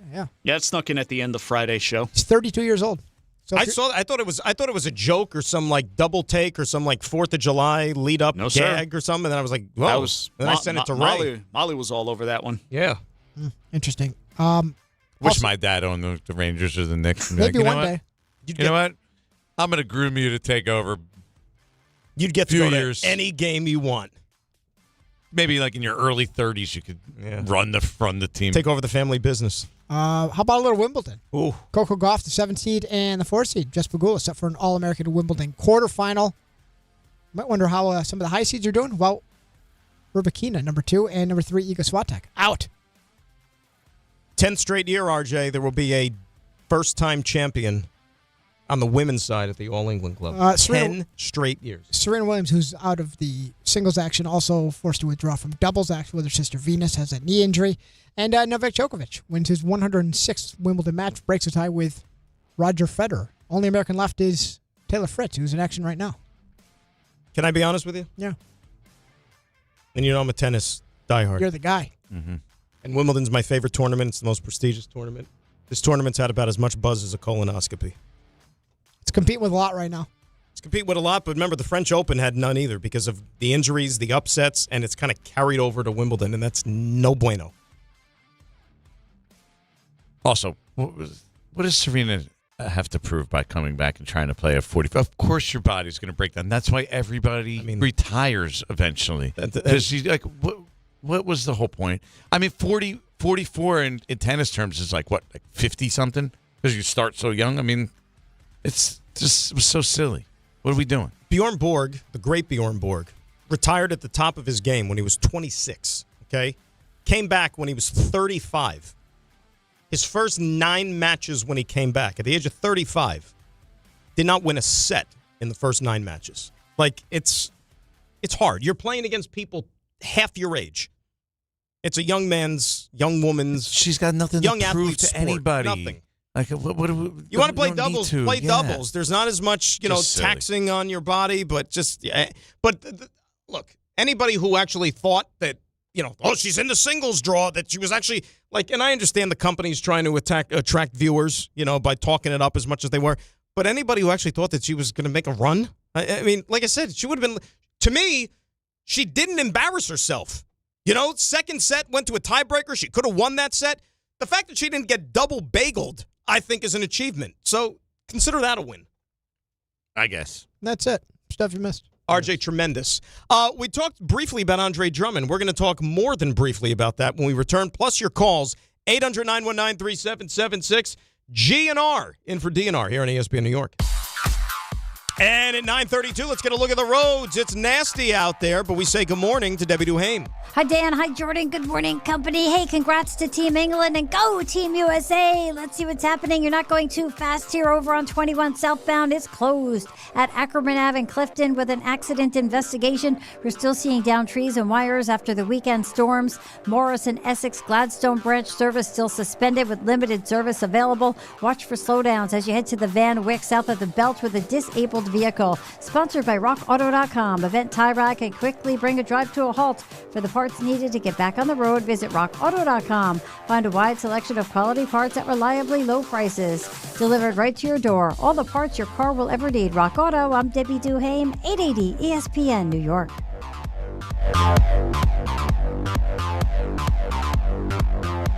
On the biggest stage in the world, FanDuel is changing the game. Because sometimes your player gets subbed off and your bet goes with them. Not anymore. With FanDuel Super Sub, if your player is subbed out, your bet stays in.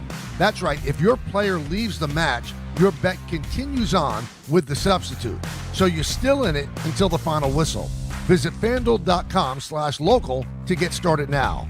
All through this tournament, the betting options on FanDuel bring you straight onto the pitch. Who will score the first goal? How many shots will each team have during the match? It's all right there in the app. And with same-game parlays, you have a chance for bigger payouts. And best of all, with FanDuel, you get paid instantly when you win. Let there be goals this summer on FanDuel. 21 plus and physically present in New York. Start with a gambling problem? Call 1-877-8-HOPE-NY or text HOPE-NY 467-369. Wherever your day takes you, across New Jersey, into New York, or down to Philadelphia, New Jersey Transit gets you there. Skip the traffic and stay on track. With busy travel periods ahead, plan ahead, check schedules, and allow extra time for your trip. From workdays to weekends, New Jersey Transit keeps your routine moving with reliable, convenient service. Ride smart. Plan your trip at njtransit.com.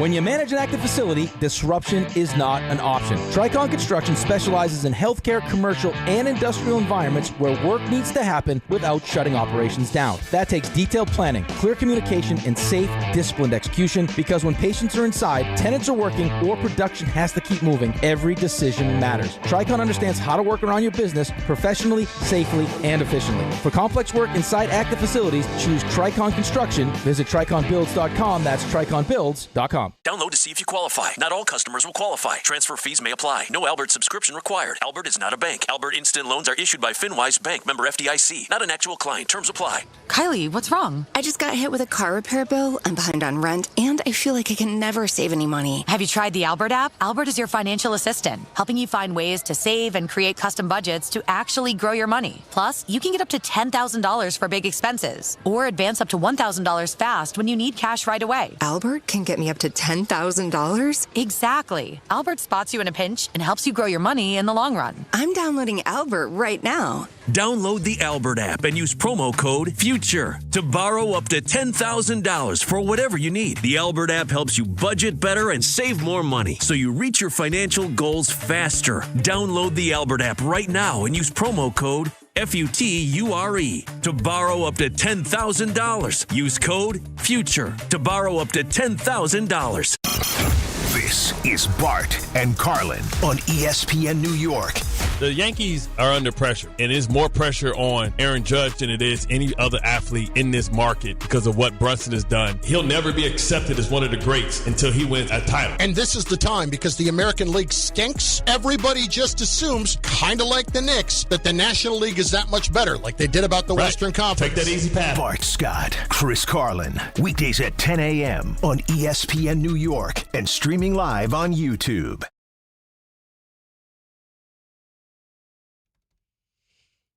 All right, GNR, Dan and Jordan in for DNR here on ESPN New York, 800-919-3776. We haven't talked about it all that much this morning because obviously there's things that are more pressing with the soccer and the big decisions off the field and the Yankees slumping and all that stuff. How about the Knicks replacing Mitchell Robinson over the weekend? Andre Drummond, who is certainly familiar to Knicks fans. He was a UConn guy first and foremost, but he's been, kind of been around the block around the NBA, but capable backup. He's not exactly the skill set that Mitchell Robinson brings to the table, but for the money that they paid, the fact that it keeps them under the second apron, they still have some financial flexibility to deal with. I think there's a lot to like about the move. Yeah, they had to find a replacement, and there wasn't going to be a ton of money that you could put towards that.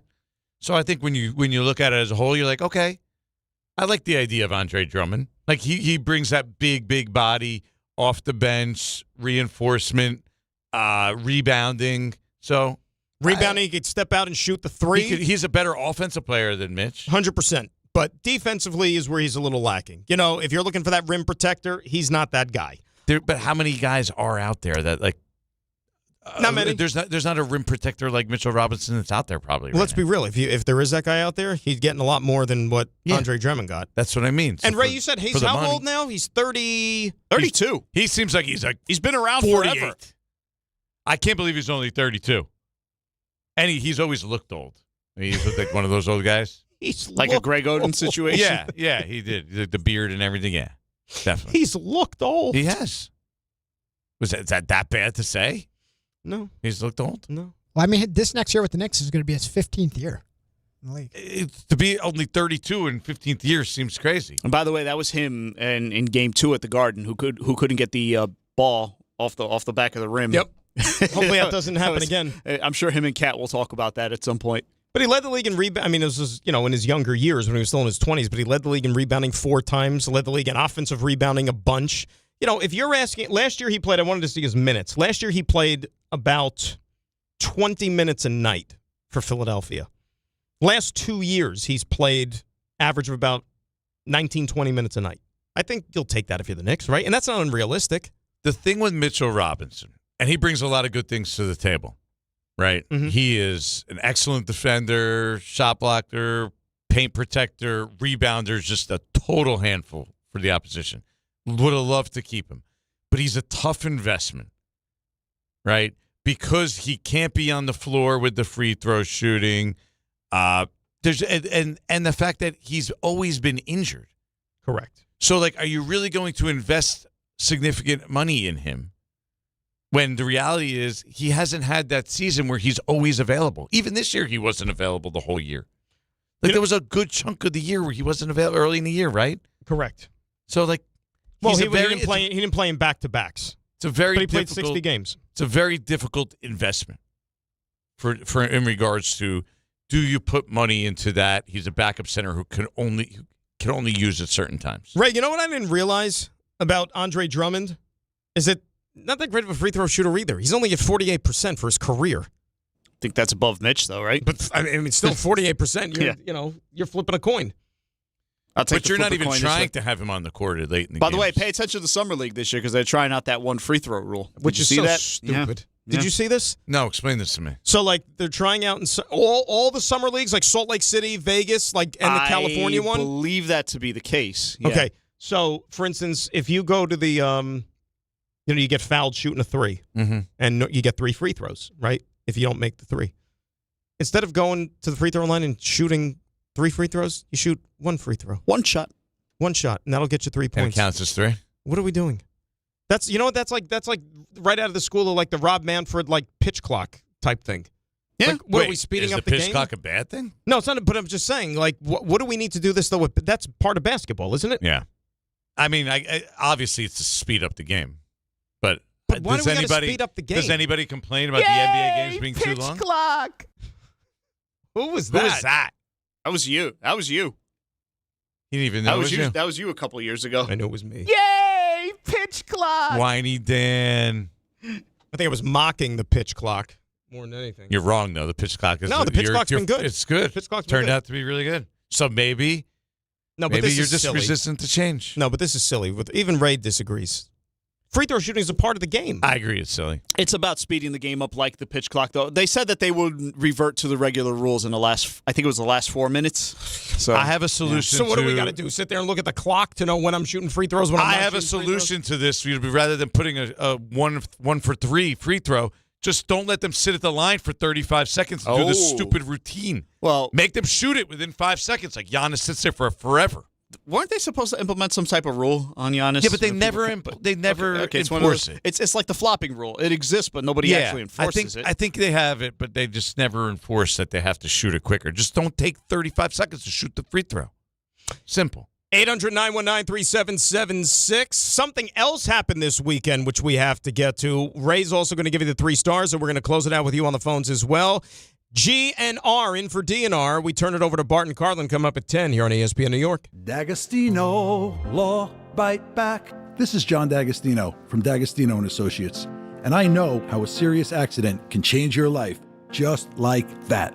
I'm Jenna D'Agostino, and I understand that with pain comes medical bills and time out of work. Let us get you justice. This is John Ryan, the closer. For over 35 years, our family has been getting accident victims every dollar they deserve. I started this firm for the injured so they can bite back against the insurance companies. Our legacy is to get you justice. Bite back. To get you paid. Bite back. At D'Agostino & Associates, bite back means fight back. When you're hurt and they blame you, we bite back and get you every dollar you deserve. We have offices throughout New York and New Jersey, so call us first at 1-800-BITE-BACK. That's 1-800-248-3222. 1-800-248-3222. I've been there, and I'll be there for you. Hey Yankees fans, gather a group of 10 or more and take advantage of our 2026 Yankees group ticket specials. Whether you're getting together with family and friends, organizing a fundraiser, or entertaining clients, your group will love bonding over the Bronx Bombers. Start planning your 2026 group outings today. Log on to Yankees.com/groups. Call 212-YANKEES or email us at groups@Yankees.com. That's 2026 group tickets. Call 212-YANKEES or visit Yankees.com/groups today. This is a special notice to U.S. taxpayers owing $10,000 or more to the IRS. Tax Relief Advocates is urgently notifying taxpayers that tax relief initiatives are now available that may significantly reduce or eliminate what you owe. If you're afraid of an IRS lien, levy, or wage garnishment, don't lose hope. You can now take advantage of these current relief programs to end all collections, reduce the amount you owe, and resolve your tax problem. Even if you have years of unfiled tax returns or are already in a payment plan, you may still qualify for significant relief. Struggling taxpayers can now get relief they need during these hard economic times. A hotline has been established by tax relief advocates for you to call and see what you qualify for. They are A+ rated with the BBB and have over 1,000 5-star reviews. Don't wait. Call 800-575-9087. 800-575-9087. That's 800-575-9087 or simply visit TRA.com. Congratulations, New York. The Knicks did it. Through battle after battle, they dominated to become this year's NBA champions. Day in and day out, the hard work paid off, and you were there every step of the way. Enjoy the crown. Own it, because this year is your year. A part of your legacy that will never be forgotten. So celebrate this moment, show your pride, and shop the largest selection of official NBA gear at NBAstore.com. A Fanatics experience.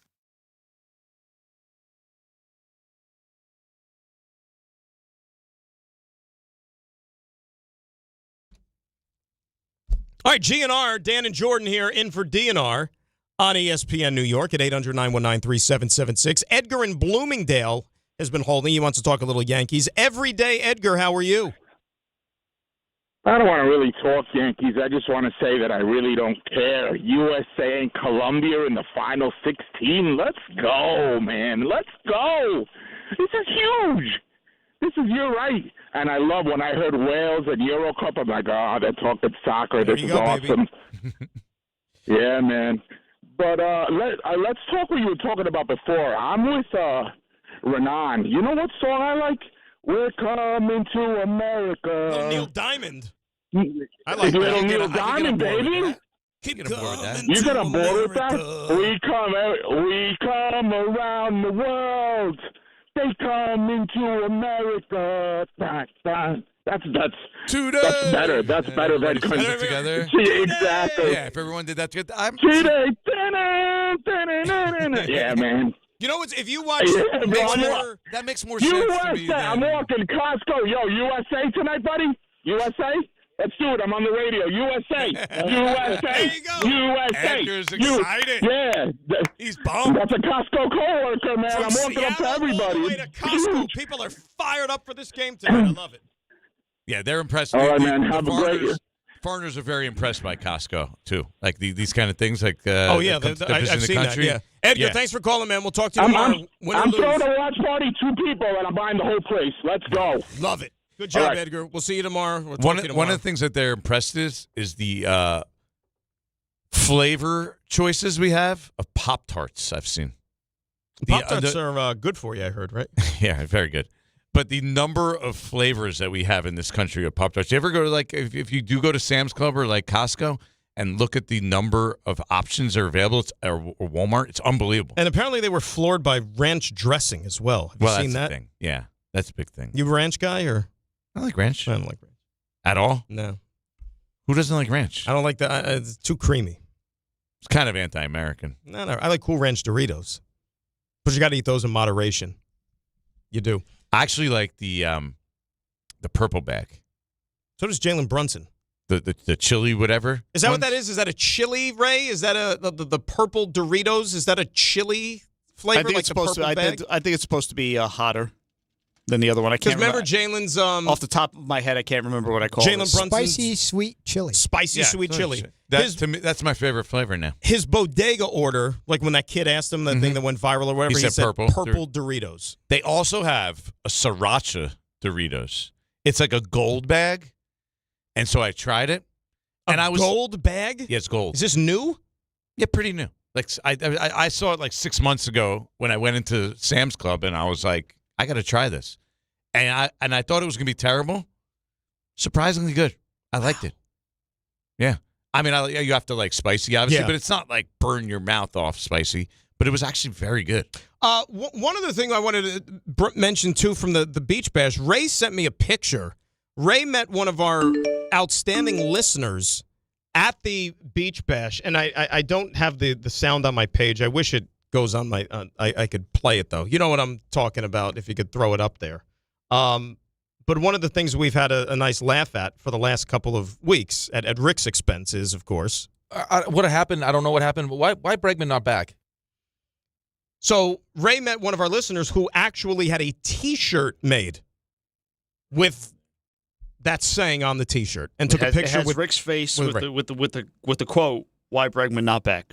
And it's what happened? I don't know what happened, but why Bregman not back? Why Bregman not back? No, but he even had the other part. The what happened? I don't know what happened. What happened? IDK. What happened? Yeah, and that was awesome.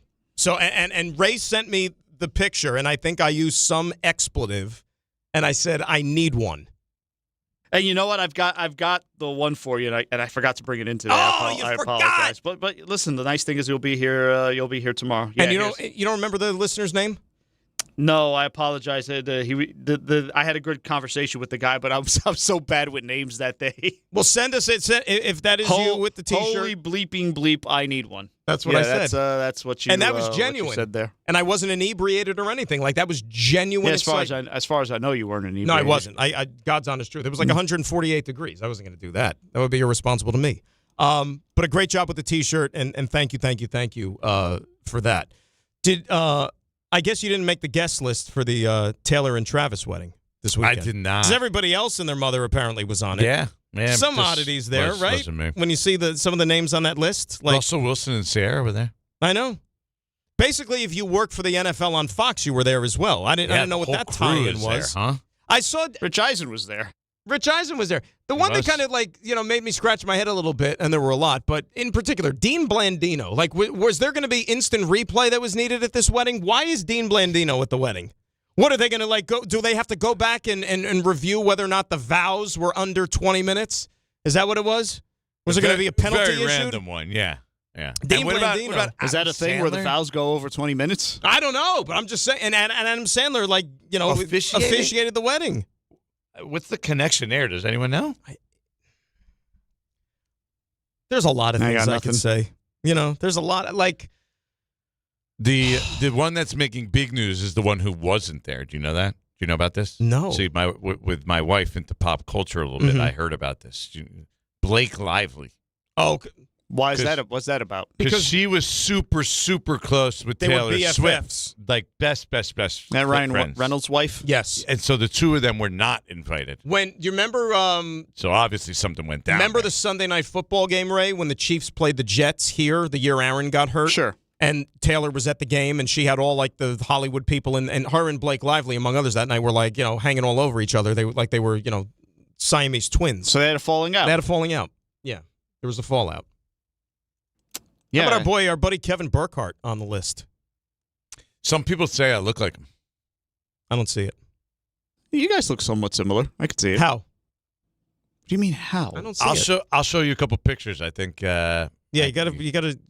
I'm trying to think. Well, maybe because I've known Kevin for forever. That's why. I've never thought of Kevin and said, he looks like Jordan Renan. I don't know. I get it once in a while. What can I tell you?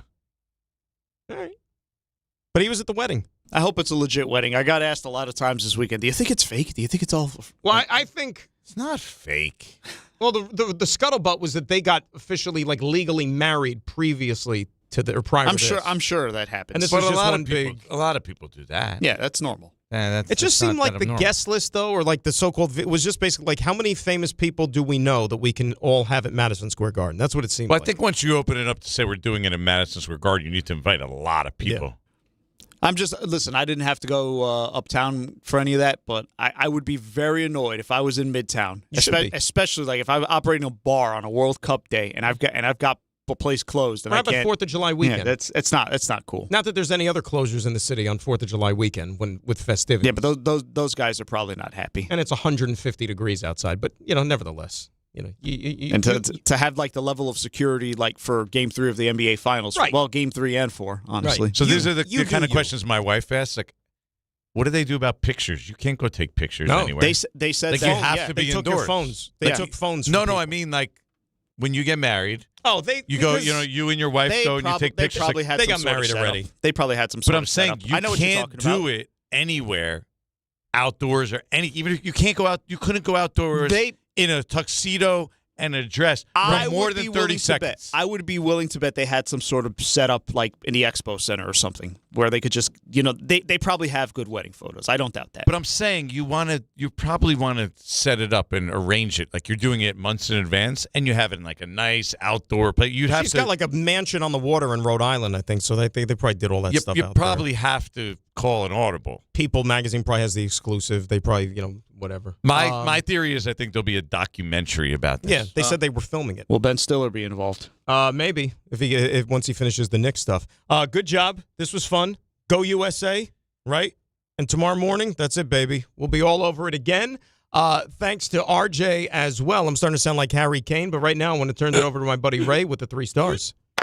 Today's 3 stars. Number 3. Always love when we get different perspectives here on this show. And Jordan, I got to tell you, you're coming out the gate. You're strong. You've got takes. You're in the Rick chair, and you're taking shots at people, too. It was like a fire hydrant on a hot day in the summer. Just because? It was very scary. I question what he's doing on the side. Wow, that is strong by you, Jordan. What was I talking about?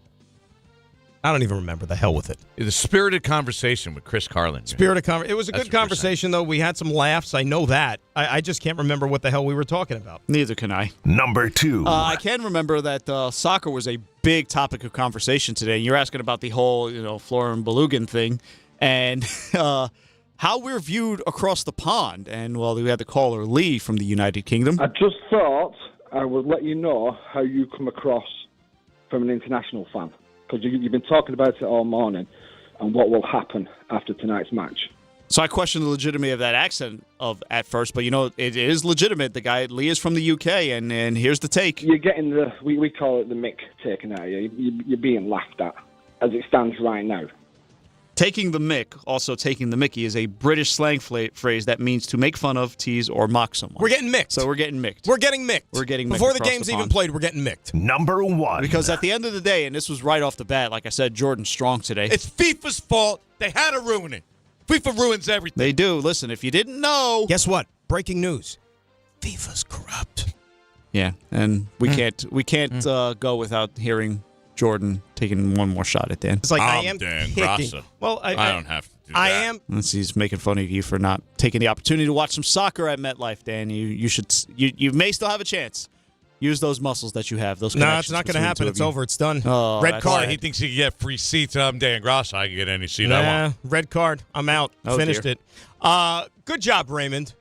Excellent work with the 3 stars. How about a little Rule 76? No excuses. You're supposed to do it. Play like a champ. It is Grassa, Renan, and Balogun on ESPN New York. It's FIFA's fault. They had to ruin it. FIFA ruins everything.